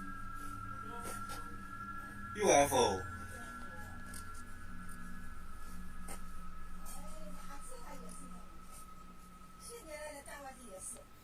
And they are very perplexed and confused about what this is exactly. And what I can understand, like with the other video in this list, is they know it's a UFO. And this must be the same incident that we saw before. But wait, there is more. 它好像就是那种火箭推进器。 Yeah, that would be Rebel. That would be Rebel. You know, I heard Rebel of this band. Yeah, there's this band. Yeah, I think you probably know about it. Maybe it's not 30 Seconds to Mars, but it's similar. It's called Black Veil Brides. They had a song called Fallen Angels, and they're kind of like an 80s rock band. That was funny, Rebel. And yeah, so and also people think these could be simply beings from other planets. Also could be interdimensional, like things in the Bible and stuff. And this man said it quacks like a duck.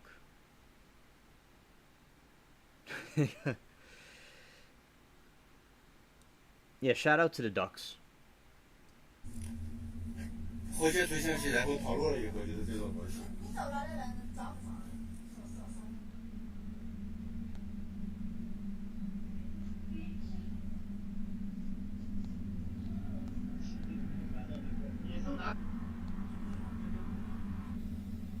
And you can see this was happening all over China.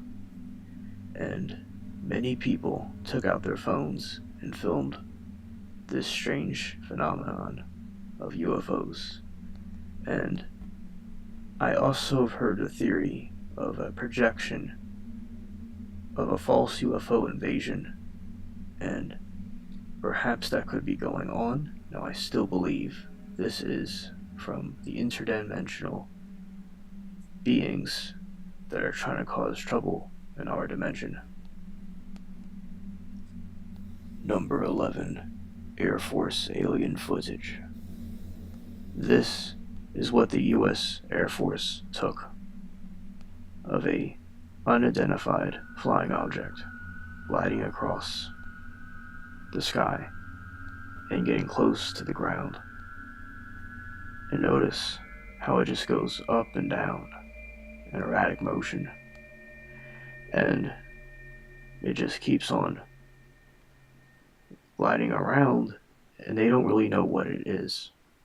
And I was talking on a show called ABL Live about this, and how we both agree that the reason why they're calling it an unidentified flying phenomenon is because they don't really want people to focus on the UFO stuff and be distracted. And I know people that have relatives and friends in the military that all tell me that the military have seen these strange things, and this is one of those examples. And I really would like to know more about this and what they're doing. Yeah, because the people, they were seeing this, like the government, this happened recently with the Navy, how they were seeing these strange things in the sky, and they went to Congress and they reviewed the situation. That was basically one of the things that they're talking about, was this situation. It's their own shadow.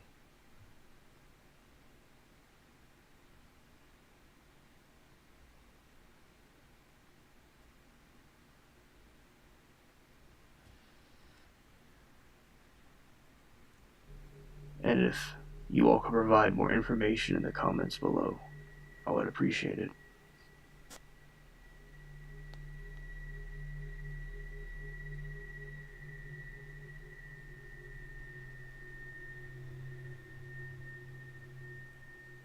It's like a witch in a broom. Oh. Number 12. Oh. How about... Yeah, so that thing reminds me of a witch in a broom.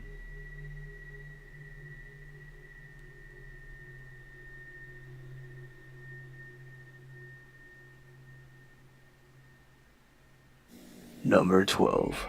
Navy pilots see UFO. We have a look on the ASA. My gosh. They're all going against the wind. The wind's 120 knots to the west. Look at that thing, dude.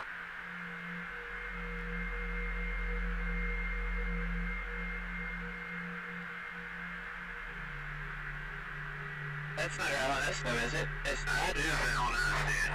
Well, if there's another thing, it's rotated.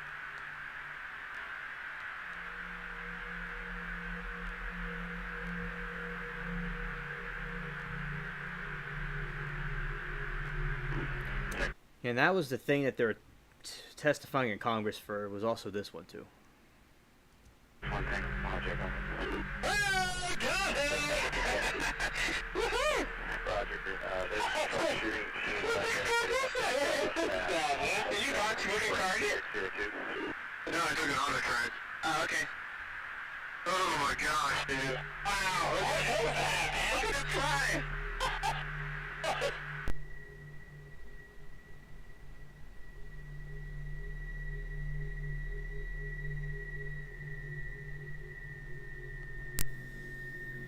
And we see the Navy pilots, as they don't really know what this is exactly, and they're very amazed by it.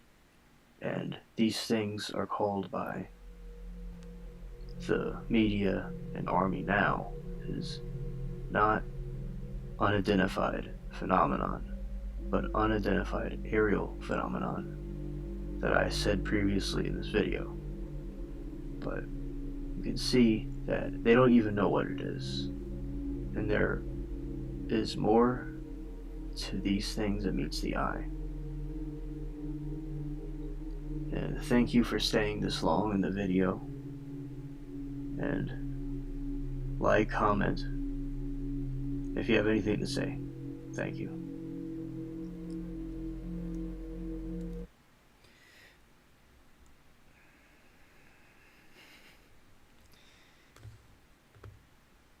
Yeah, and also, so these were, this is one more little part.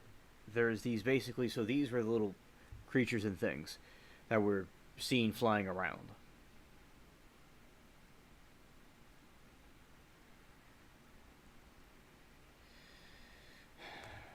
Well, alright, we're here. There.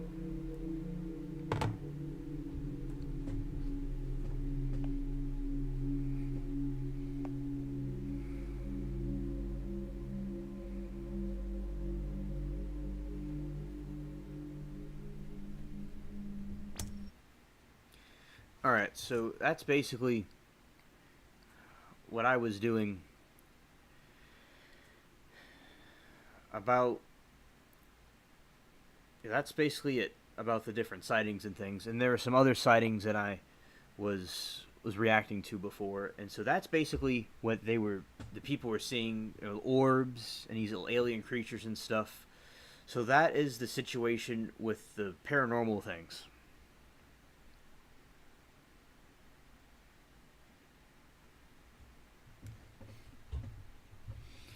Yeah, and my full name is Hansel Christoph Schmidt.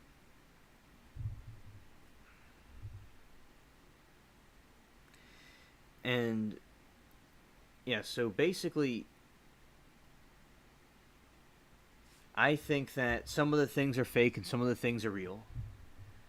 And I'm glad that we have the internet, we could all react and see these different things. And we talked about Planet 10, and different stuff like that, and that was pretty cool. And also, I think I will look at this other one right here that I did to show you all. Thanks, Essie. And this one is just pictures. And y'all could tell me what you think of this. And then I'll talk about two different articles I'm going to talk about. Alright.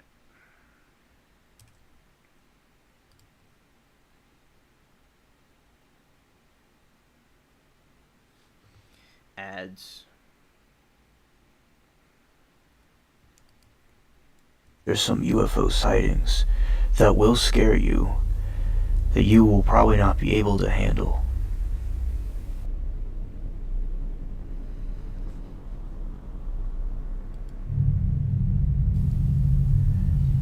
So first is the El Paso sighting.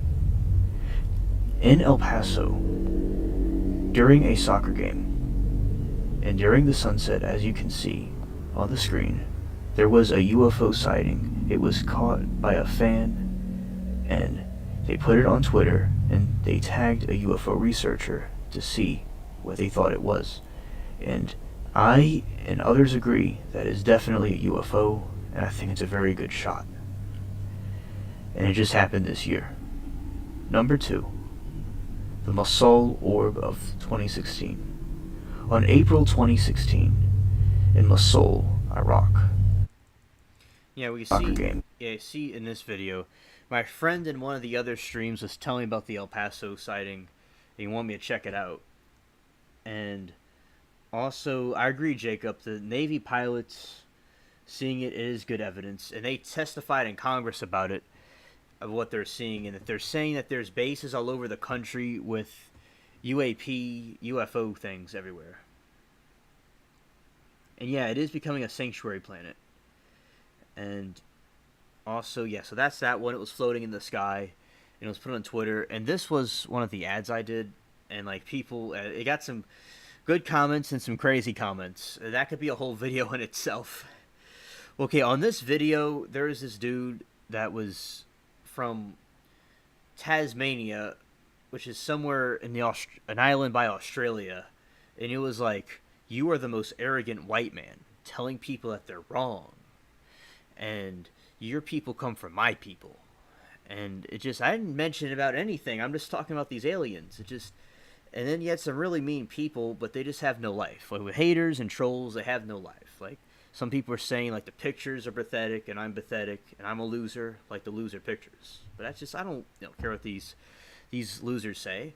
And then you have other comments and people that were talking about positive things and interacting with the video and things that they saw. And there's things with NATO. These things have to do with NATO, and then aliens have to do with that too.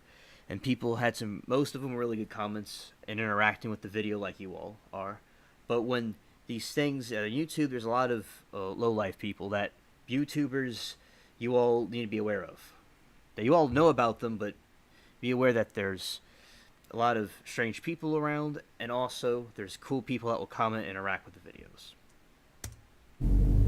And during the sunset, as you can see on the screen, there was a UFO sighting. It was caught by a fan, and they put it on Twitter, and they tagged a UFO researcher to see what they thought it was. And I and others agree that is definitely a UFO, and I think it's a very good shot. And it just happened this year. Number 2, the Mosul Orb of 2016. On April 2016, in Mosul, Iraq, a UFO researcher, Jeremy Corbell, mentioned this on his podcast, and his podcast is called Weaponized. There was this orb, as you can see, that was caught by military intelligence, and it flew below a spy plane, and it did not lower latitude. This metallic sphere looks like a typical UFO from the Twilight Zone. The Pentagon has been and that thing is very crazy. And I love the sound effects I put in this. This sound effect was well done. Yeah, and that thing, it's like these orbs. Like, it's like an orb type thing. Like, they're talking about orbs. Like, that's like an orb up close. About this, and they don't know for sure if it's aliens or not. Their new all-domain anomaly resolution office has been investigating all these reports, and there are hundreds, and the ODN has reviewed 366 unidentified aerial phenomena. That's the new term that they're using for UFOs. Some were balloons they found, some were drones as usual, and the others are unknown, with strange flying patterns. So, for instance, my friend down the street, his mother was telling me about how they saw this UFO doing all kinds of crazy, unnatural things in the sky. So these things are very strange and powerful. And what do you think this is?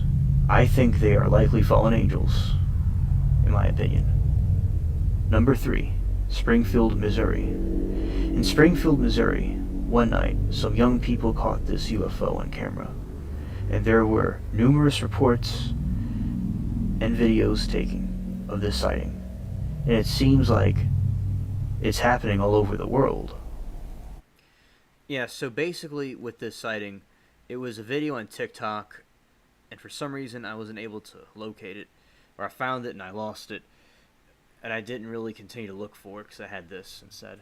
So basically, it was during a game, and this thing was just steadily just flying through the sky, just cruising along.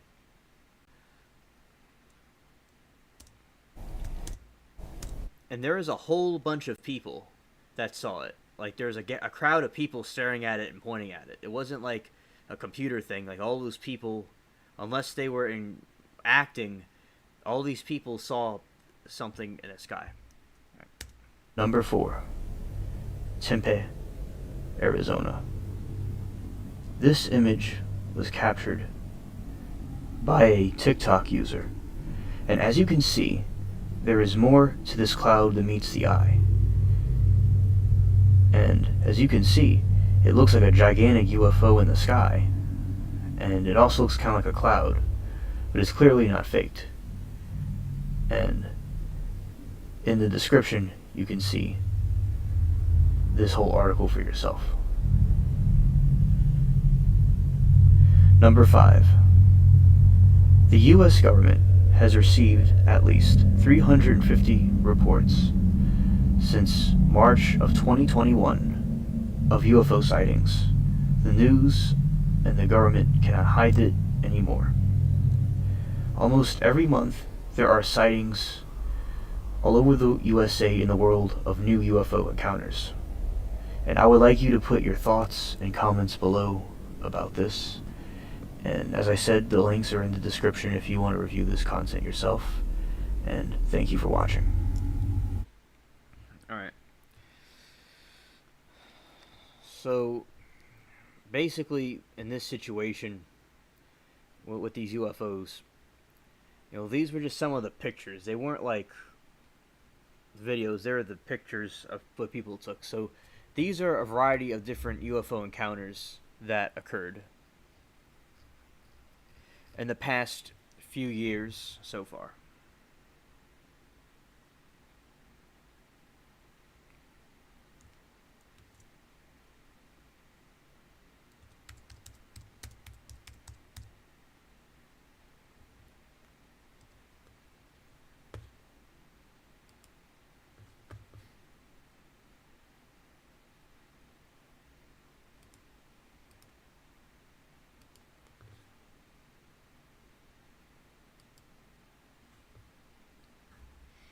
Alright. And yeah, that was what was going on with the aliens and UFO stuff. And also something I'll mention is that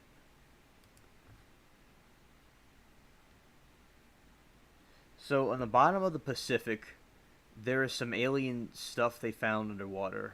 I'll say. It was from Israel. This is like from some Israel thing. Alright, Blankman, good night. And the scientists have discovered the material on Earth that originated from outside the solar system, and the first discovery of this kind they claimed in a new study. The study led Israeli-American astrophysicist A.V. Loeb explained that 700 particles were found at the bottom of the Pacific Ocean and are made of an alloy never before seen on Earth. This historic discovery, because it represents the first time that humans put their hand on materials from a large object that arrived on Earth from outer space and out of the solar system. So these particles, they're from space and they came down here and they're not too sure what it is exactly. Thank you for coming, Blankman. Really, you're hilarious and nice having you here, man. Alright.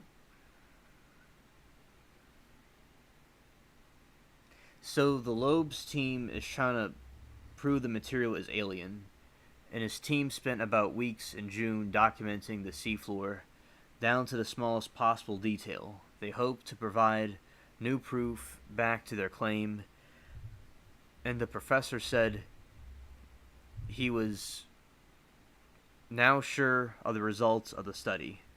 In future research, Loeb hopes to prove whether the material simply came from alien technology or space rock from 2014, or meteor doubled IM-1.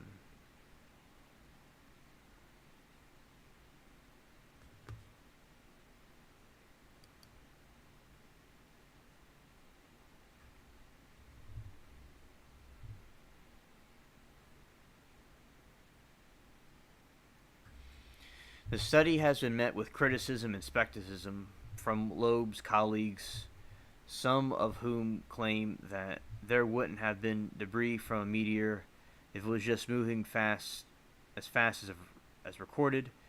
This historic discovery, because it represents the first time humans put their hand on materials from a large object that arrived on Earth from outside the solar system.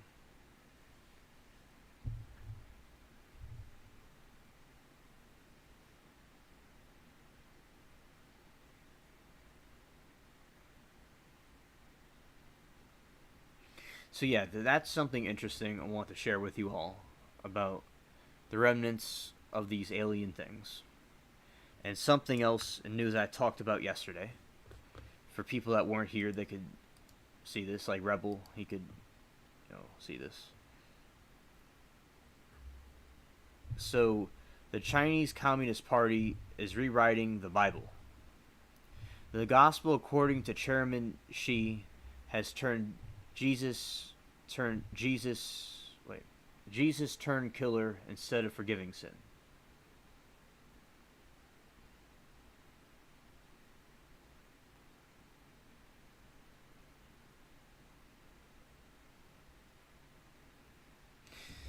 Yeah, Jacob, I agree, and I think that more independent studies should be done, and I like what you say.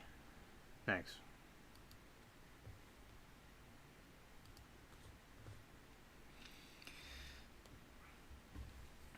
So, as part of a publish to synchronize religion, the Chinese Communist Party has embarked on a 10-year project to rewrite the Bible and other religious texts.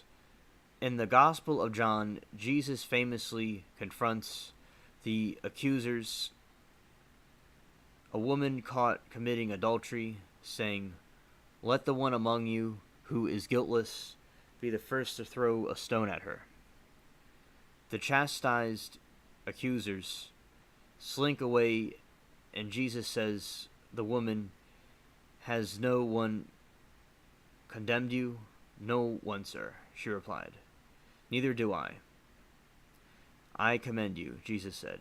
"Go from this moment and sin no more." A beautiful story of forgiveness and mercy. Unless you're the CCP official, then it's a story of distant, challenging, and authority of state. A possible sneak preview of what a Bible with socialist characteristics might look like appeared in a Chinese university textbook in 2020. The rewritten Gospel of John excerpts ends with no mercy, with Jesus himself stoning the adulterous woman to death. So Chairman Mao and him sort of, but he's dead. Xi Jinping and the Chinese Communists are rewriting the Bible, and basically what he did was, what these Chinese people do is, they're making the Bible into something else, and they're saying Jesus stoned the woman rather than forgiving the woman, because they want the people to think that Jesus was a certain way. We know that this is a counterfeit version of Jesus. It's not the real version of Jesus. Hello, Sarah. Thanks for coming in the chat. Glad you're here. And they do take crosses off the churches.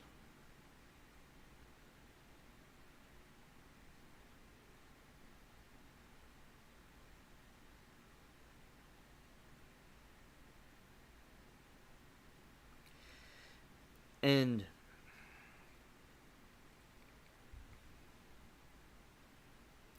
across the Hainan province, local CCP officials forced Protestant churches to replace the Ten Commandments with Xi Jinping quotes, "Thou shalt have no other gods before me," become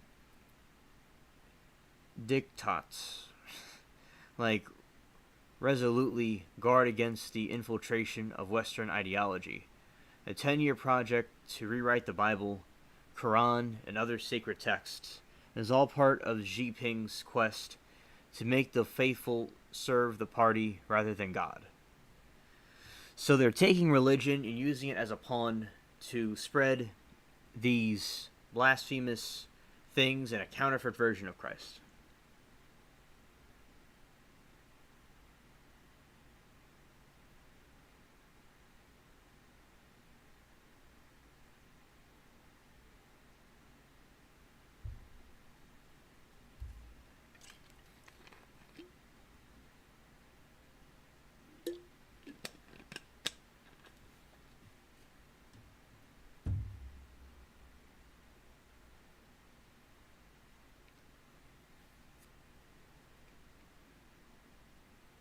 The 10-year project to rewrite the Bible, the Quran and the sacred texts, is all part of Xi Jinping's quest to make a faithful serve the party rather than God.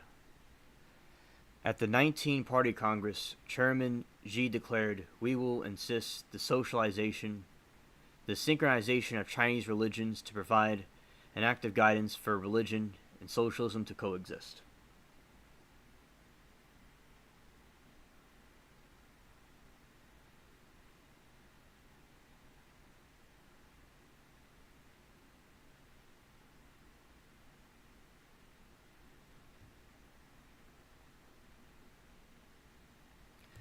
Let me translate. Xi Jinping has no problem with the first commandment, just so as long as he and the CCP are playing the role of God.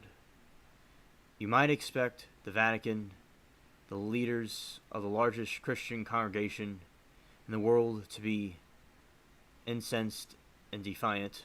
Unfortunately, you'd be wrong. In the secret 2018 negotiation, the Vatican agreed to allow the CCP to select a Catholic bishop, and supposedly in exchange for a vague reassurance of safety for some Catholic congregations, which were immediately abrogated. The CCP wants authority to select the next Dalai Lama, a sacred tradition in the Tibetan Buddhism. Tibetan, I probably said it wrong, but whatever. Buddhists are attempting to stand to the CCP coercion, but Beijing counters that even Pope Francis, leader of the mighty Catholic Church, accepts their authority over the church leadership.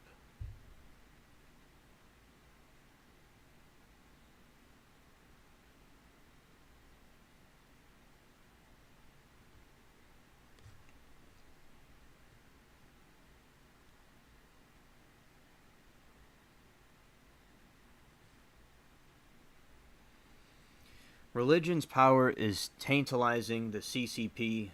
What better demonstration of the party supremacy than bringing global religions to heel? The PRC Constitution states that citizens enjoy freedom of religion, belief, but of course CCP's definition of freedom bears a much closer resemblance to what we called oppression.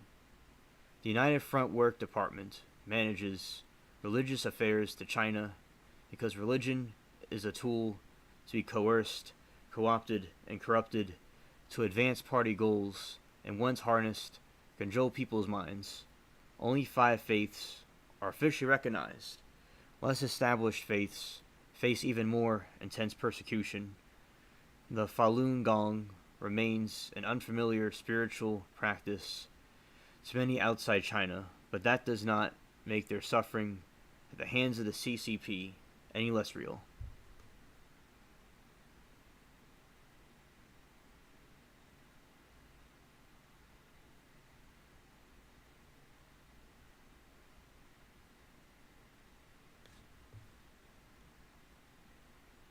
Well, I know. Tibetan. Whatever it is. It could be anything. Yeah, so they're having this issue with the CCP and the Chinese, they're trying to take over these different religions and cause issues and cause deception and distort all the religions that are in their system. The State Department estimated that at the times half the population of China's reduction through labor camps or modern gulags were Falun Gong adherents. Thousands were tortured to death, and there have been widespread reports of non-denomination organ harvesting from Falun Gong prisoners.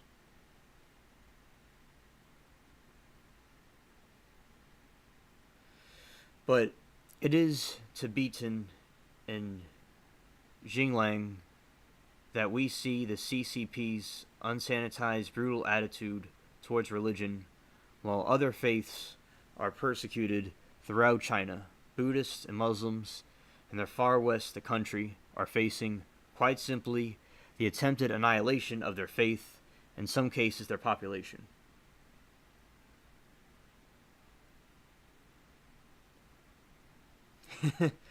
That's funny, Amanda, that it's synchronizing with the both of the phones. That's funny. Yeah, and Jacob is saying Christianity is one of the bigger religion groups in Asia, therefore one of the more attacked groups in China. Oh yeah, and it's a big threat to their power. Because people believe in Jesus over Xi Jinping.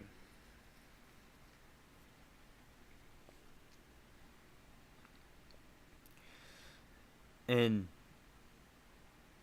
also, the CCP's unsanitized, brutal attitude towards religion, while other faiths are persecuted throughout China, Buddhists and Muslims and far west of the country are facing, quite simply, the attempted annihilation of their faith, in some cases their population.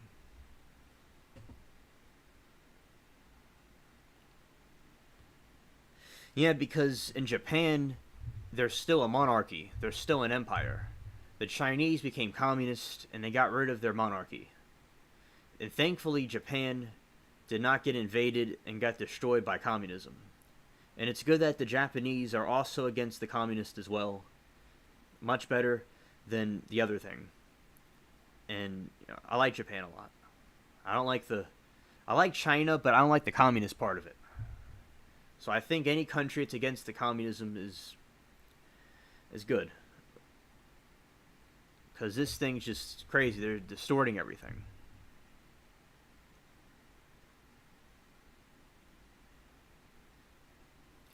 The CCP is committing genocide, the crime above all crimes.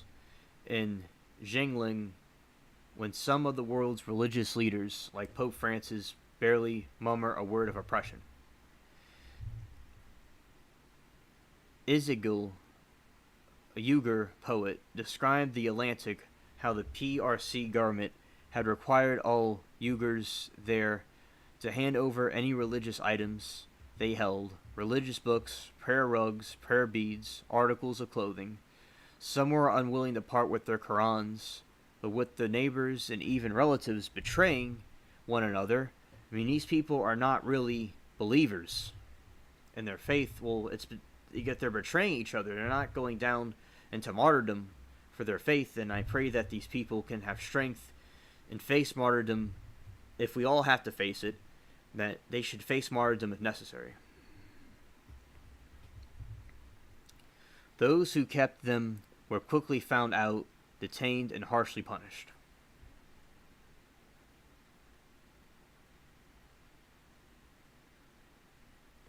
Yeah, I like Chinese food too, and the Chinese people, but just that the government I don't like, and they are nice people. I've not been to China, but I've met Chinese people here. I had a Chinese friend in school. He's a cool dude. And that's their army.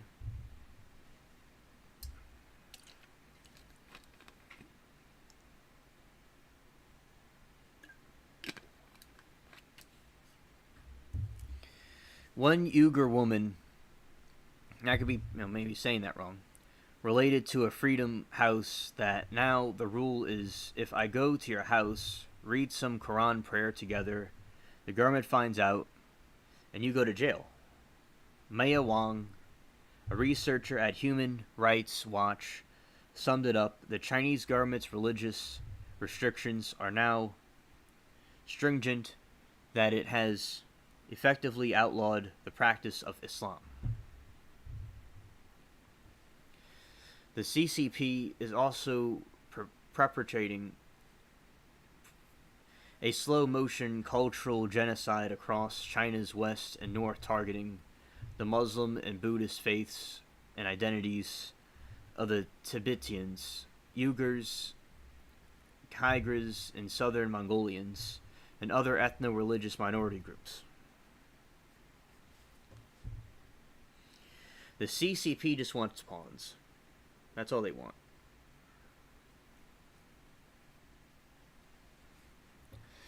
Buddhist statues are bulldozed, monasteries are gutted, mosques are destroyed, children are forcibly separated from families and packed off to colonial boarding schools where religion and native languages are often forbidden.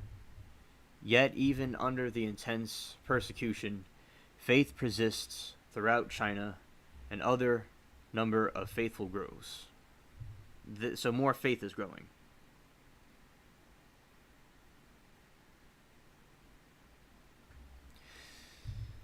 Yet another, under the intense persecution, faith persists throughout China, a number of faithful grows, as I just said. In my work in Congress, the person says, I have heard unthinkable stories of religious oppression, but I've also listened to accounts of underground churches, brave clergy, and steadfast believers, every bit as courageous saints of the early church. God bless them all.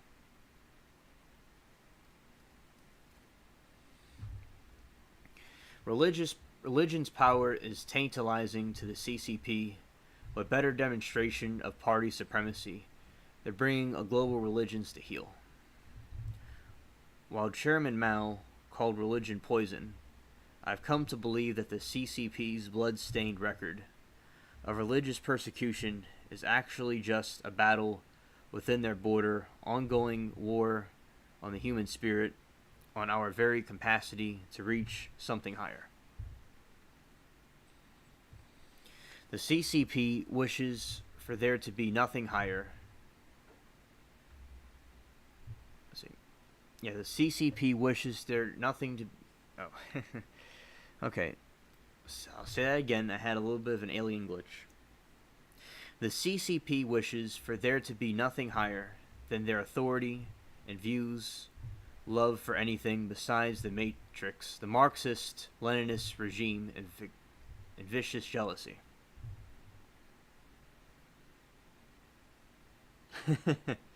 That's funny, Essie.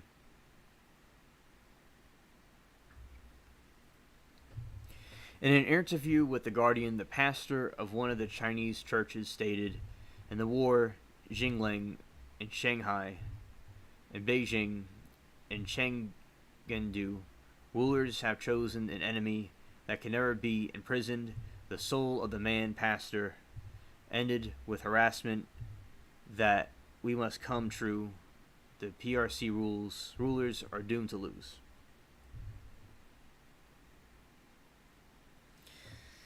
So yeah, they're trying to distort the Bible and religion, which is cringe. Which is absolutely cringe. And Sarah, I just reviewed a little while ago about the scientist finding the alien remnants in the bottom of the Pacific.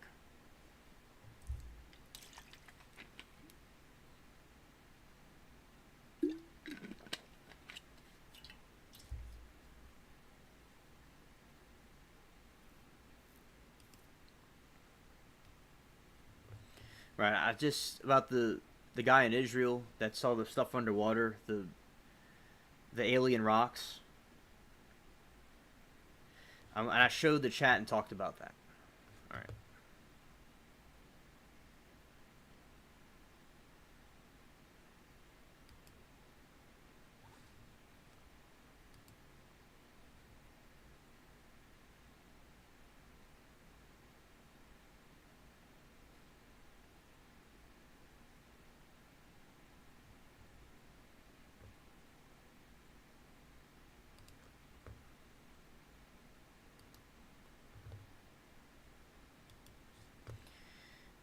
See.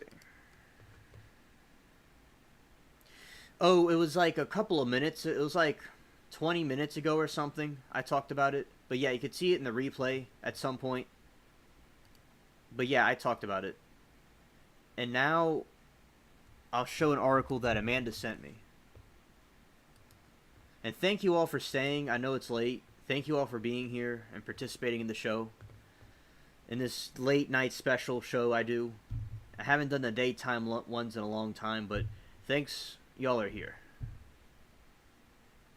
Alright. On this day in space, September 1st, 1979, it was yesterday, Pioneer 11 becomes the first spacecraft to visit Saturn.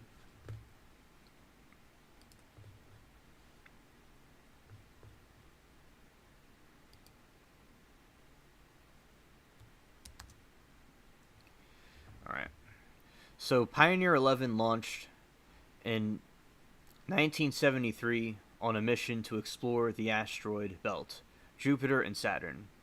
It launched directly toward Jupiter, then used Jupiter's gravity to slingshot around the planet, make a sharp turn, and start flying toward Saturn. For years and 9 months later, it finally made to Saturn.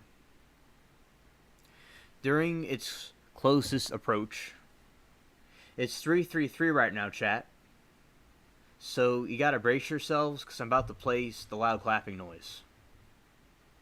Alright.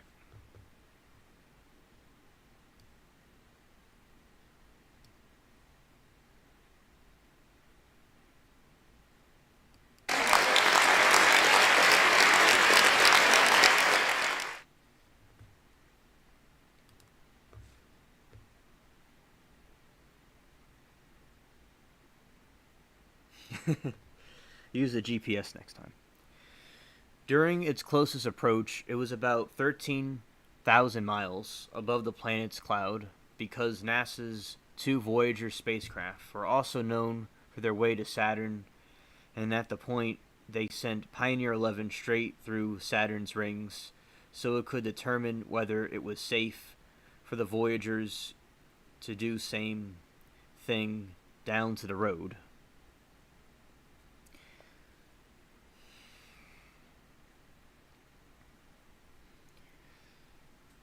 So Pioneer 11, the way through Saturn's outer rings, going where no spacecraft had gone before, and nearly colliding with a small moon along the way. That's crazy. Pioneer 11 actually discovered several moons, along with the ring and the first evidence of a magnetic field around Saturn.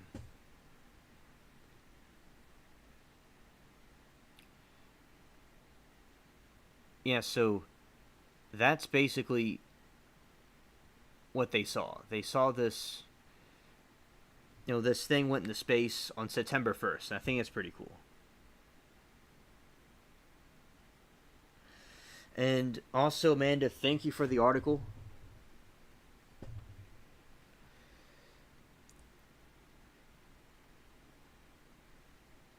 And Amanda, thank you. Thank you. Okay. And while everybody's here, while Sarah is here, since she told me about it, I'm going to read this article again. She could go back and look, but she could also, I'll read it now as well. I'll read part of it. So scientists have discovered a material on Earth that originated from outside the solar system, and the first discovery of the kind they claimed in a new study. Study led Israeli-American astrophysicist Avi Loeb explained that 700 particles were found at the bottom of the Pacific Ocean and made of an alloy never seen on Earth.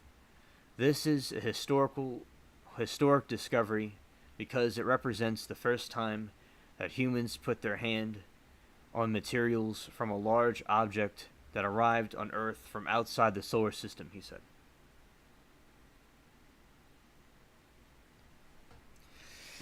Loeb and team trying to prove material is alien. Loeb and his team spent about 2 weeks in June documenting the seafloor down to the smallest possible detail.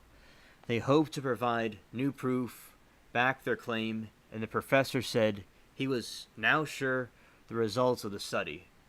The future research of Loeb hopes to provide whether the material simply came from alien technology or space rock from a 2014 meteor dubbed IM-1.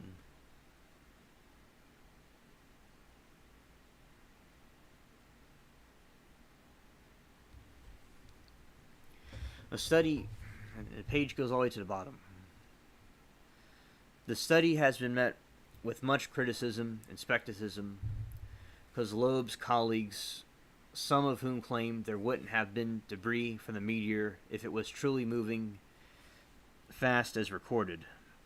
This is historic discovery because it represents the first time that humans put their hand on materials from large objects that arrived on Earth from outside the solar system.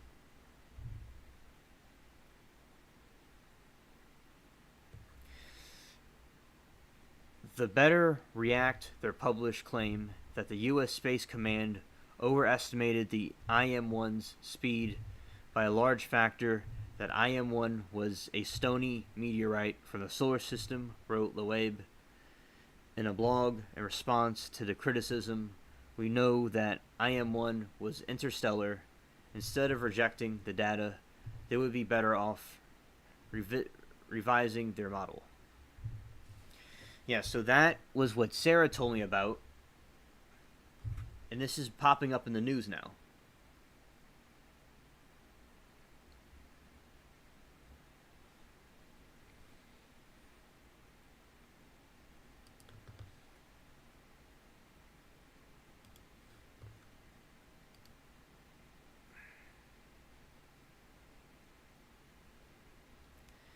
Yeah, so that's basically, what's going on with the paranormal things.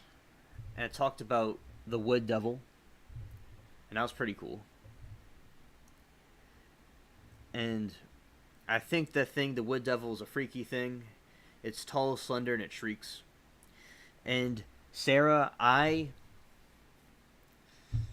earlier in the stream, I talked about New Orleans and Katrina and different things from like the past, and about the city in New Orleans in general. We had a good conversation about that, and I talked about some of the new cryptids that a new person was telling me about from before. So when you watch the replay, that's some of the stuff that you'll see. And yeah, Sarah, hope you have a blessed trip back to the USA. And thanks, Rebel, that was nice of you to say.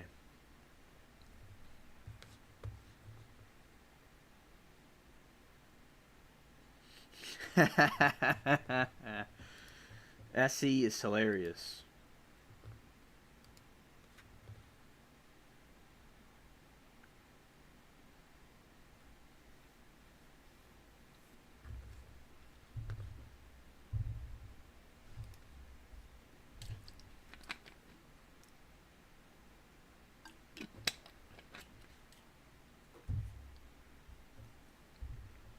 Yeah, thanks, Sarah.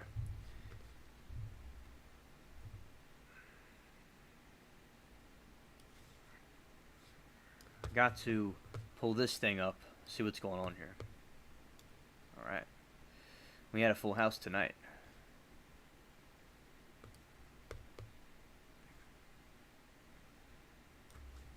And yeah, this is a blog website I have, and then I like to blog about tea and different things. They were talking about tea last night. Y'all weren't there for that. And I'll read one thing about green tea. Let's see. And yeah, so I'm going to read this about green tea. And I talked about this on the other stream, but some people weren't here. This is one article I'm going to read. Rebel can know about some more things about tea, about green tea. So how green tea benefits you. The story of green tea was when the Chinese emperor Xingang was drinking hot water with leaves. He discovered a new refreshing drink in 2737 BC. This drink has many health benefits that I will discuss. This tea is as popular as black tea.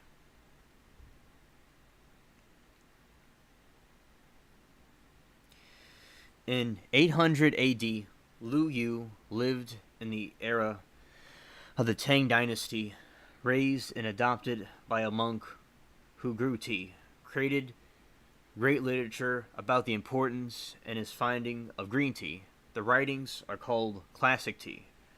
Green tea was only drunk by the upper caste of China. It was the 14th century it became accessible to all people in China. Rebel, I like that too. I like Southern sweet tea. But also, I got this, from my mom's side drinks tea like this, and also my dad's side. I was inspired by England, so I got into tea. Okay, sounds like a good idea, chat. Let's do this. Well, there's a lot of Q&As I didn't do, actually. No, not a Q&A, silly goose. A poll, silly goose. Let's see.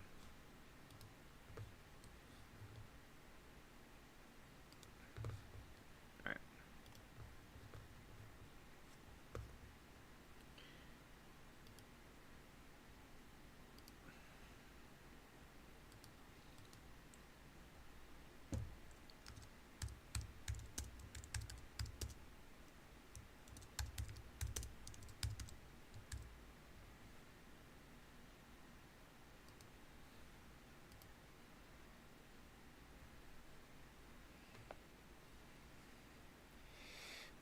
Alright, so European explorers.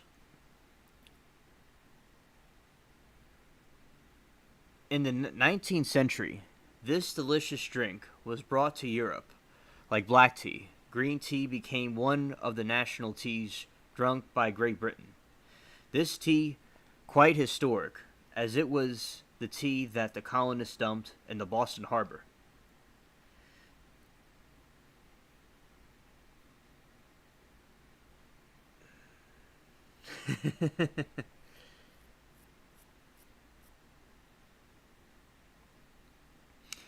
And also, so basically, this green tea is a tea that the colonists dumped in the harbor.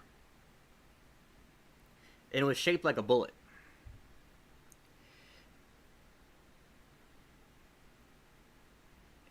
And were very different. In those days, like the Pirates of the Caribbean, the bullets, so it was like a bullet tea. It was called bullet tea, and it was in the shape of the tea. And and this was before the tea tax happened. That's fine, Rebel. I asked that in a confusing way, because I could have asked it a little bit differently. But that's fine, Rebel. That's all good.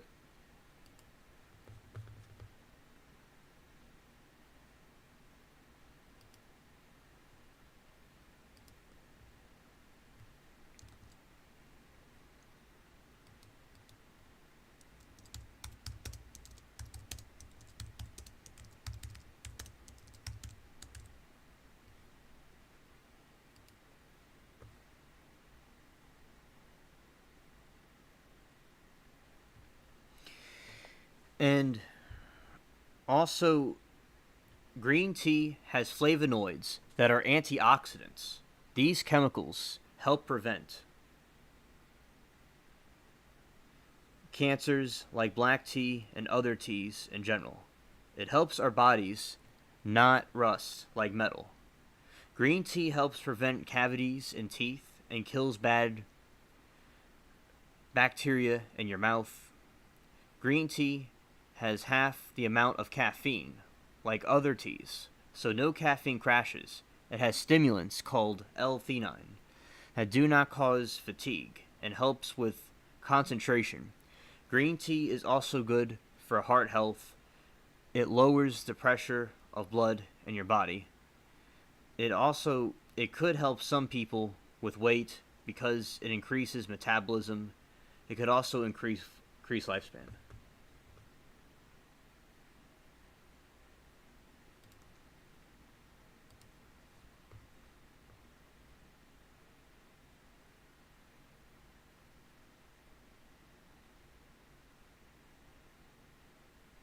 Yeah, SC. I would wonder what they would do now. Because what happened was in America and the colonies, there is this war with France called the French Indian War, and the Britain sent supplies like to the colonies and stuff, and they were both fighting them off. And then to pay for the war, they taxed the tea and different things, and what's his name? The colonies were like, they felt they weren't being treated fairly because it's like this magically one day they got this tea tax. Like the British came to help, and then they sent a tea tax, and they felt like they weren't getting a representation. See, I feel the same situations happening in America now with our own government. It's like happening again. And like the parliament was blamed for the rift between America and Britain. Like, the parliament was blamed for the problem. And today in England, the parliament is still causing problems. But America must learn from from the lessons of the past to not create a new parliament in America now. If we need it, America must keep to its foundation and its origins and its roots of what they wanted it to be, so it doesn't fall into what happened before when it was a colony.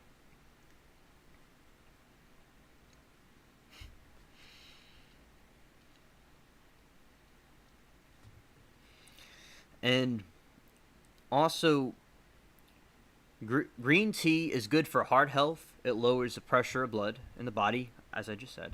It could help some people with weight because it increases metabolism. It could also increase lifespan. There are many types of green tea. Generally speaking, green tea is a great beverage. You could drink it, plan it, you could put sweetener in it. Like, you could make it into sweet southern tea with green tea in it, and it has taste of nature and not too strong or mild.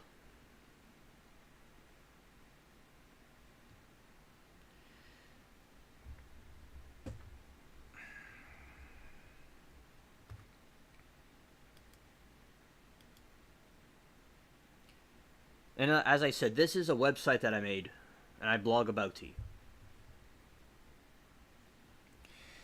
And this is about black tea. And drinking tea in general can lower the LDL lipoprotein, especially black tea. LDL is bad in large amounts because it brings cholesterol through out the body. HDL is better. It increases the amounts because it brings cholesterol away from the body and through the liver, and then leaving the body. Plaque buildups are responsible for the heart attacks and strokes. That's a very scientific, long, complicated way of saying that it lowers bad cholesterol. When you have high cholesterol, it increases stress, and it's bad for you, and this helps lower that. It helps lower cholesterol, in layman's terms. Having a healthy gut and reducing serious disease. Black tea has antimicrobial properties. These repair your digestive system's lining. The process helps your healthy bacteria in this organ to have balance. The organ being good condition will help decrease serious disease, your health in general, in my opinion.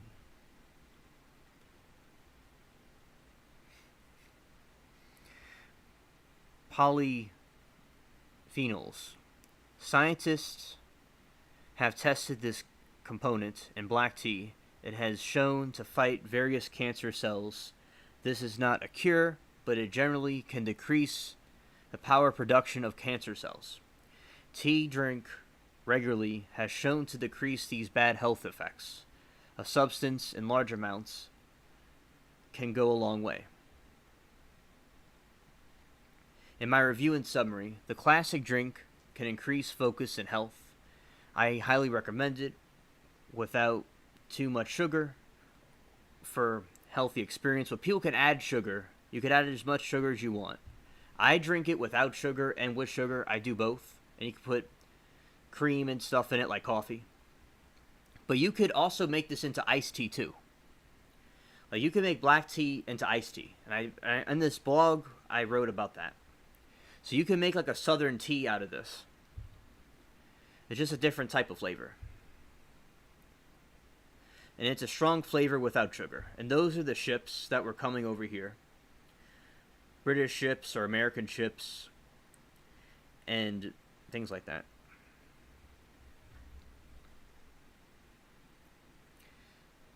And this tea begins in China.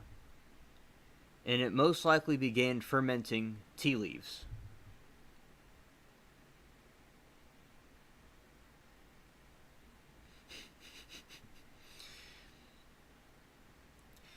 And also, and rum was drank by the sailors, like rum, the drink, the alcohol, and with lime to prevent scurvy. And also, this was made famous in 18th century British. And then it was expensive, and later on everybody couldn't afford it because tea was originally very, very expensive.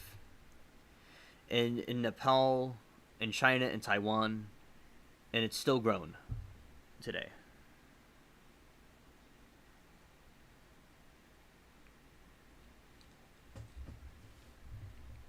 So that is some interesting facts about tea we were talking last night. And this is a French teacup that I have. That's in the bowl. Like, that was taken, like, right over here, where the water is.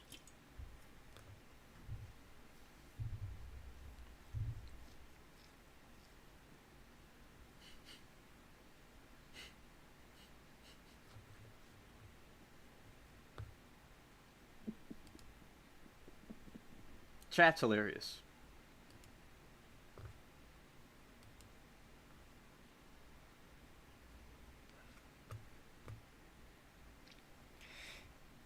And I'll put the link to this.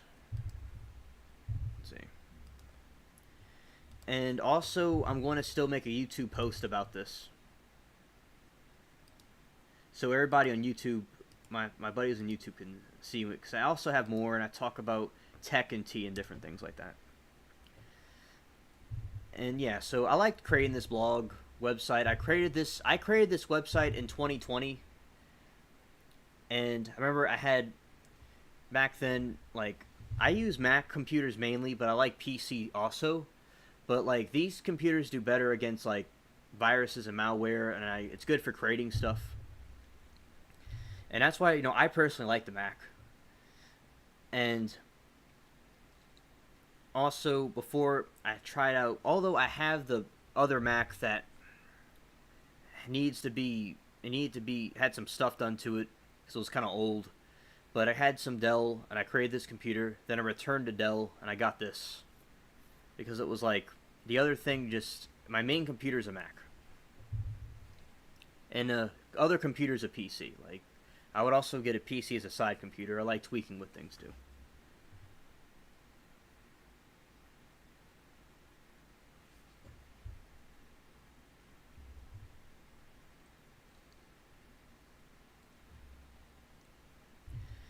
And also, I got this computer from like Lakeside. It's this mall in New Orleans, Metairie. And it's pretty cool. It's a cool Apple store. And my mom and I were over there. It's pretty cool. And also, like, talking about food and different things. And let's see.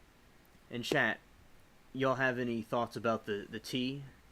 It's something... Anything else y'all want to... Any thoughts y'all have about it? You could put your thoughts about the tea review. And I think it's pretty cool what we did. We talked about and stuff.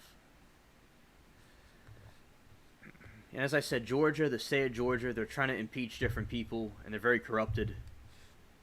And the state of Georgia is more concerned about children... not children, about Trump than dealing with the issues with the children. But I want to say that the South is hot, and because of the swamp and below sea level, down here it's even more intense. And there's a lot of, car accidents and stuff here. It's crazy. Thanks, Amanda. Glad you liked it. You liked the tea. And also, let's see, what else? Review the gardening, cryptids. Alright, well, and also I will say that I hope everybody has a good weekend and planning different things. Yeah, Kyoto, that sounds good. And the Japanese tea is very good. That's very, very, very healthy. And also, chat, I'm going to be... it's very hot where you are too, Sarah. Yeah. And also, it's very dry where I am because of the humidity. And also, it's more like the weather's more of drought weather right now. And also, I'm going to say that I'm going to end the stream. And one thing I will say is that New Orleans coffee is very good, and we could talk about that in the other stream. So I'm going to be ending the stream because we covered the topics for this special late night stream, and there'll be other streams as time goes on. And also, I well, thank you all for coming, and y'all have any final thoughts in the chat, you put them in the chat. And Rebel, as I said, thanks for the information about the voodoo people, the Haiti thing. And I'm going to show that video on a Friday, because you'll be here on the Fridays. You catch the Friday ones.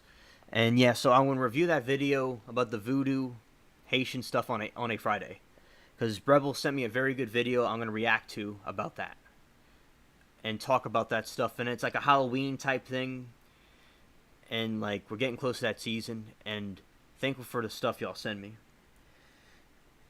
And also, yeah, thank you all for coming. And we can end it with this screen right here, this nice tea. Alright. Okay, it looks really cool. I liked it. And now I'll be ending it. So everybody have a good